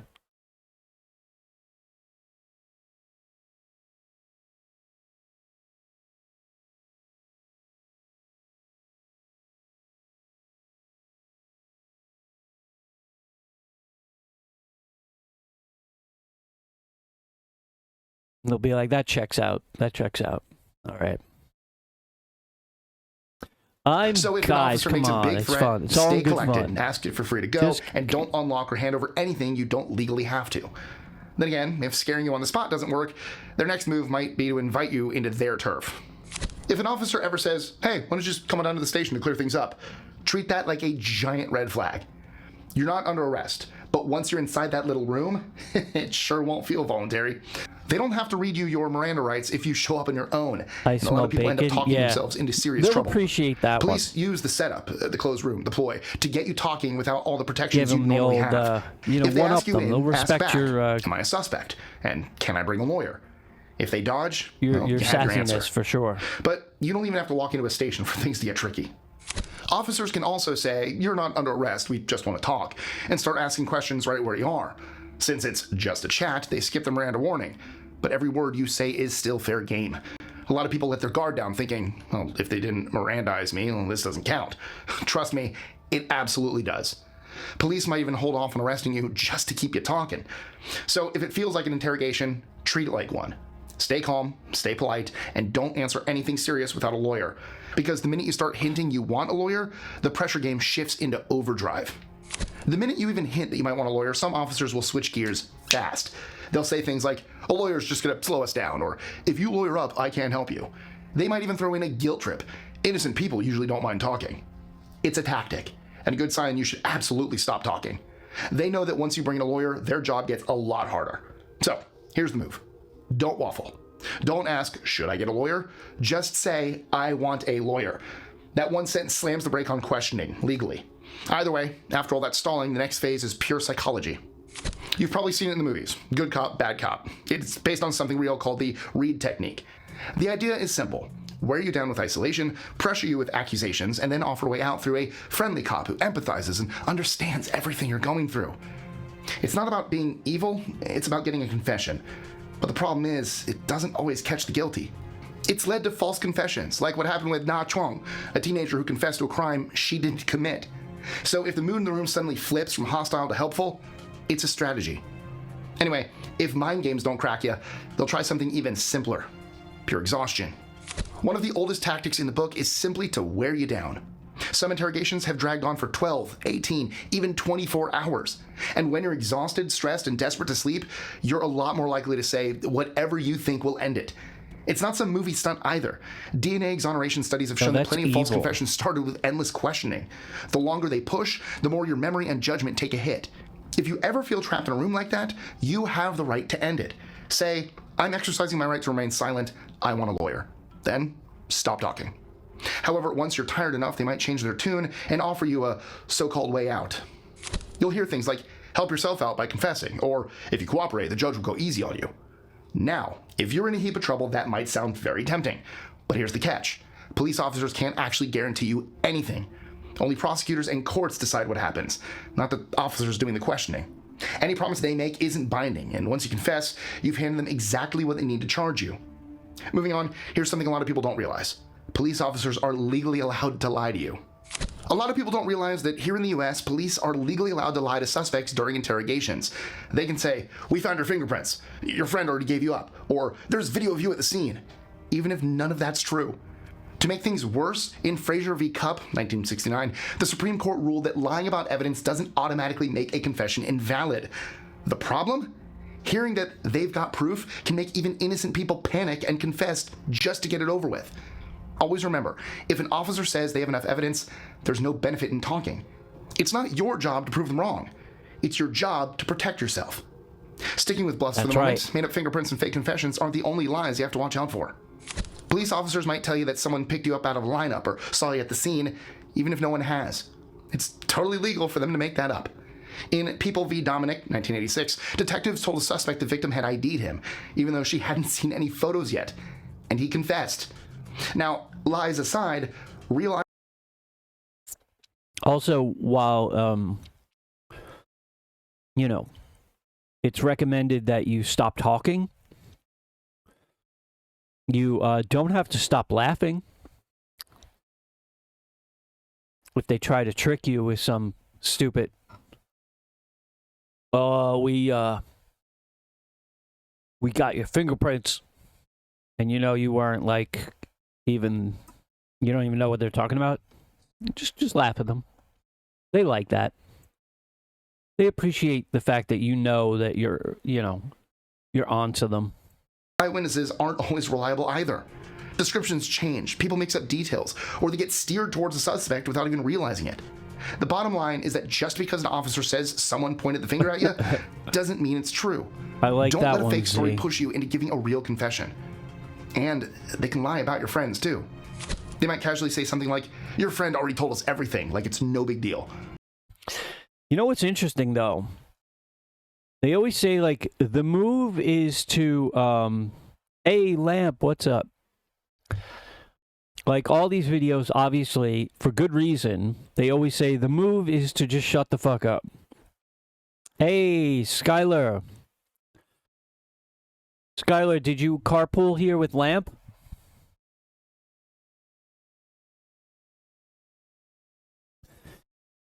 That's right. That's true. But yeah, they'll always say, like, you know, don't say anything, you know, exercise your right to remain silent or whatever, which is good advice, but it could be fun to, like, you know, to fuck with the cops.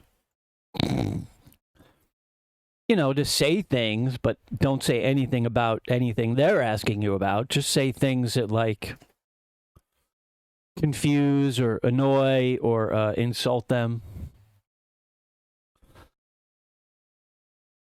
Actually, don't do that. As much as you might want to.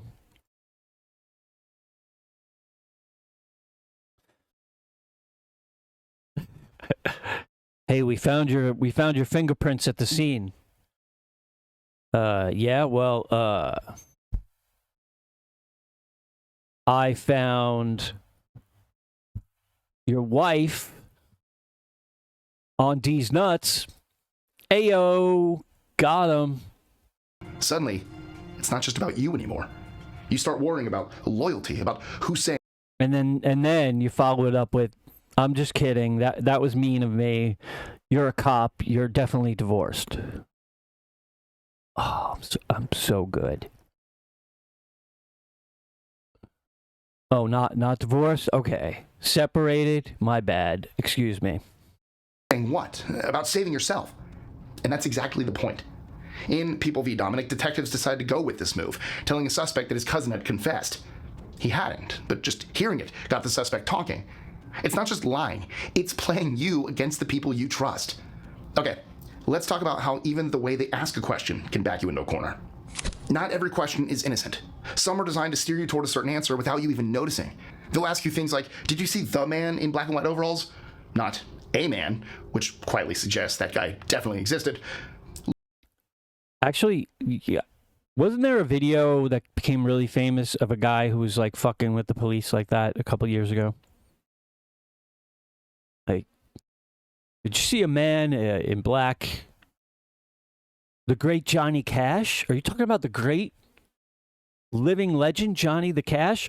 He's not living anymore. He's dead. Don't you know that? Come on, guys. Some detectives. Just, you know, fuck with them. Just be annoying.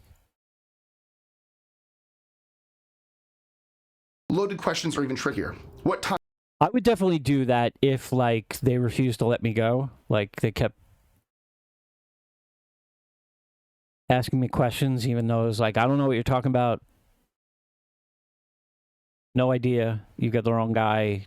I have nothing else to say. And if they kept fucking hitting me up, then I would start being like, yeah, well, you know, your wife and Johnny Cash and whatever other jokes I have to get. Time did you leave in the getaway car? Assumes you. I mean, what are you going to do? You're locked in a room with cops for like 8 to 12 hours. Like, obviously, you gotta try to keep your sanity somehow, right? These setups are built to box you in and make you confirm details you might not even know about. If a question feels strange or unfair, that's your sign to slow down. Yeah, think carefully. It was a white guy, or better of course. yet, keep quiet. Unfortunately, not every threat wears a badge or asks official questions. In serious cases, police sometimes plant an undercover officer or informant right next to you, in a jail cell, on the street, or even at work. In cases like these, you might think you're venting to another regular person, but every word is passed straight back to the cops, and it's perfectly legal. In Illinois v. Perkins, 1990, the court decided that Miranda rights do not apply when a suspect unknowingly speaks to an undercover officer. It's a sneaky move because you don't see it coming. The rule here? If you've been arrested or you're caught up in something serious, don't discuss anything with anyone you don't absolutely trust.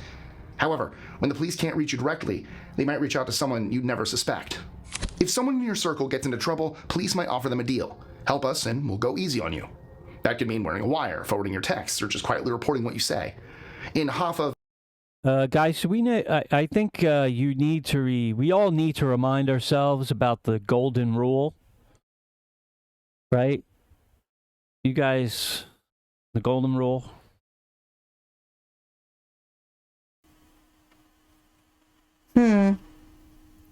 Snitches get stitches and wind up in ditches. True.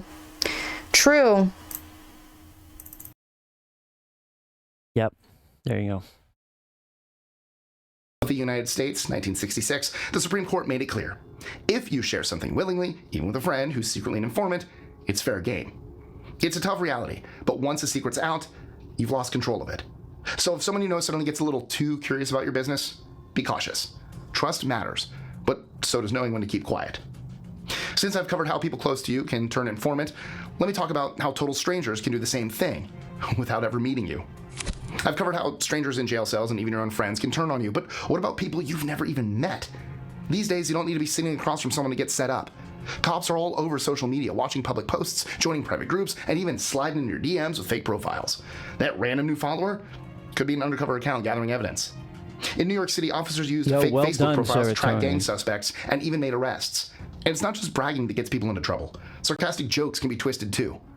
I think it's safe to say that if you wouldn't say it to a cop's face, it's safer not to. Oh yeah, yeah. This is don't Fed post. God damn it.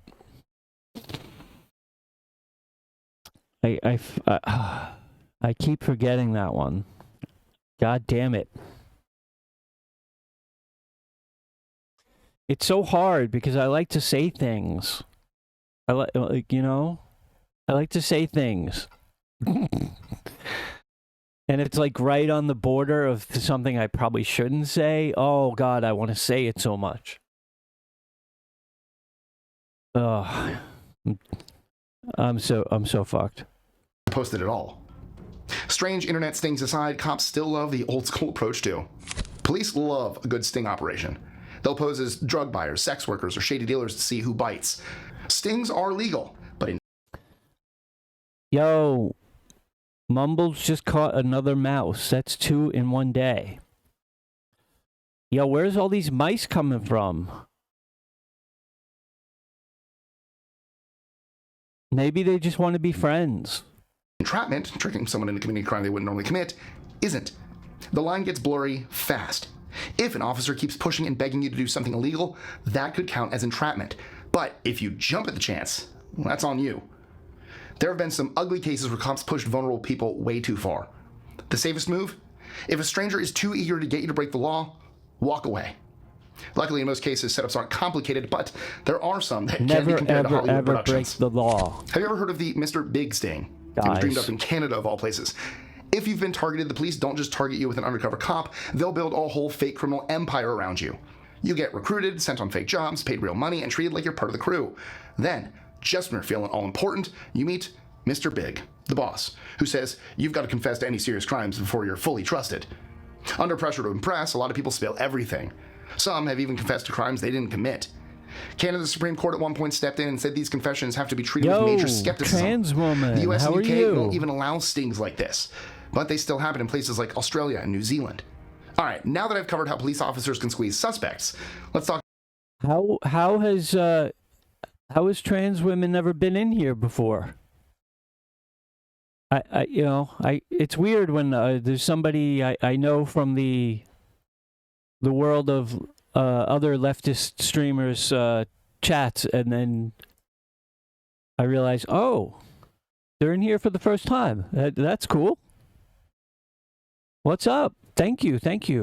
I'm sorry, I didn't mean to you were trying to lurk and I put the spotlight on you. I'm just, welcome in. Talk about how they get information out of the witnesses too. And no, they don't just sit them down and ask, what happened? Instead, they use something called cognitive interview.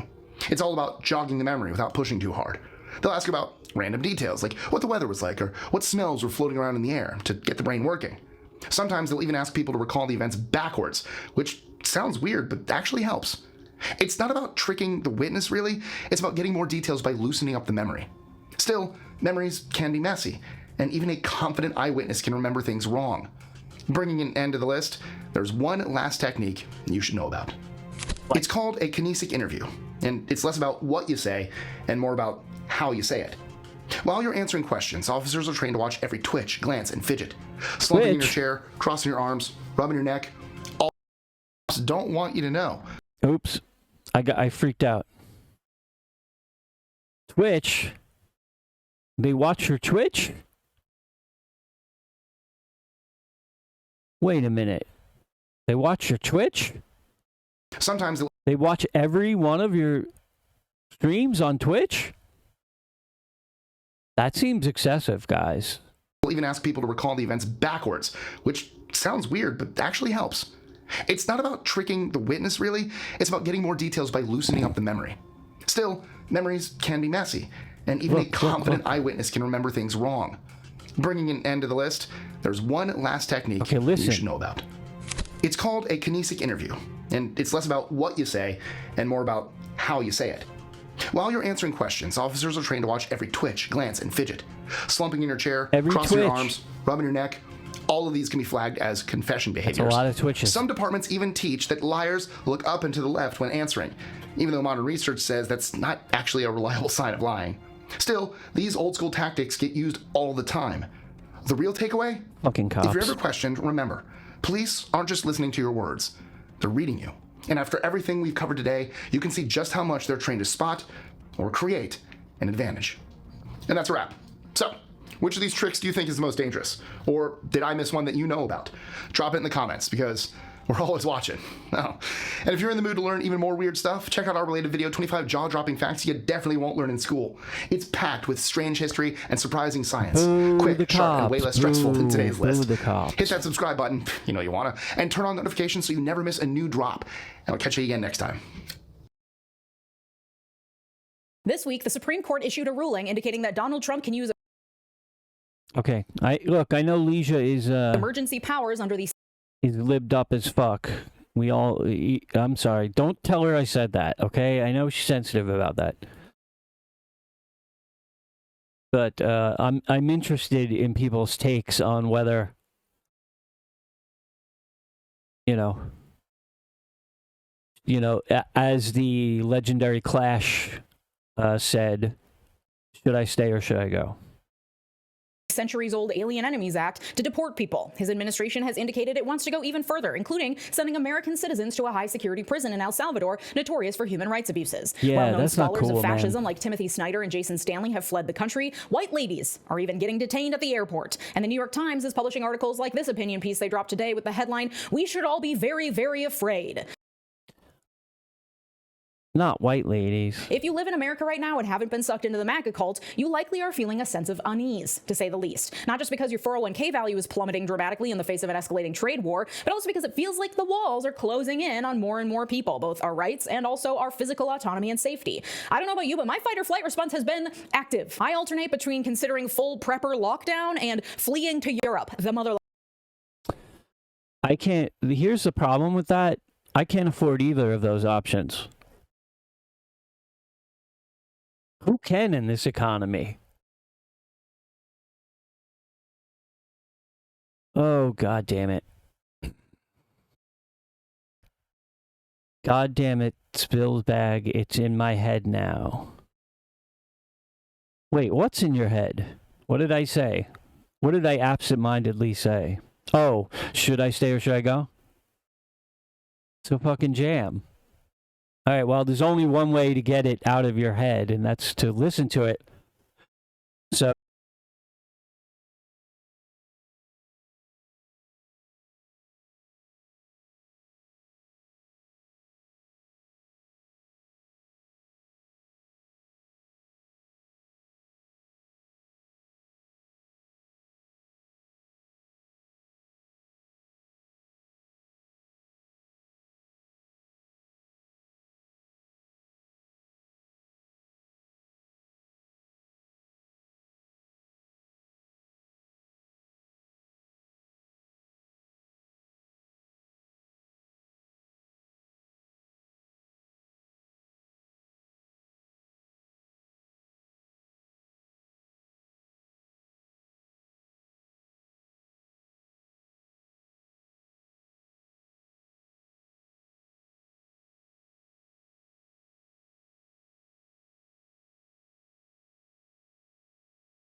Hey, the Radio Clash video used that same shot.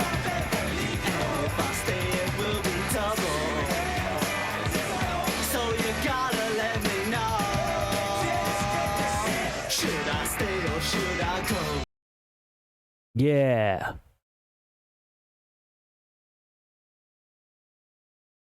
Anyway, yeah, what do we do? Oh yeah, I can't afford either, so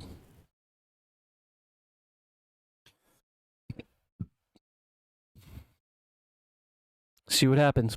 Land. I know which websites are the best for searching for apartment rentals in most major European cities because my doom scroll of choice is, I wonder how much an apartment in Paris costs just in case, and also, how do you flee across an ocean with a petulant, stubborn English bulldog in tow? And so many more questions. It's exhausting, and on top of it all, the constant onslaught of horrible news makes it very hard to know how much panic is legitimate and what's an overreaction. And when I'm spiraling personally, I find that more information is helpful to get a grasp on what's actually happening, so it's less of a nebulous, unknown foreboding sense of doom. And in fact, it can be very helpful for me to stop and remind myself of the privileges that I do possess so that I'm not in my own head obsessing about myself and can instead move forward with a clear mind and pay attention to what does matter and what is actually an emergency versus what is just a stress response. So today, in an attempt to offer you the same perspective and a moment of relief for your nervous system, maybe, I'm going to rank who should be fleeing the US from get the fuck out to you are fine, including It's actually, I respect that. It's a good move. To kind of like see who might most, do a tier list of who's most at risk. I think that's a good way to do it.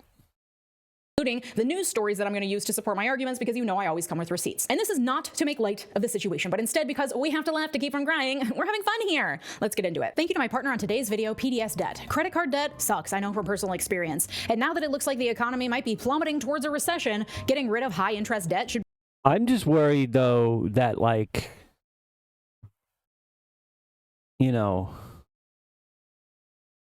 like a year down the line or something, I'll be like, oh yeah, you know what? I should really get the fuck out of America.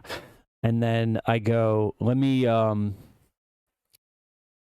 sell my condo because that's literally the only money I have in the world.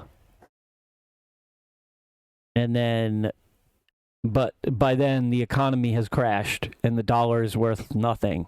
So I got nothing.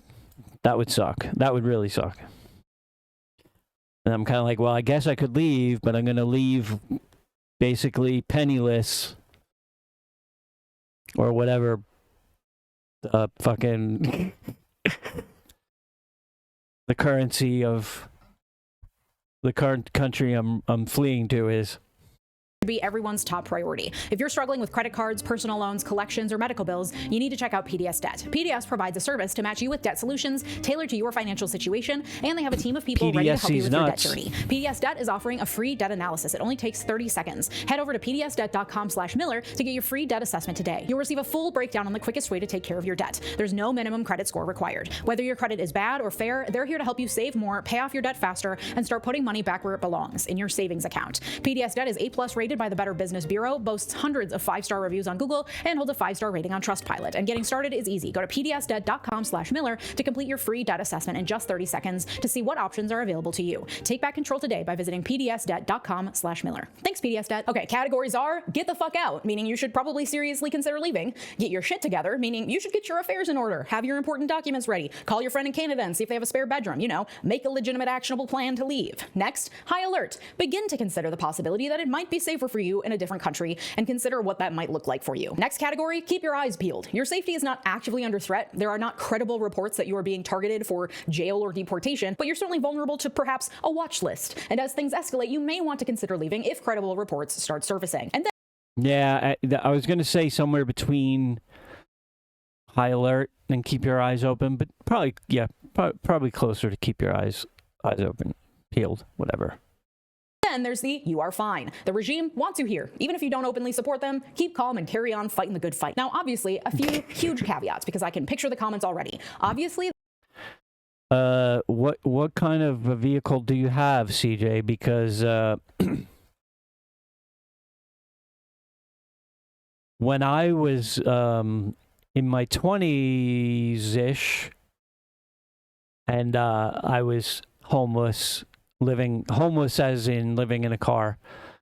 I lived in a Buick Regal in 1980, 80 something, I think. Buick Regal. So as far as like sleeping, it was comfy as fuck. It was fucking huge. It was big, huge. Just almost like this. Almost as big as this bed. So they don't make many cars like that these days.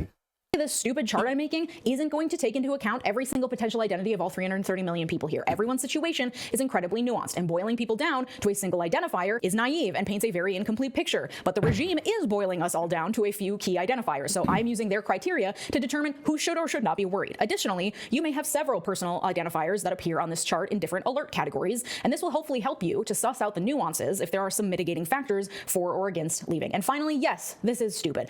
I'm sure you guys have probably seen the whole like genre of people living out of their cars, right?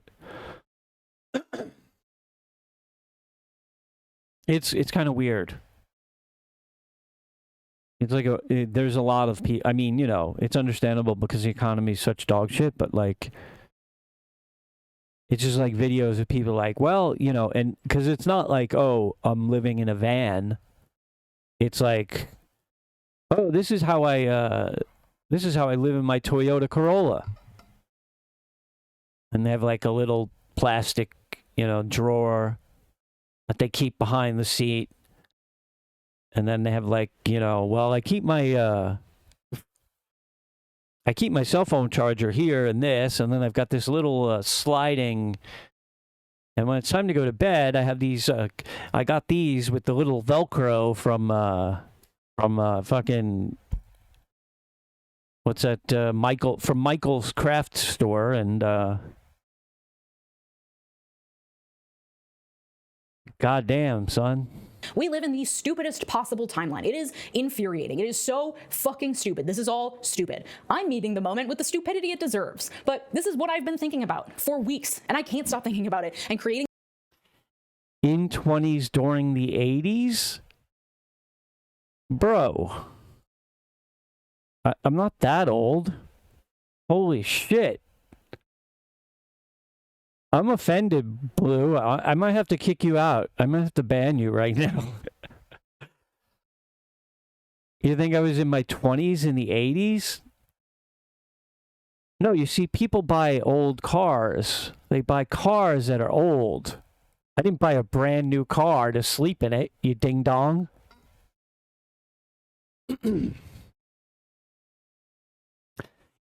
Yes. I said it was an 80s model. I didn't buy it brand new off the fucking factory floor.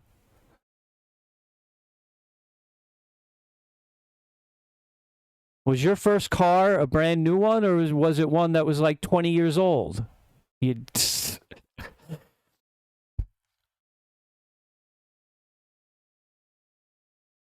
Actually, it wasn't my first car. It was my second car.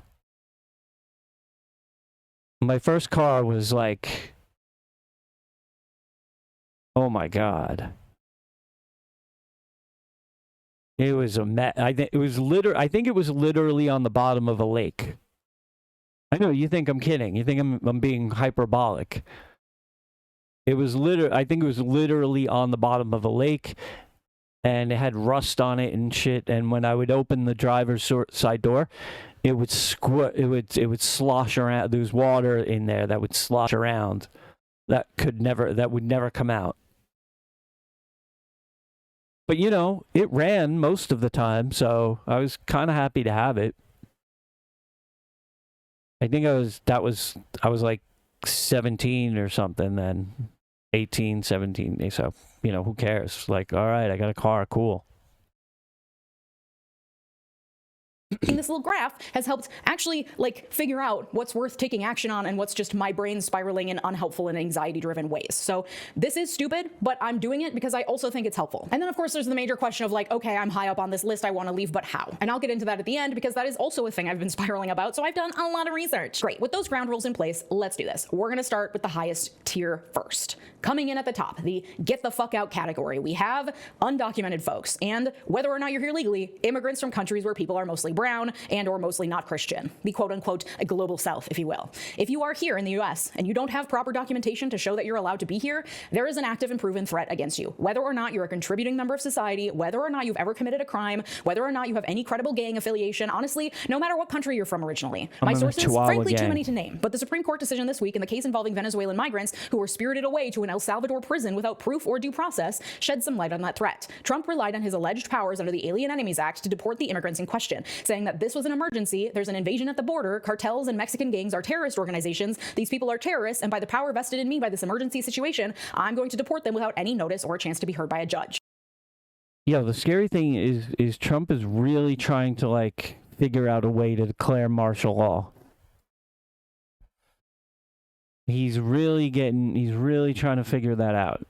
It's very unnerving.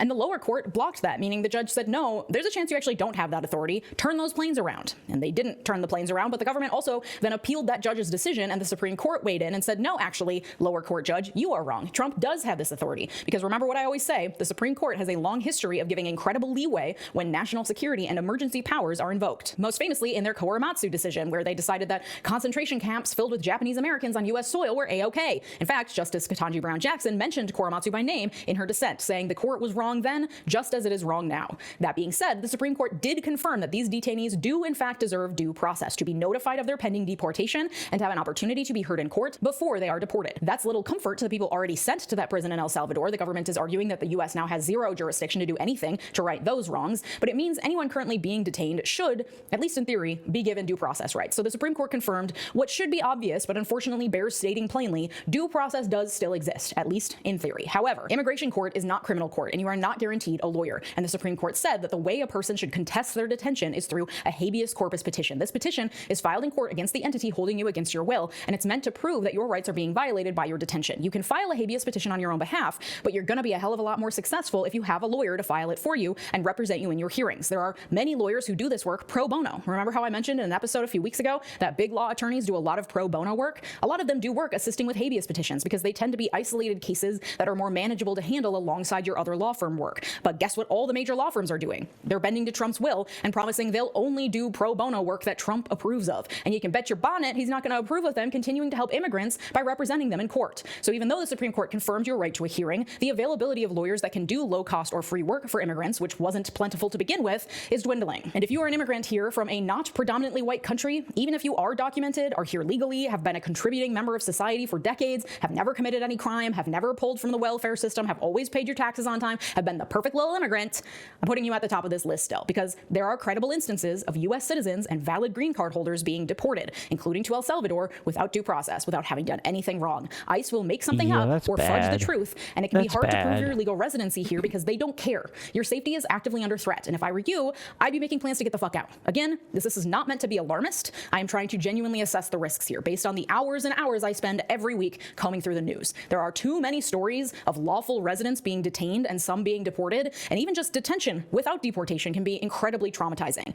The threat is very real. You are not overreacting if you are making plans to leave post-haste. Okay, next criteria on the list we have get your shit together. This means, do you have your passport and other documentation together and ready to go? Do you have a plan for if you need to leave quickly? I would be reaching out to friends in other countries if you have any. I would be choosing which country I would go to and the best route to long-term residency in that country, just in case. On this list, I have put anyone who's brown and looks like they could come from Latin America or a Middle Eastern country, or whose name sounds like it could be from those regions, or whose parents are from those regions, even if you were born in the US. My sources, stories are emerging of more and more people being detained at airports, including a lawyer, including US citizens who were born here but maybe have dual nationality with a country from those regions, or whose parents are from those regions, especially if you travel to those regions regularly, they have that information. I just got escorted off of a flight as an American in LAX. You are at risk of being detained, and given how quickly they're deporting people to avoid due process or being stopped, If you are detained, you are at risk of deportation without due process. I would be making an exit plan. If you are an immigrant from Europe, Australia, New Zealand, Canada, the white people places, you are in the get your shit together category. Numerous reports are surfacing of German tourists being detained and deported. A Welsh girl was backpacking through North America and was detained and ultimately deported because they said she was illegally working on her tourist visa. She was trading work for a place to stay, which is a very common practice called woofing, where you work on someone's farm or wherever and they provide room and board for you.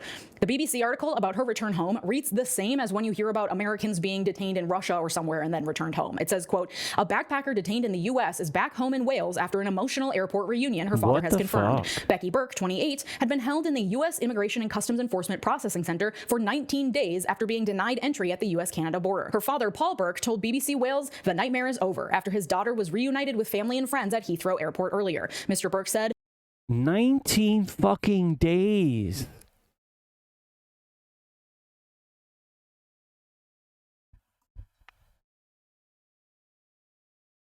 Chat. She was detained.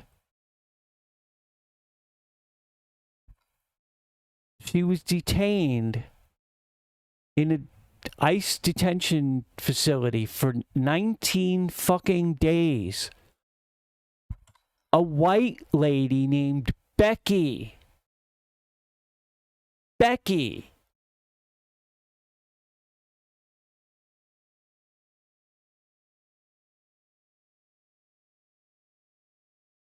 Ayo. Ayo. The fuck?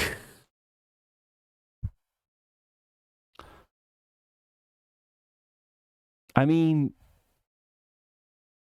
like, I get racism. That's old hat. We know how that works, but like, a Welsh girl named Becky? 19 days?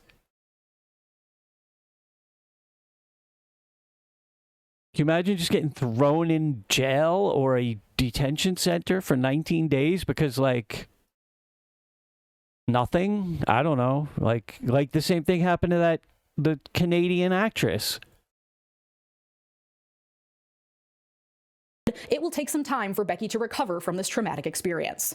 A Canadian woman was detained at the southern border of the United States despite a valid work visa because there was record that a past visa application had been denied. She had gone through the correct channels to fix that visa issue and was simply trying to renew her legitimate visa when she was detained and questioned and ultimately told that the processing on her visa was incorrect. And it's still unclear why she was then held in a detention center for 2 weeks before being allowed to return to Canada. These are very real threats. Being detained in a U.S. immigration center is no fucking joke. If I were you, I'd be getting my shit together. And then finally on the get your shit together list is trans folks. And this one I was a little on the fence about because frankly, I think y'all have been in the get your shit together category since before Trump took office, but I also recognize that there are few countries where it's easy to live openly and happily as a trans person. Additionally, I'm not seeing reports that there is new active danger of deportation. You've seen racism. Now get ready for its older brother, ultra-nationalism. Whoop, whoop. It's racism plus. It's racism on the difficult level. Or incarceration being currently enacted.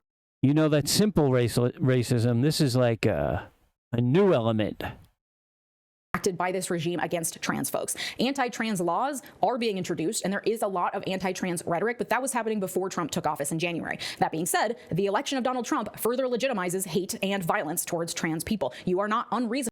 Yeah, I mean, isn't it crazy to think like,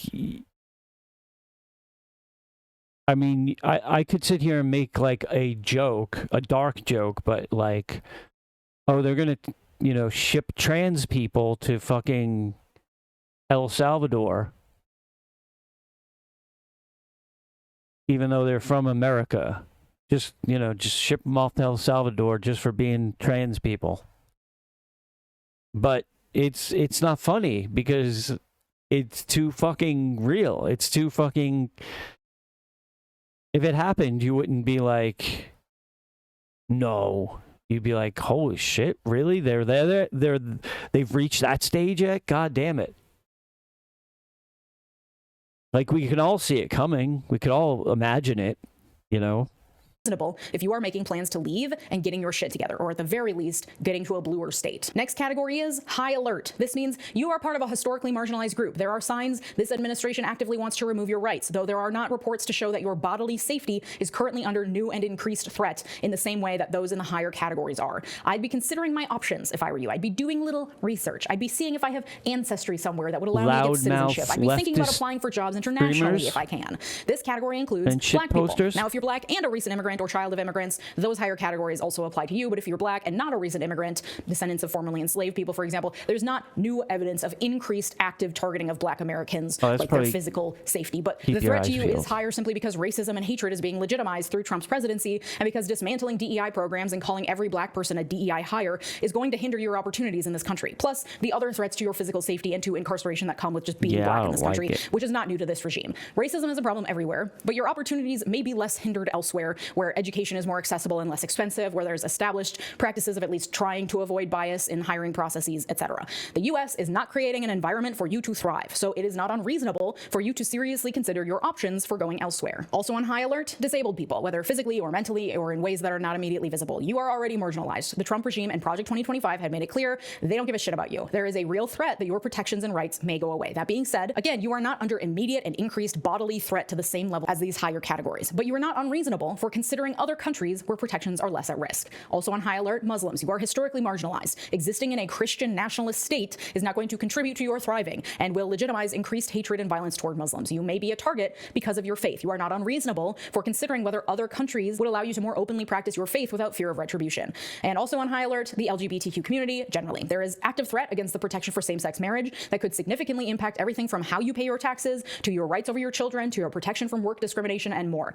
Your bodily safety is not being targeted at the moment by actors within this regime, but your rights certainly are. You're not unreasonable for considering other countries where your marriage and your family and your life is respected and protected, or at the very least, bluer states that provide greater protections. Next category down on the list is keep your eyes peeled. These are people at heightened risk of being targeted for various reasons, but who aren't actively at risk for their physical safety. You would advance to a higher risk category when news reports surface that people like you are being targeted for arrest or violence increases against you. You should keep an eye out for those reports and be ready to start thinking about leaving if that risk increases. On this, if they come for Hassan, I got to get the fuck out.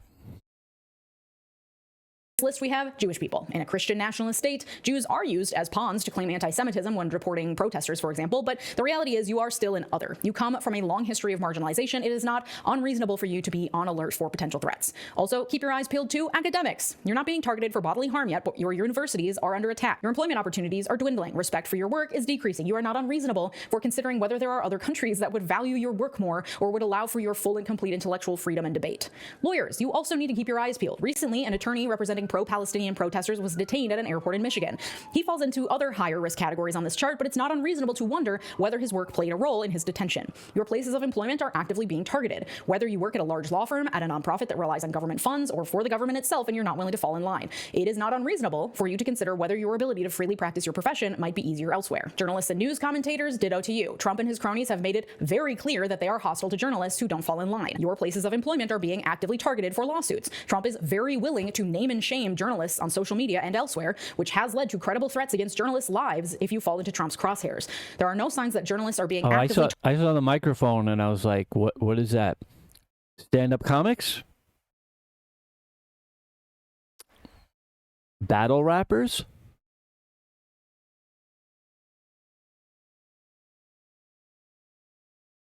Party MCs? I don't... targeted by the regime such that their bodily safety is actively at risk, but it is not unreasonable to be keeping your eyes peeled for the first sign of more active crackdowns against journalists. Known communists, you're on the keep your eyes peeled list as well. You know that despite the fact that MAGA people don't actually know what the definition of communism is, this country is not above actively targeting people on communist membership lists. That historic marginalization combined with this regime's open hostility against communists means that while you're not actively being targeted and your physical safety isn't currently at risk, it's not unreasonable for you to be on alert and considering whether you might be able to openly express your political views somewhere else.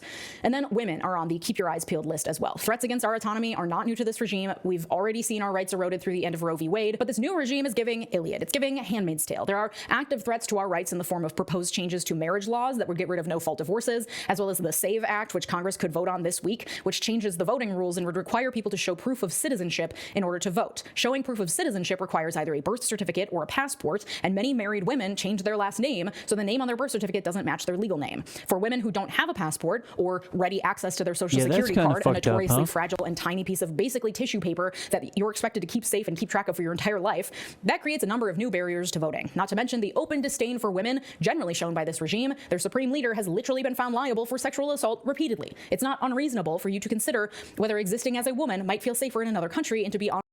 Do you guys still have your a copy of your birth certificate? On alert for any changes that might make you I do, from back in 1943.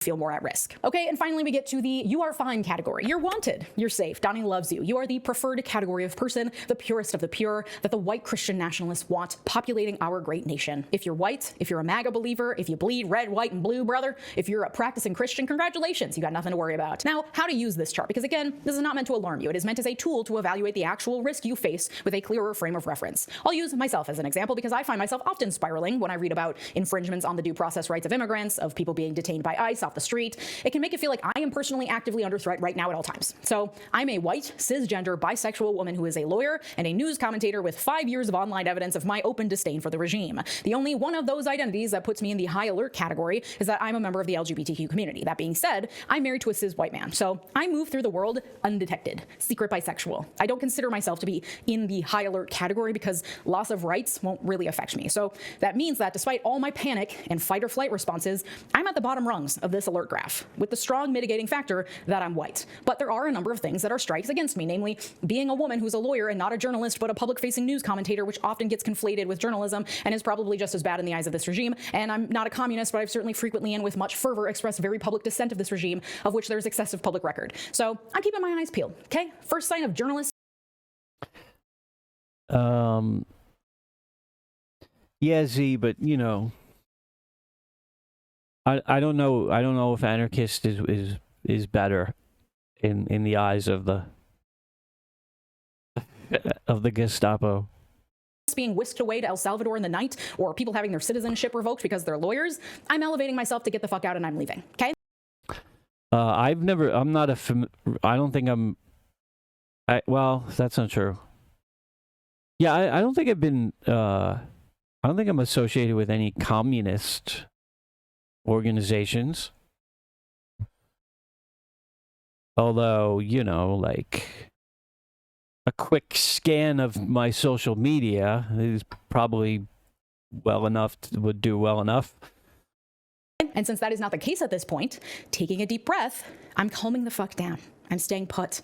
I'm learning to be more self-sufficient. I'm fighting the good fight in whatever way I can. But this is, of course, little solace to those of you at the top of this list. And there's not much I can say to you at this point because I'm not trying to make you feel better. I think that that's condescending in the face of very real threat. There is very little that you can do to stop what's happening at this point. If you have a country you can go back to, do that. But I know that's not always an option. If you are a national of a country in Latin America, Andorra, the Philippines, Equatorial Guinea, Portugal, you can get citizenship in Spain after 2 years of residency. To gain residency in Spain for 2 years, you need a valid residency visa, which comes in a number of forms: student visas, business visas to open a business in Spain, or the digital nomad visa where you can work remotely in Spain. For those who aren't nationals of the countries I listed, you can gain permanent residency in Spain if you are there as a legal temporary resident for 5 years, which is similar for a lot of European countries. The digital nomad visa in Spain is good for 3 years and then renewable for 2 more. That equals 5. A lot of educational programs can also take 5 years, especially if they are PhD programs. If you gain employment at a company in Spain or any other country, frankly, that will sponsor you, that's another option. Citizenship by descent is also possible in a number of countries around the world, including in Africa, Asia, and Latin America.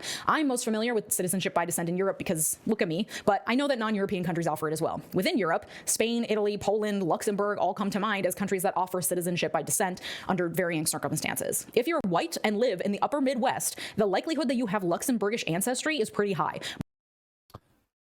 Yeah, I'm kind of fucked in that whole category because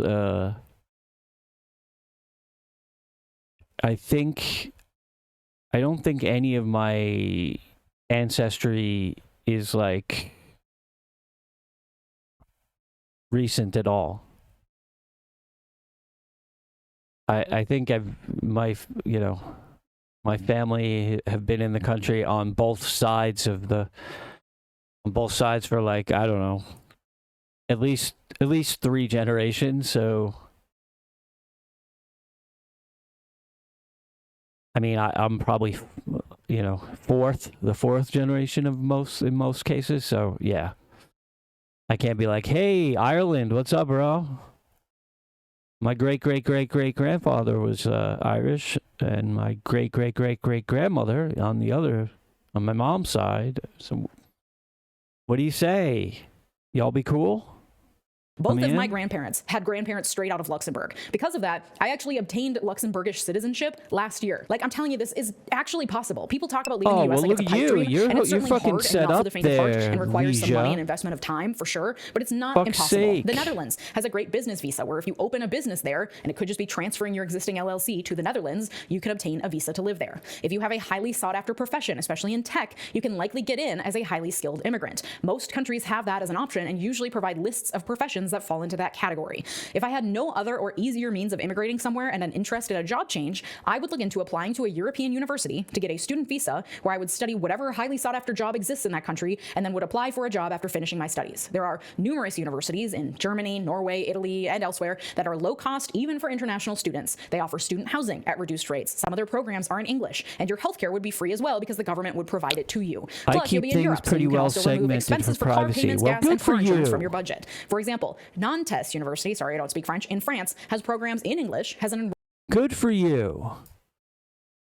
I didn't know I was going to be a Twitch streamer in a fucking fascist... I didn't know I was going to be a leftist communist fucking Twitch streamer in a fascist country suddenly. What did I think I had to be private for?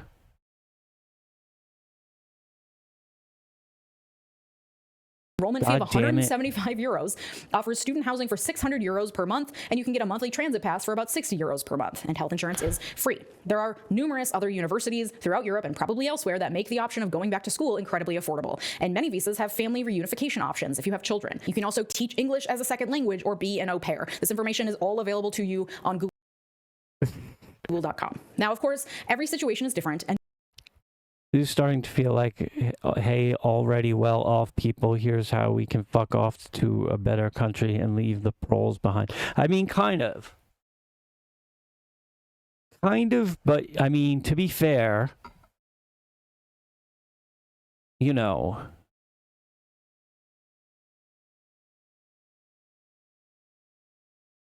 some people that are higher up in that list of potential targets of the administration really should bail if they can. The people that I would say is very annoying would be like liberals, like rich white liberals who are just like, I just hate Donald Trump. I can't stand him. He's such a fascist. Yeah, I'm sick of Donald Trump, and it's like who have absolutely no danger to them at all, other than being like, you know, they think they're going to be persecuted maybe because they're a liberal, because they voted for Kamala or some shit. Like, those are the people that I would say, you know, yeah, fuck them. But, you know, I always say that about them. So there you go. Nuanced. Your decision to stay or leave will be influenced by so many factors. Adding a family and children and pets to this equation makes everything so much more complicated. As a side note, if you have a dog, check out the Chartered Animal Travel Facebook group. Also, Bark Air offers flights for dogs, and they're expensive for now, but they're working on expanding offerings and lowering costs. Or you can sail from New York to Europe aboard the Queen Mary 2 with your dog on board, if you don't want to fly with your dog in stowage under the plane, which is incredibly unsafe for flat-faced dogs and cats. And I can already see the Europeans in my comments. There are going to be a lot of people from other countries telling you they don't want you to come there. The reality is Carter's that a anti-immigrant beautiful, sentiment is not beautiful unique to shaped America. face. Every European will tell you their city is experiencing an unprecedented housing crisis. That's true everywhere in Europe and the US and elsewhere around the world. As a white person, I'd rather take up space in the land where my people came from than gentrify a neighborhood in Mexico City, for example. It's hard to stay in the US under the current regime. It is also incredibly hard to leave.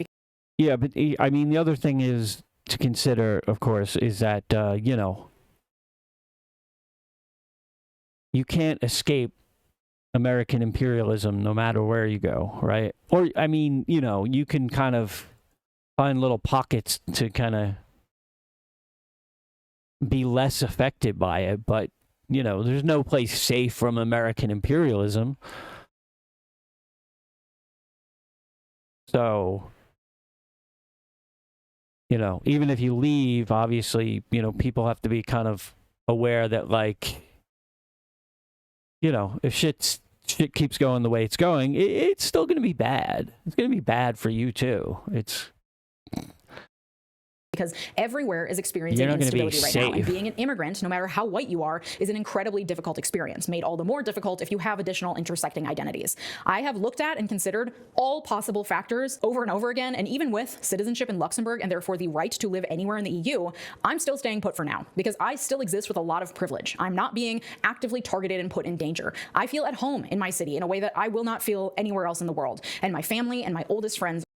See, I'll give her credit. She's not leaving because she knows, you know, she's not at risk. So, or, you know, significant risk.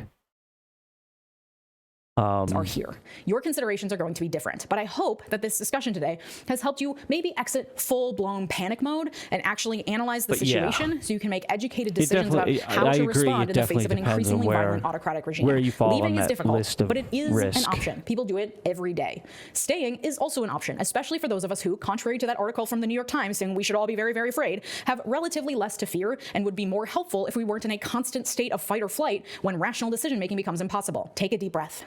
We are in this together, and for some people, it is not selfish or reactionary or an overreaction to decide to leave. But also, this list is really subjective, and I genuinely want to get a read on how people are feeling. Do you disagree with my assessments? Are you actively making plans to leave? Comment down below. And if you'd like to support my work, I recommend joining me over on Patreon, where I launched the Why America Co-Learning Lab at the beginning of this year, a learning community having discussions and making connections along with a monthly syllabus curated by me. All year, we'll be covering topics under the umbrella theme of Eat the Rich, building solidarity in the new Gilded Age. April's topic is all about uncovering how fascism festered in America.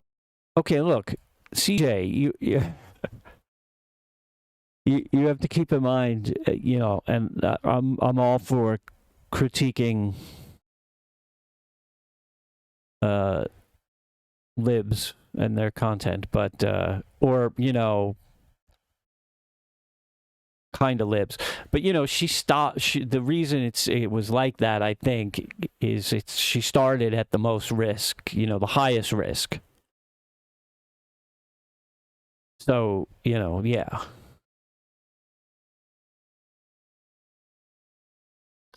So it's kind of different if you're on that level of the scale, and yeah. This is all hosted over on Patreon, which is linked down below. If you're interested, please join us. Patreon. I mean, here's the thing: is like I go, oh, I'll probably be. I'm sure I'll be fine. But you know, I don't know that.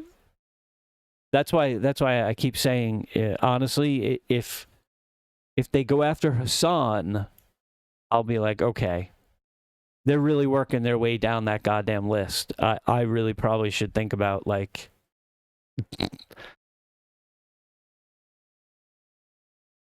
taking a trip out. Patreon.com/Legion Miller. Thank you to my multi-platinum patrons, Mark, Thomas Orff, Sarah Shelby, Art, David, R.H., Latranger Lucas, Joshua Cole, Thomas Johnson, and Tay. Your generosity makes this channel what it is, so thank you. And if you like this episode, you like the one from Monday about this stupid tariff situation. Thanks so much for watching. Have a good day. Bye-bye. Yeah, she's pretty lived up, for sure. But I mean, like I said, I give her credit for not making a whole video of how, like, oh, just we should leave because Donald Trump, right? Like, which, you know, is kind of that like the people at that hands off rallies that were like, holding up signs that said, like, if Kamala had won, we'd be at brunch right now. Like, that, oh, God. That is, like, so...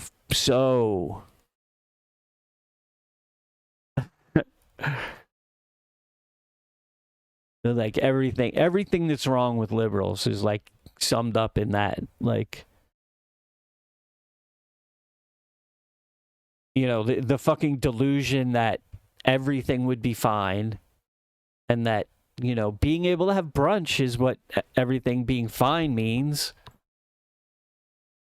You know, if I'm comfortable, then everything is fine. Like, God damn it. Let's go to our little rally that says how much we hate Donald Trump. It doesn't mention anything about the genocide we're funding in Gaza. You know, that's a little controversial or whatever. Like, goddamn liberals. God damn them. All right, wait. Let's see what we got. I'm taking advantage of the fact that I put some fun content on here. How about the CIA hired the mafia to kill Castro? Is that a legit theory? I mean, I know the CIA was trying forever to kill Castro in various ways. The mafia one, I wasn't like sure if that was a legit one of them. They did 100%. Okay. Yeah, I know. It was like their endless pet project, right? It was to like try to kill and or depose Castro.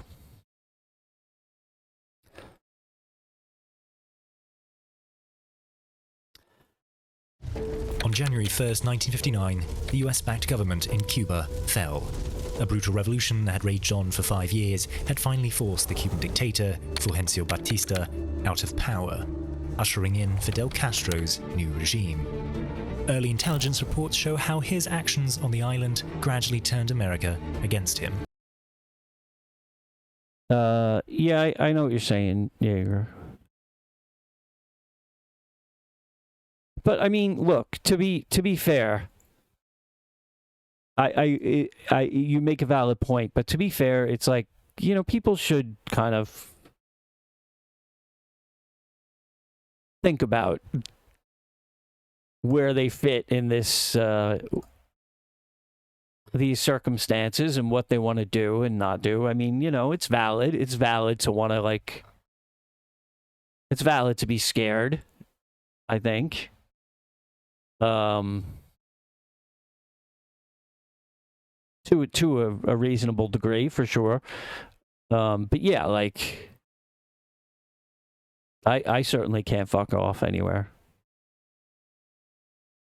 But, you know, as far as I'm concerned, my obscurity is my shield. I hope my obscurity is my shield. Under his leadership, the Cuban state began to resemble a direct contradiction to American ideology. The country spat in the face of the US's free market. Unless they start doing like a random. Unless, like, you know, Elon's like, oh, you know what? Let's get Grok to pick some people we could go after randomly. Economic doctrine by favoring a centrally planned economy. It appeared unlikely to adopt a democratic electoral process, and finally refused to align with the US in its struggle against the Soviet Union. In fact, doing the opposite by cozying up to Moscow economically and politically, and fostering anti-American sentiments. All of this while being on the US's doorstep. In the words of Livingston Merchant, the Undersecretary of State for Political Affairs, the Cuban problem is the most difficult and dangerous in the history of our relations with Latin America, possibly in all our foreign relations. It was in this geopolitical climate that the CIA embarked on a mission to decapitate the state that it now viewed as an existential threat. Yeah, because fucking Cuba was like over there absolutely killing it, and they were like, God damn it. We can't let them be an example of how socialism works. Castro would have to go. In a dingy room in Washington, D.C., sometime in August of 1960, 2 senior CIA officers met in an off-the-books meeting. Officially, the US government attitude to the embryonic Castro regime remained neutral, so they would have to figure out a way to get rid of Castro in a manner that would not implicate the United States. It was not long before one of them suggested an outrageous plot.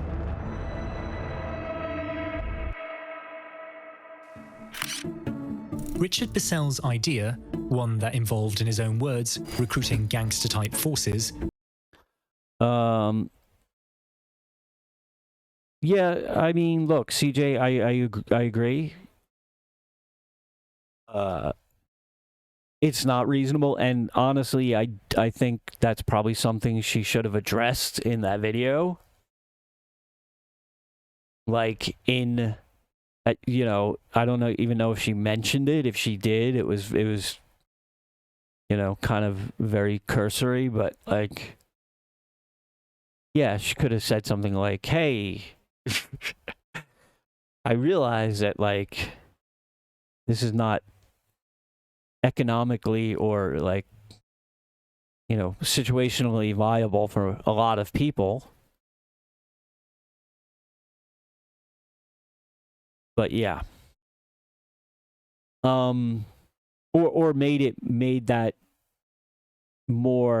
part of it more into the, like, get your shit together category of saying, like, maybe suggestions of how, like, you could try to do, you know, get to a safer space over time, or how maybe you could do something, you know, maybe some options for people that couldn't leave, you know, like what can you do if you're at high risk and yet you can't leave? What are some ideas there, you know? At least fucking touch upon it for sure. To facilitate an assassination campaign against Fidel Castro would go down in history as one of the most bizarre plots the CIA had ever engineered. However, in their eyes, it made perfect sense. US businesses controlled vast swathes of the nation's key industries, from telephone and electricity infrastructure to oil refining and lucrative sugar exports. American mafiosos and crime syndicates had also long operated lucrative bootlegging, gambling, and prostitution rackets in Cuba. When Castro took over the country in January of 1959, most American businesses were expelled as the economy was nationalized. The crime syndicates that had set up shop there suffered the same fate. The loss of the island constituted a massive financial hit for them. At one point, it had been touted as the Las Vegas of Latin America due to how profitable Cuba had become for casinos and their owners, and they had just let that golden goose slip through their fingers. As a result of this setback, US mafia organizations with significant stakes in Cuba suddenly had a bone to pick with Fidel Castro. Of course, the CIA recognized that this animosity could be used to their advantage. Both parties had much to gain in removing Castro from power. The United States might gain another amenable government on its doorstep and reclaim its economic investments, and the mafia could take back its gambling syndicates, restoring an arrangement that had worked perfectly well for decades. A bonus was that the CIA could obscure its involvement in the entire operation and chalk up any violence or the assassination of Castro himself to a turf war between the Cuban government and mafia interests, thus keeping their hands, at least nominally, clean. To get the ball rolling on the mafia plot, the CIA Director of Security, Sheffield Edwards, reached out to a former FBI agent, then lawyer, Robert Mayhew, who was thought to have underworld contacts. As it happened, he was indeed able to provide access to an influential mobster by the name of Johnny Rosselli, a high-echelon enforcer. Johnny Rosselli, he looks like a guy that was like the second tier of the Brat Pack, right? Like, or the Rat Pack, excuse me. Like, you know, there was like Frank, Sammy, and those cats, and then like down the line, couples, years down. Oh yeah, Johnny Roselli, you know.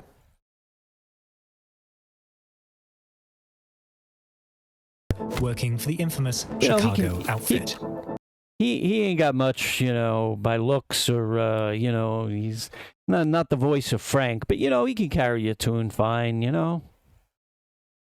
He'll do if we need an opener. The same organization once headed by Al Capone. Mayhew and Rosselli met on the 14th of September 1960 at the Plaza Hotel in New York, where he posed as a representative of, quote, several international business firms which were suffering heavy financial losses in Cuba as a result of Castro's actions, obscuring the CIA's involvement from the gangster. He explained to Rosselli that these firms were willing to pay around $150,000 for a successful hit on the Cuban leader. Of course, no such businesses existed. Every cent. $150,000 to kill a legit leader like that? That seems kind of cheap, man. I was coming. Yeah, I want to be, you know.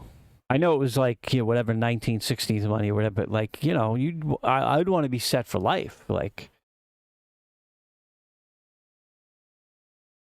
Straight from the CIA's coffers. Rosselli's instinct was to reject that offer and not get involved. But after some prodding, he was finally convinced, agreeing to introduce Mayhew to a man he knew to be part of the Cuban crowd, but not before insisting he do it for free.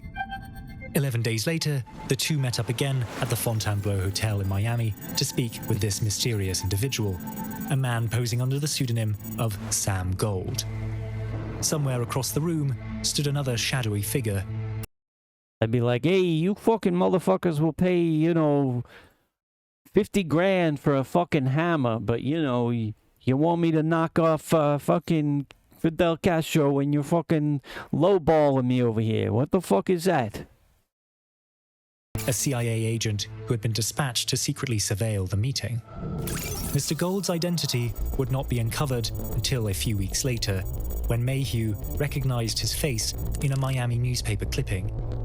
Sam Gold was none other than the heir to the Al Capone empire, Salvatore Giancana. Giancana did end up joining the scheme that day, offering up a courier that could smuggle any necessary materiel into Cuba and establish sympathetic contacts there as well. That courier, known only to the CIA at the time as Joe, would be revealed as the notorious mobster Santo Traficante. Dankness, I was briefly considering, in fact, I may have set it up in like one of those print on demand shops or whatever, but I really wanted to sell fanny packs that said bad motherfucker on them.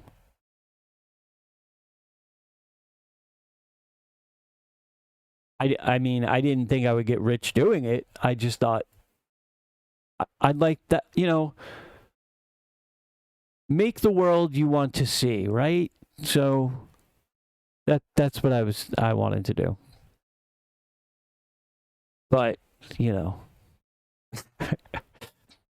unfortunately, there's most of those print-on-demand fucking companies will have everything, like fucking slippers and flip-flops and drink coasters, and, you know, very few of them actually have fanny packs. Or, as they say in in Britain, bum bags. The Sicilian Mafia's Cuba boss.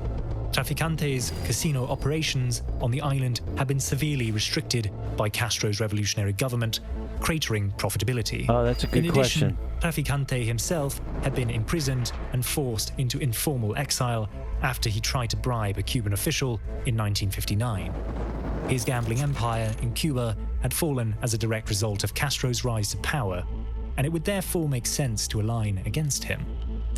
So the CIA had found their mafia connection, a group of criminally inclined individuals who shared a common enemy and had the necessary connections to get close to Castro without revealing any US government involvement. It was, in the CIA's eyes, the perfect crime. While Mayhew, Rosselli, Giancana and Trafficante worked to acquire a contact in Cuba willing to carry out the assassination, the CIA had to develop the means through which to actually kill Castro. Initially, they considered a, quote, gangland-style killing in which Castro would be gunned down, presumably as it most visibly communicated a mafia-related attack, making it easier to distance themselves from it. However, the mobsters involved advised against such action. It would be nearly impossible to find anyone willing to conduct such a brazen hit, as the likelihood of being captured and killed was so high. Declassified documents also show that less than a month after the Miami meeting, the agency commissioned a box of Castro's favorite Cuban cigars to be laced with botulinum toxin, a nerve agent that gradually paralyzes the body's muscles in strong enough doses, leading to the failure of the respiratory system and ultimately death. While these were never used, the cigars were tested roughly 6 years later during an internal review of the operation, and they were found to be so potent that, quote, merely putting one in the mouth would do the job. Numerous other methods were discussed, but ultimately, the CIA elected to employ dissolvable pills that could be secretly placed in Castro's food or drink. These pills, like the previously considered cigars, would deliver a lethal dose of botulinum toxin once consumed.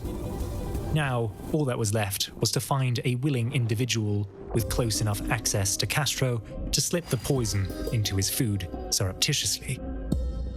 As it happened, the mafiosos in the CIA's employ had found just the person, a man working in the Cuban Prime Minister's office by the name of Juan Orta. He had been receiving bribes from Cuba's gambling syndicates before Castro's takeover, but now with the island's casinos closing rapidly, Orta was losing a lucrative gig and was on the brink of financial peril. Bringing him in on the operation gave him much-needed cash and allowed him to take revenge on Castro. After some trial and error, the CIA perfected its botulinum pills sometime in February of 1961 and subsequently began transferring them via its distribution chain to the gangster Santo Trafficante. By March of the same year, the pills had arrived with Orta in Cuba, but to the confusion of the CIA, he returned them shortly afterwards. They theorized that he had gotten cold feet and abandoned the operation. However, unbeknownst to them at the time, Orta had recently lost his privileged position at the Prime Minister's office and by April 11th was seeking asylum at the Venezuelan embassy in Havana. Whether he was frozen out of the position and forced into exile for reasons unrelated or because Castro's security services had gotten wind of the plot is not known. Dejected but not defeated, the CIA renewed its efforts to poison Castro. They again relied on their mafia contacts. Via Santo Trafficante, they reached out to a senior figure within the Cuban exile community, Antonio de Varona. Varona was the leader of the Cuban Democratic Revolutionary Front, or FRD, a quasi-paramilitary political organization dead set on the overthrow of the Castro regime. Trafficante approached Varona under the same corporate ruse that had been initially used to recruit him. Hearing it, Varona jumped at the offer. He had become dissatisfied with the slow progress of the anti-Castro movement through conventional channels and was thrilled to have what he thought were wealthy business benefactors willing to fund his schemes against the Cuban government. This time, Varona was to deliver the botulinum pills to a waiter working in one of Castro's favorite restaurants, at which point it would be easy to slip them into his food unnoticed. But this scheme was interrupted by the Bay of Pigs invasion in April of 1961, which placed all other Cuba-related operations on standby. The Bay of Pigs invasion involved sending more than 1,000 FRD guerrillas trained by the CIA to land on the southern coast of Cuba, here at the Bay of Pigs. It failed miserably. The guerrillas were poorly organized, poorly informed, and lacked the support of the Cuban population, and most were either captured or executed. This bungled operation would become one in a long line of clandestine plots against Cuba to crash and burn.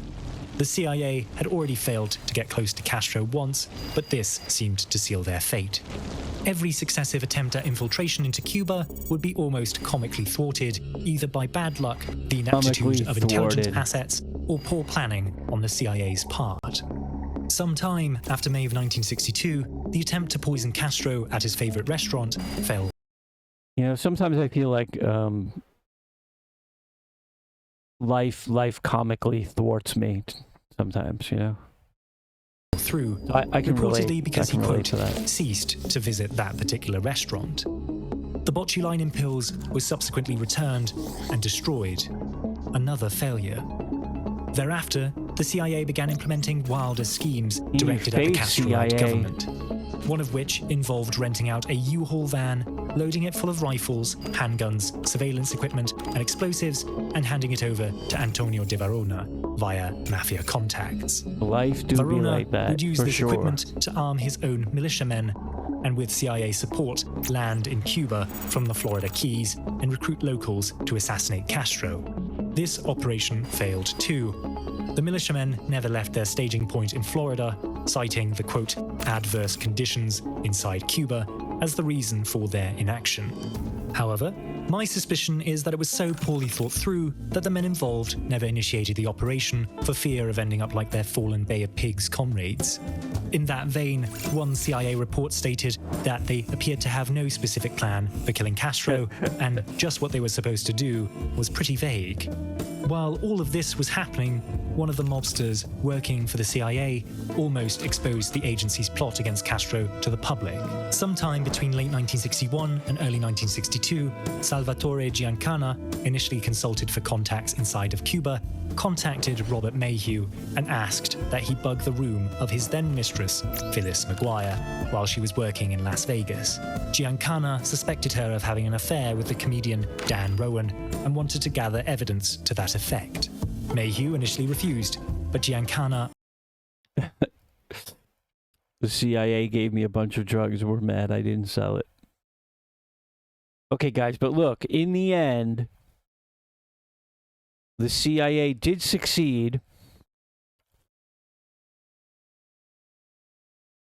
by using their most ingenious plan ever, letting him die of old age. Sure, it was a time-consuming plan, but almost 100% guaranteed effective, so very, very clever. Argued that Mayhew owed him after he had helped with the Castro assassination plot. Mayhew finally caved to the request, hiring a private investigator Gotta go to with the place recording 100% devices guaranteed in one. Rowan's Las Vegas hotel room on Giancana's behalf.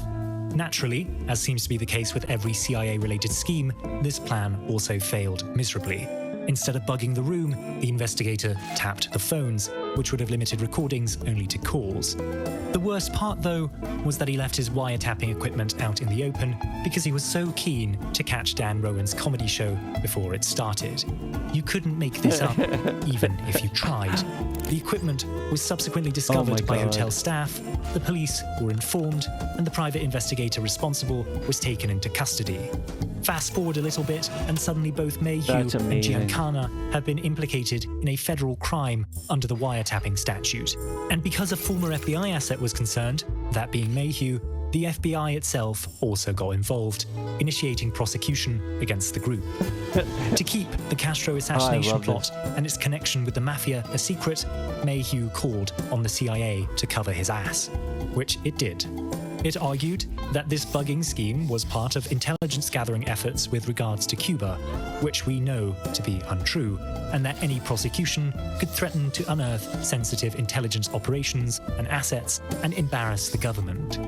In short, the CIA asked the FBI to cease their investigation, a request that was ultimately honored. But not before the US Attorney General, Robert Kennedy, was informed of the saga. In a closed-doors meeting between Kennedy and CIA top brass, he stated, "I trust that if you ever try to do business with organized crime again, with gangsters, you will let the Attorney General know before you do it."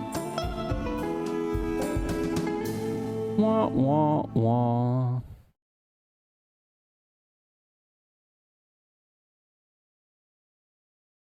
That was pretty good.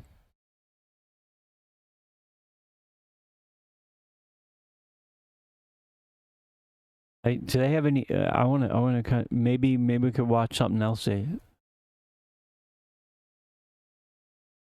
other content before we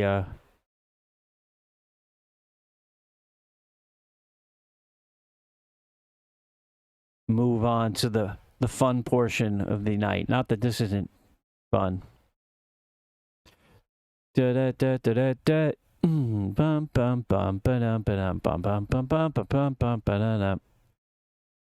Okay, sorry guys. Now you're gonna have Mario Brothers stuck in your head.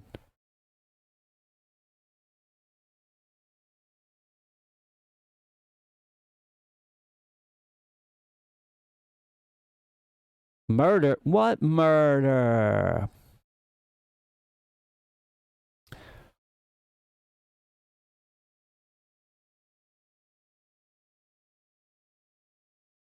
Let's see, secret tunnel? How terrorists stole an Italian cruise ship? The longest hijacking in history. The IRA's war on London. I think I've seen that one. Or, well, I mean, I've seen videos on it. I don't know if it was that particular one. Why Soviet bus stops look weird? Why Swiss money looks weird? Why your mama looks weird? Hey, oh, hey,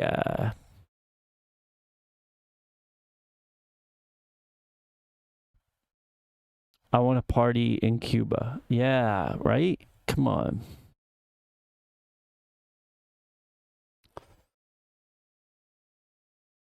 How Paris became a Nazi resort.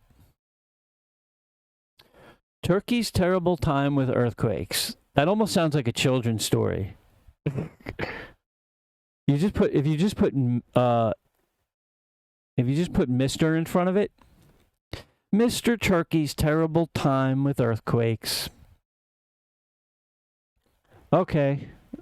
Bus stop. I feel like I've heard this before, These are Soviet though. bus stops. This is one in Armenia, this is one in Tajikistan, and this is one in Abkhazia.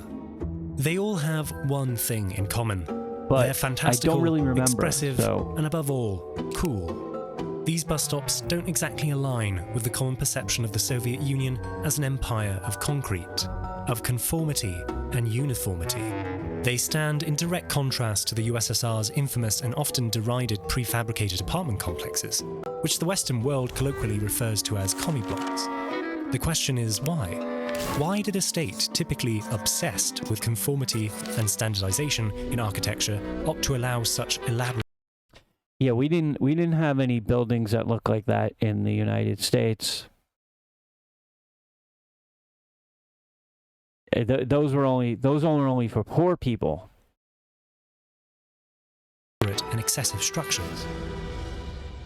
Their existence is ever more confusing because in 1955, the then leader of the Soviet Union, Nikita Khrushchev, had effectively banned all forms of extravagant architecture. He had passed this law, a resolution on, quote, combating the excesses of architecture and construction, which specified that architects and engineers should conduct a daily, irreconcilable struggle with the manifestations of formalism in architecture and with the excesses in design and construction. Now, Soviet law was often cloaked in highly ceremonial language, but what this essentially meant was that the state intended to clamp down on architecture that focused on form over function. Khrushchev had personally attacked... Yo, Khrushchev was kind of a douchebag, right?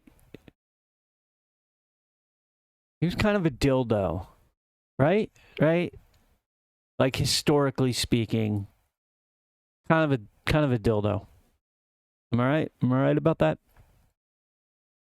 Soviet architects who were primarily trained in the classical school merely a year prior to the enacting of the law. Wasn't he also very jealous of, like, you know, that everybody thought Stalin was the shit?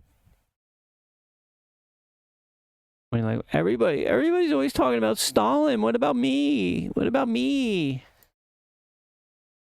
I'm cool. Law. He had stated that in our construction industry, there is often a waste of money, and this is the fault of many architects who allow excesses in the decoration of buildings built according to individual design. He added, you can't turn a modern residential building into a church or a museum. People need flats. They do not need to admire silhouettes, but to live in houses. Khrushchev was about to herald in the complete revamping of the Soviet architectural profession, shifting from the more stylized and opulent architecture of the Stalin era to a frugal utilitarianism that aimed to cut costs and increase housing supply. That looked nice. Now, when we look at some of these bus stops, like this one in Abkhazia, we can identify a few things that might have irritated Khrushchev. It lacks a roof and walls, leaving those... Look, there will be none of this bougie decadence of nice design, okay? None of that.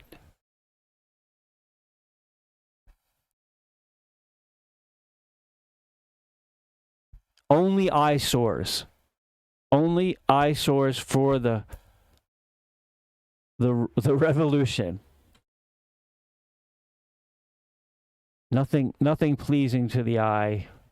That's bourgeois decadence. Is waiting for a bus exposed to the elements, something that is distinctly not utilitarian or functional. Another bus stop in Russia, in Stavropol Krai, has a gigantic metal statue of a man on a horse teetering on what appears to be a machinery shed.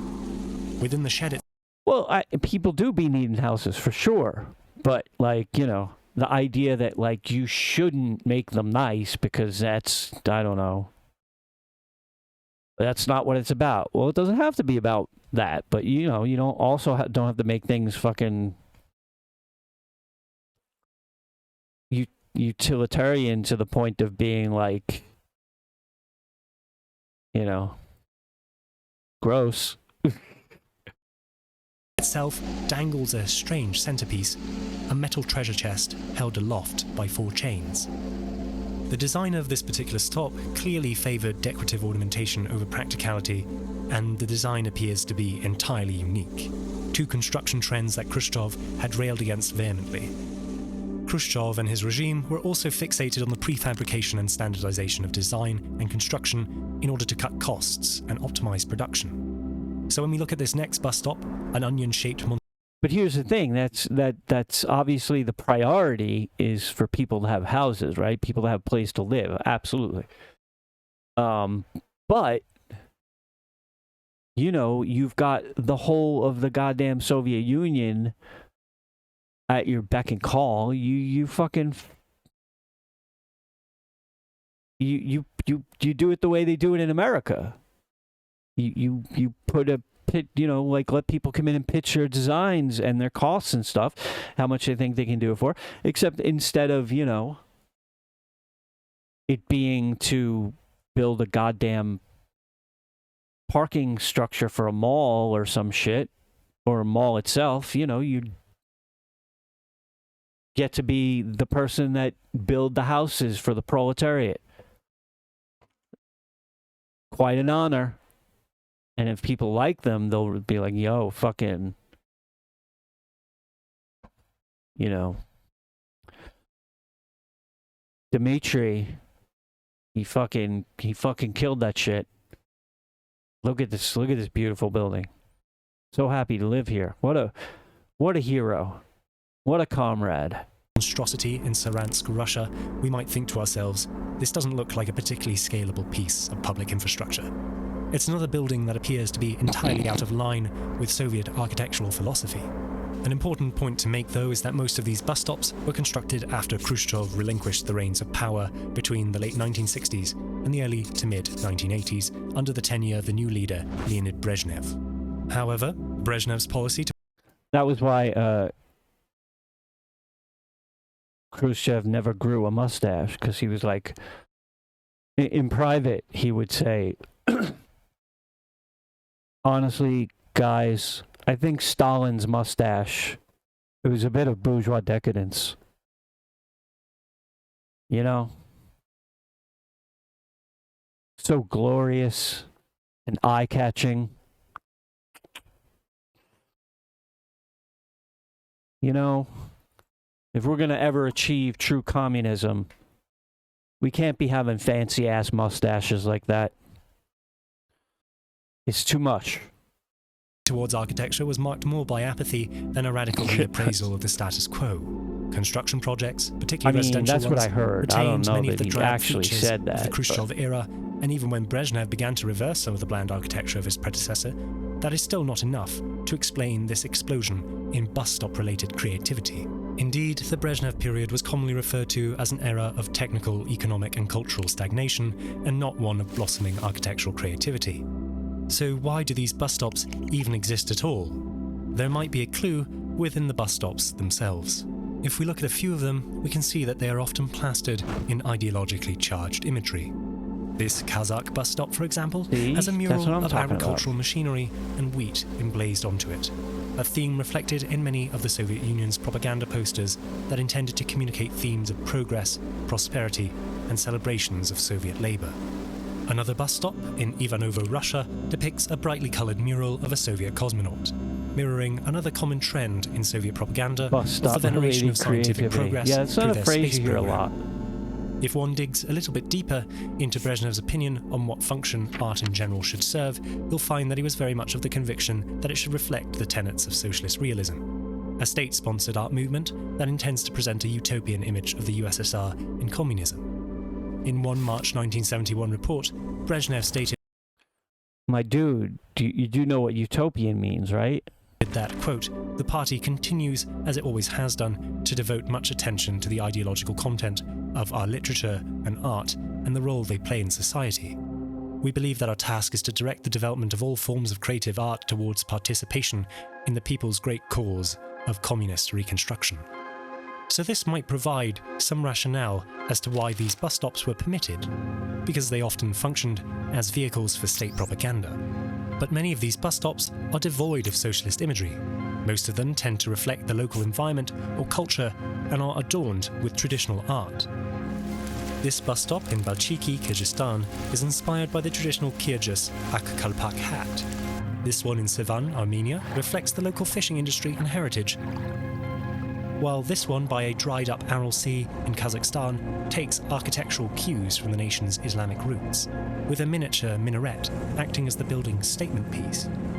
This too, however, is an element of official Soviet doctrine, the incorporation of communal identity in Hey, did you guys know that the hammer and sickle is a architectural makeup of hate symbol?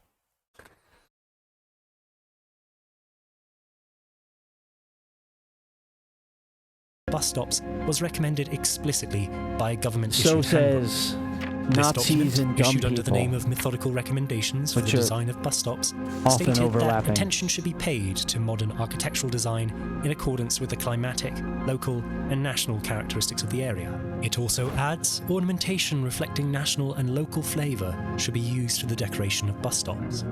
Initially, this might also sound fairly out of character for the Soviet Union. Being socialist, they typically weren't obsessed with tradition or customs, right? That is largely a misconception. One the of Soviet those Union, people as a at result of Twitch. Lenin's insistence on national representation and cultural independence, was actually an empire that afforded significant autonomy Hopefully to just its a dumb ethnicities. person and not a This Nazi. autonomy and cultural independence would often be co-opted and repackaged to convey a socialist message. Basically, if it was nationalistic in form but socialist in content, it became an expedient tool to propagate ideology. Now tools? The Welsh scholar C. Vaughan James, in symbols his of treatise hate? on How does socialist that realism, work? explained that within official Soviet doctrine, a socialist society not only preserves the best in folk or popular art, it instills new ideas into them, leading to a fusion of traditional forms with the finest achievements of academic art. Vladimir Lenin, again an ever-present lodestar in Soviet doctrinal development, also indicated that traditional art was critical to the ideology he had helped ferment in Russia. Art must have its deepest roots in the very depths of the broad masses. You see how Lenin's hand is up above him so high? It's because he was shaking Hassan Piker's hand. Or not? No, actually, I'm just fucking around. He was about to take a selfie. Of workers, he said. It must be understood by those masses and loved by them. It must unite the feelings, thoughts, and will of the masses and raise them up. So these bus stops fulfilled these criteria exceptionally well. Not only did they provide the canvas to exploit national values and cultural imagery in the various Soviet socialist republics and repackage it into Soviet pride, but they also acted as a way to bring art to the masses. it would meet the average worker, farmer, craftsman at the point they most frequented, the start of their commute to work. It was simultaneously an ingenious method of distribution and one that could be easily understood by the majority of people. Widely understood local imageries and Soviet ones were melded into one coherent whole. The less imaginative of these... What about my coherent whole? These bus stops, the concrete outliers that had no explicit political or ideological ties, were likely a product of another distinctly Soviet phenomenon.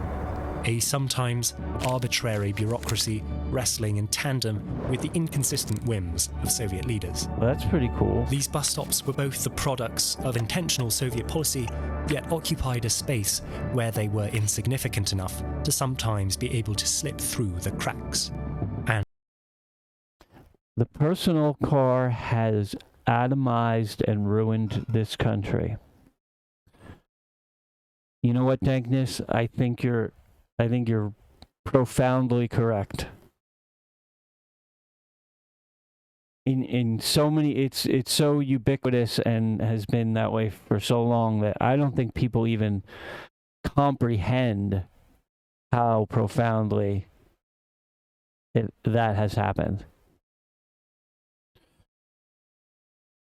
Like, I swear to God, this whole world would be different.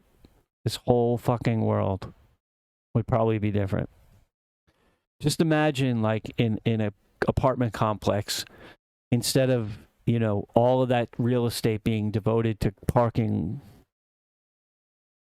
you have fucking, you know, little park areas and little gazebos and things that for people to be like hang out and be comfortable together. And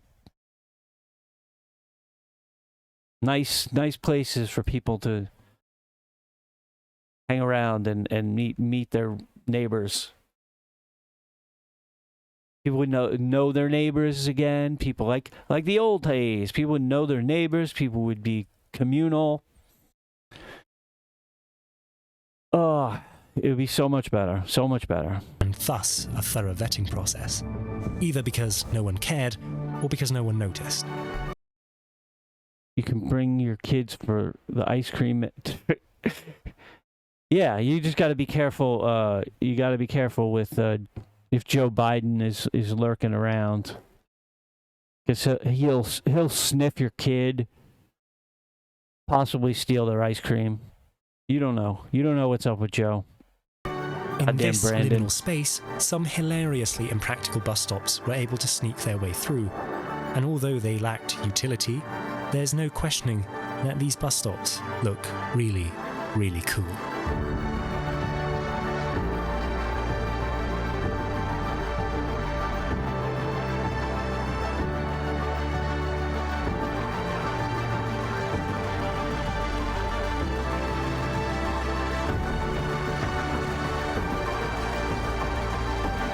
Yeah.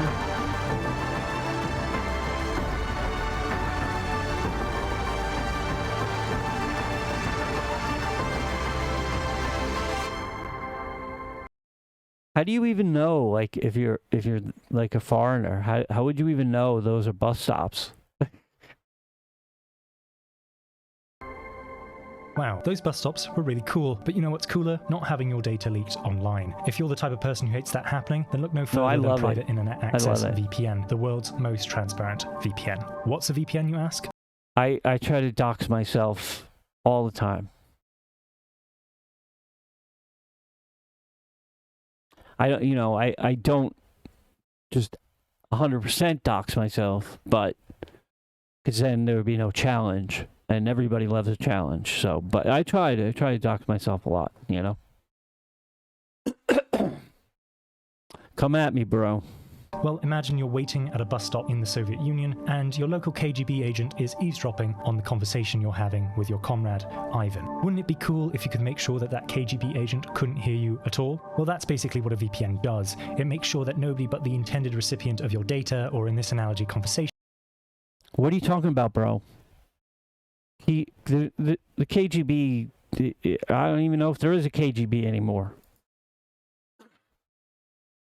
Probably not, right? So what are you going on about?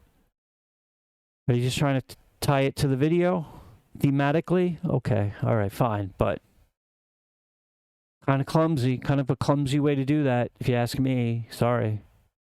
Is able to access it. Whether you're browsing the internet or entering in your card details on Toys R KGB Us agent is a Private nice Internet guy. Fuck Access you. steps in There you to go. make sure that your private information is kept away from the prying eyes of hackers, corporations, and even governments. You know, I like Just to pop over think of Adam Baldwin in the X-Files episode we watched last night as the American version of what would be a KGB agent. the app, choose a server, and voila, the KGB can't snoop on you anymore. But that's not all. I personally use the app on a day-to-day basis to access content on streaming sites that I normally wouldn't have access to. Some content is only available in certain countries, and even the Netflix library changes according to your location. But Yeah, with everyone PIA, knows that you'll be able now, to change man. your geolocation to 84 different countries and watch content from all over the world. This is how I'm able to watch, for example, John Wick Parabellum, which is only available in Australia, even though I'm halfway across the world in Switzerland. If you value your privacy and want to support my channel, then don't hesitate to click on the link below at www.piavpn.com/imperial to get a whopping 83% discount. That's just $2.03 a month and 4 months free. Thanks again to Private Internet Access for sponsoring today's video, and that's all from me. All right. That was pretty good. I really like the CIA trying to kill Castro. That was what a hoot.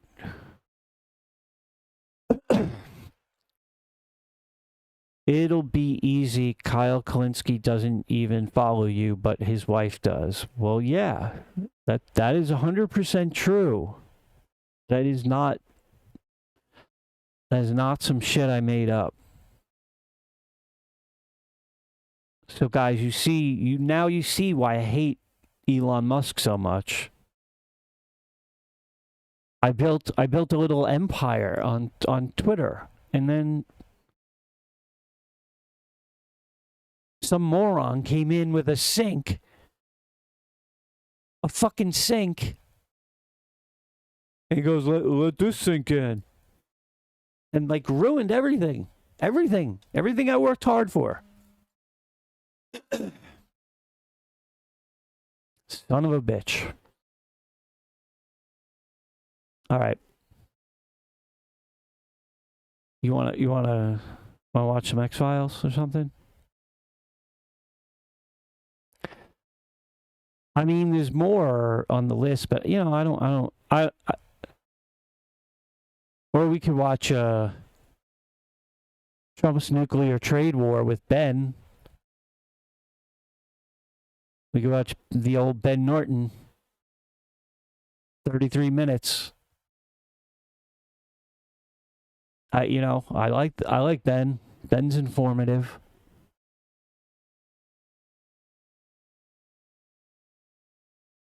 Please God, X-Files. What is with you, CJ? Don't you like to learn? What do you have against Ben Norton? Ben Norton's a nice guy. He seems like a nice guy.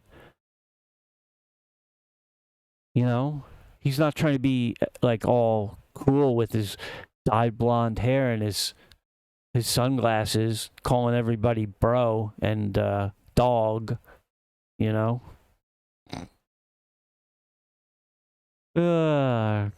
Comedy. Seen it, got it. All right. Okay, 31 people. 31 people of all flavors. I could be down to watch some X-Files. Let's get a little earlier start than usual, so you know, when someone raids me right when I'm about to end the stream, it won't be as bad as it could be, or whatever. Dun, dun, dun, dun, dun, dun. Hey, bam, bam, bam, bam, bam, bam, bam, bam, bam, bam, bam. What is that?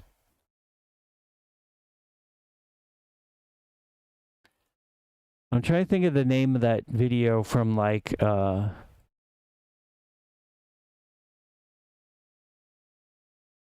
25 years ago.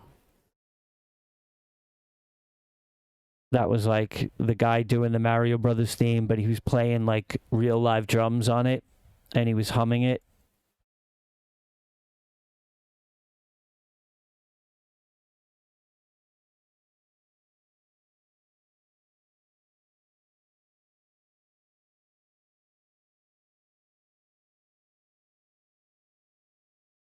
You know what I'm talking about? Probably not, right? Like it was pretty it was a viral video, but like 25 years ago, so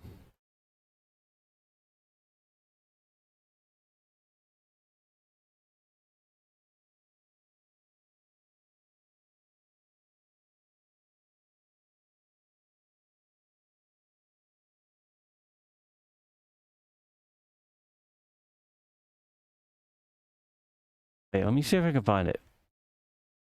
If I can't, then I'll play something else for the transition. He had a weird accent, too. Not a weird accent, but like an accent. I don't want to be fucking, you know, offensive. And he said something like, schwiggity, schwiggity, schwa. And he's like, they are twins. If one of them wants an ice cream cone, they both want an ice cream cone.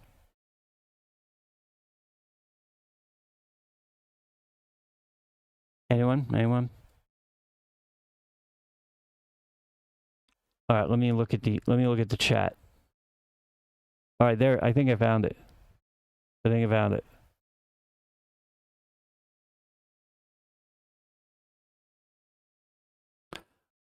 Was it Rhodesian, the most nasal accent? I don't know. I don't know what that means. Yeah, Group X. That was it. Okay, guys, we're going to do this, and then this will be the transition. This was a throwback video 14 years ago. So...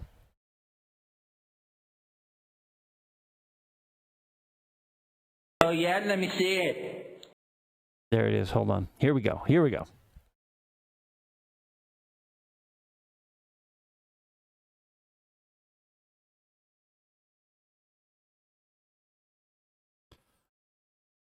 Did any of you guys ever see this? All right, we're gonna watch the X-Files though. Hey, Splay! Shiggity, shiggity, schwab. Guess what, idiot? What you did today? Hey, I got a new Super 88 system. You did not. Swear to God, I got it at Chunky's for $2, eh? Oh, yeah? Let me see it. Wow. Yeah, you like that, idiot. I got it. You don't. Shut up. God damn. Hey, guess what? What? It has new game. What game? I want to play it. It is called Mario Twins. They look the same. Wow. Good God. They look so goddamn like the same person. I would say to them, you want ice cream cone? Both of them say yes. How in the hell? They are twins. What the hell? Hey, let's play it. Ready? All right. Do it. There goes.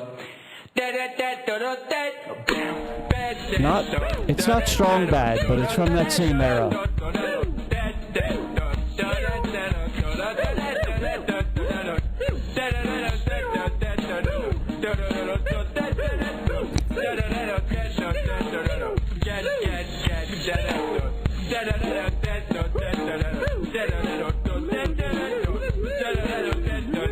It's true, they are all weird accents.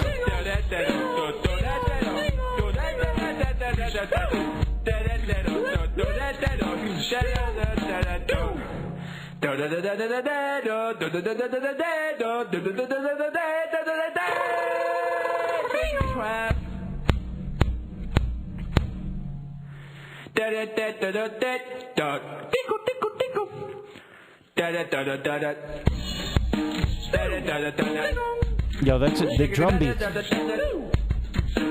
Jam.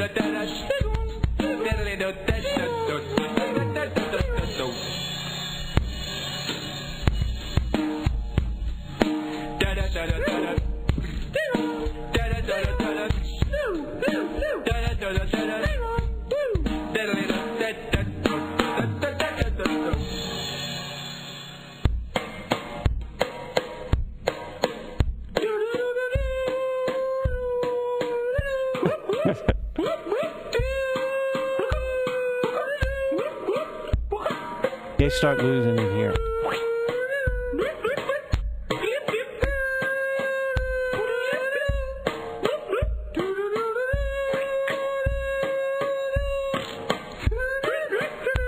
All right, I'm almost done.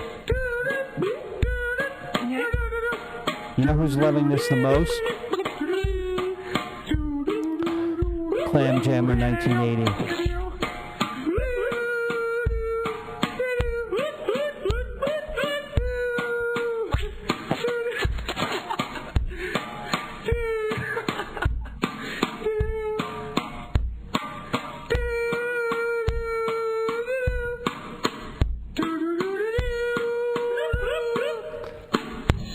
It is fun. Do it.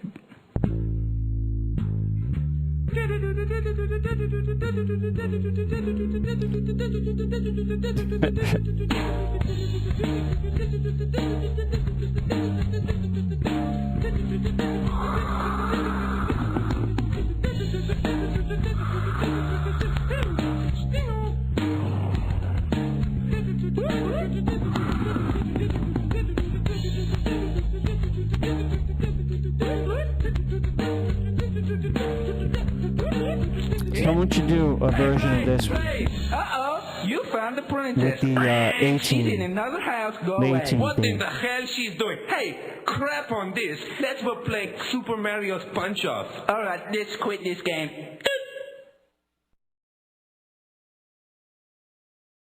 There you go. 2001. 2001. My older sister was always much better at Mario, and I hated it for it. That makes sense.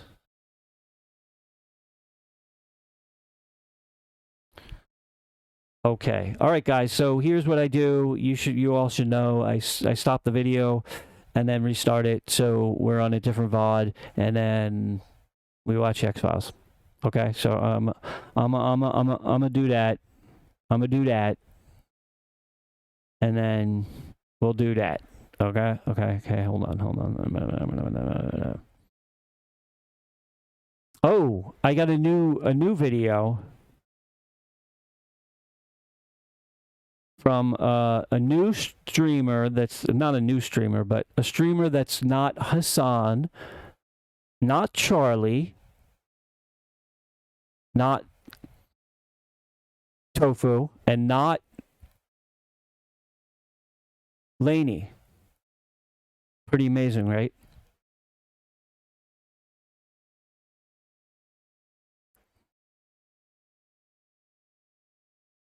And then I'll do the shout out. Wait, here we go. Okay. You ready? Here we go. States Joe Rogan or anyone he talks to, because that's the future of your democracy. The Democrats running the worst guy they can find, so he goes on the golf courses and he goes on the fucking Joe Rogan and he wins. And then the Republicans, they find an even bigger podcaster and they get him going. And it's just you thought the Cold War was bad? Wait till the podcast wars, all right? So it's a race to the bottom until Logan Paul becomes the American Pope of the Church of Cheese. That's it. We're all trapped under the Church of Cheese, as Logan Paul tells us not to touch our dicks. That's the Ohio way. What the fuck accent is this? He's a little place called Ireland. Ireland. The old country. How dare you? How dare you, CJ? I will not stand for any of this Celtic phobia.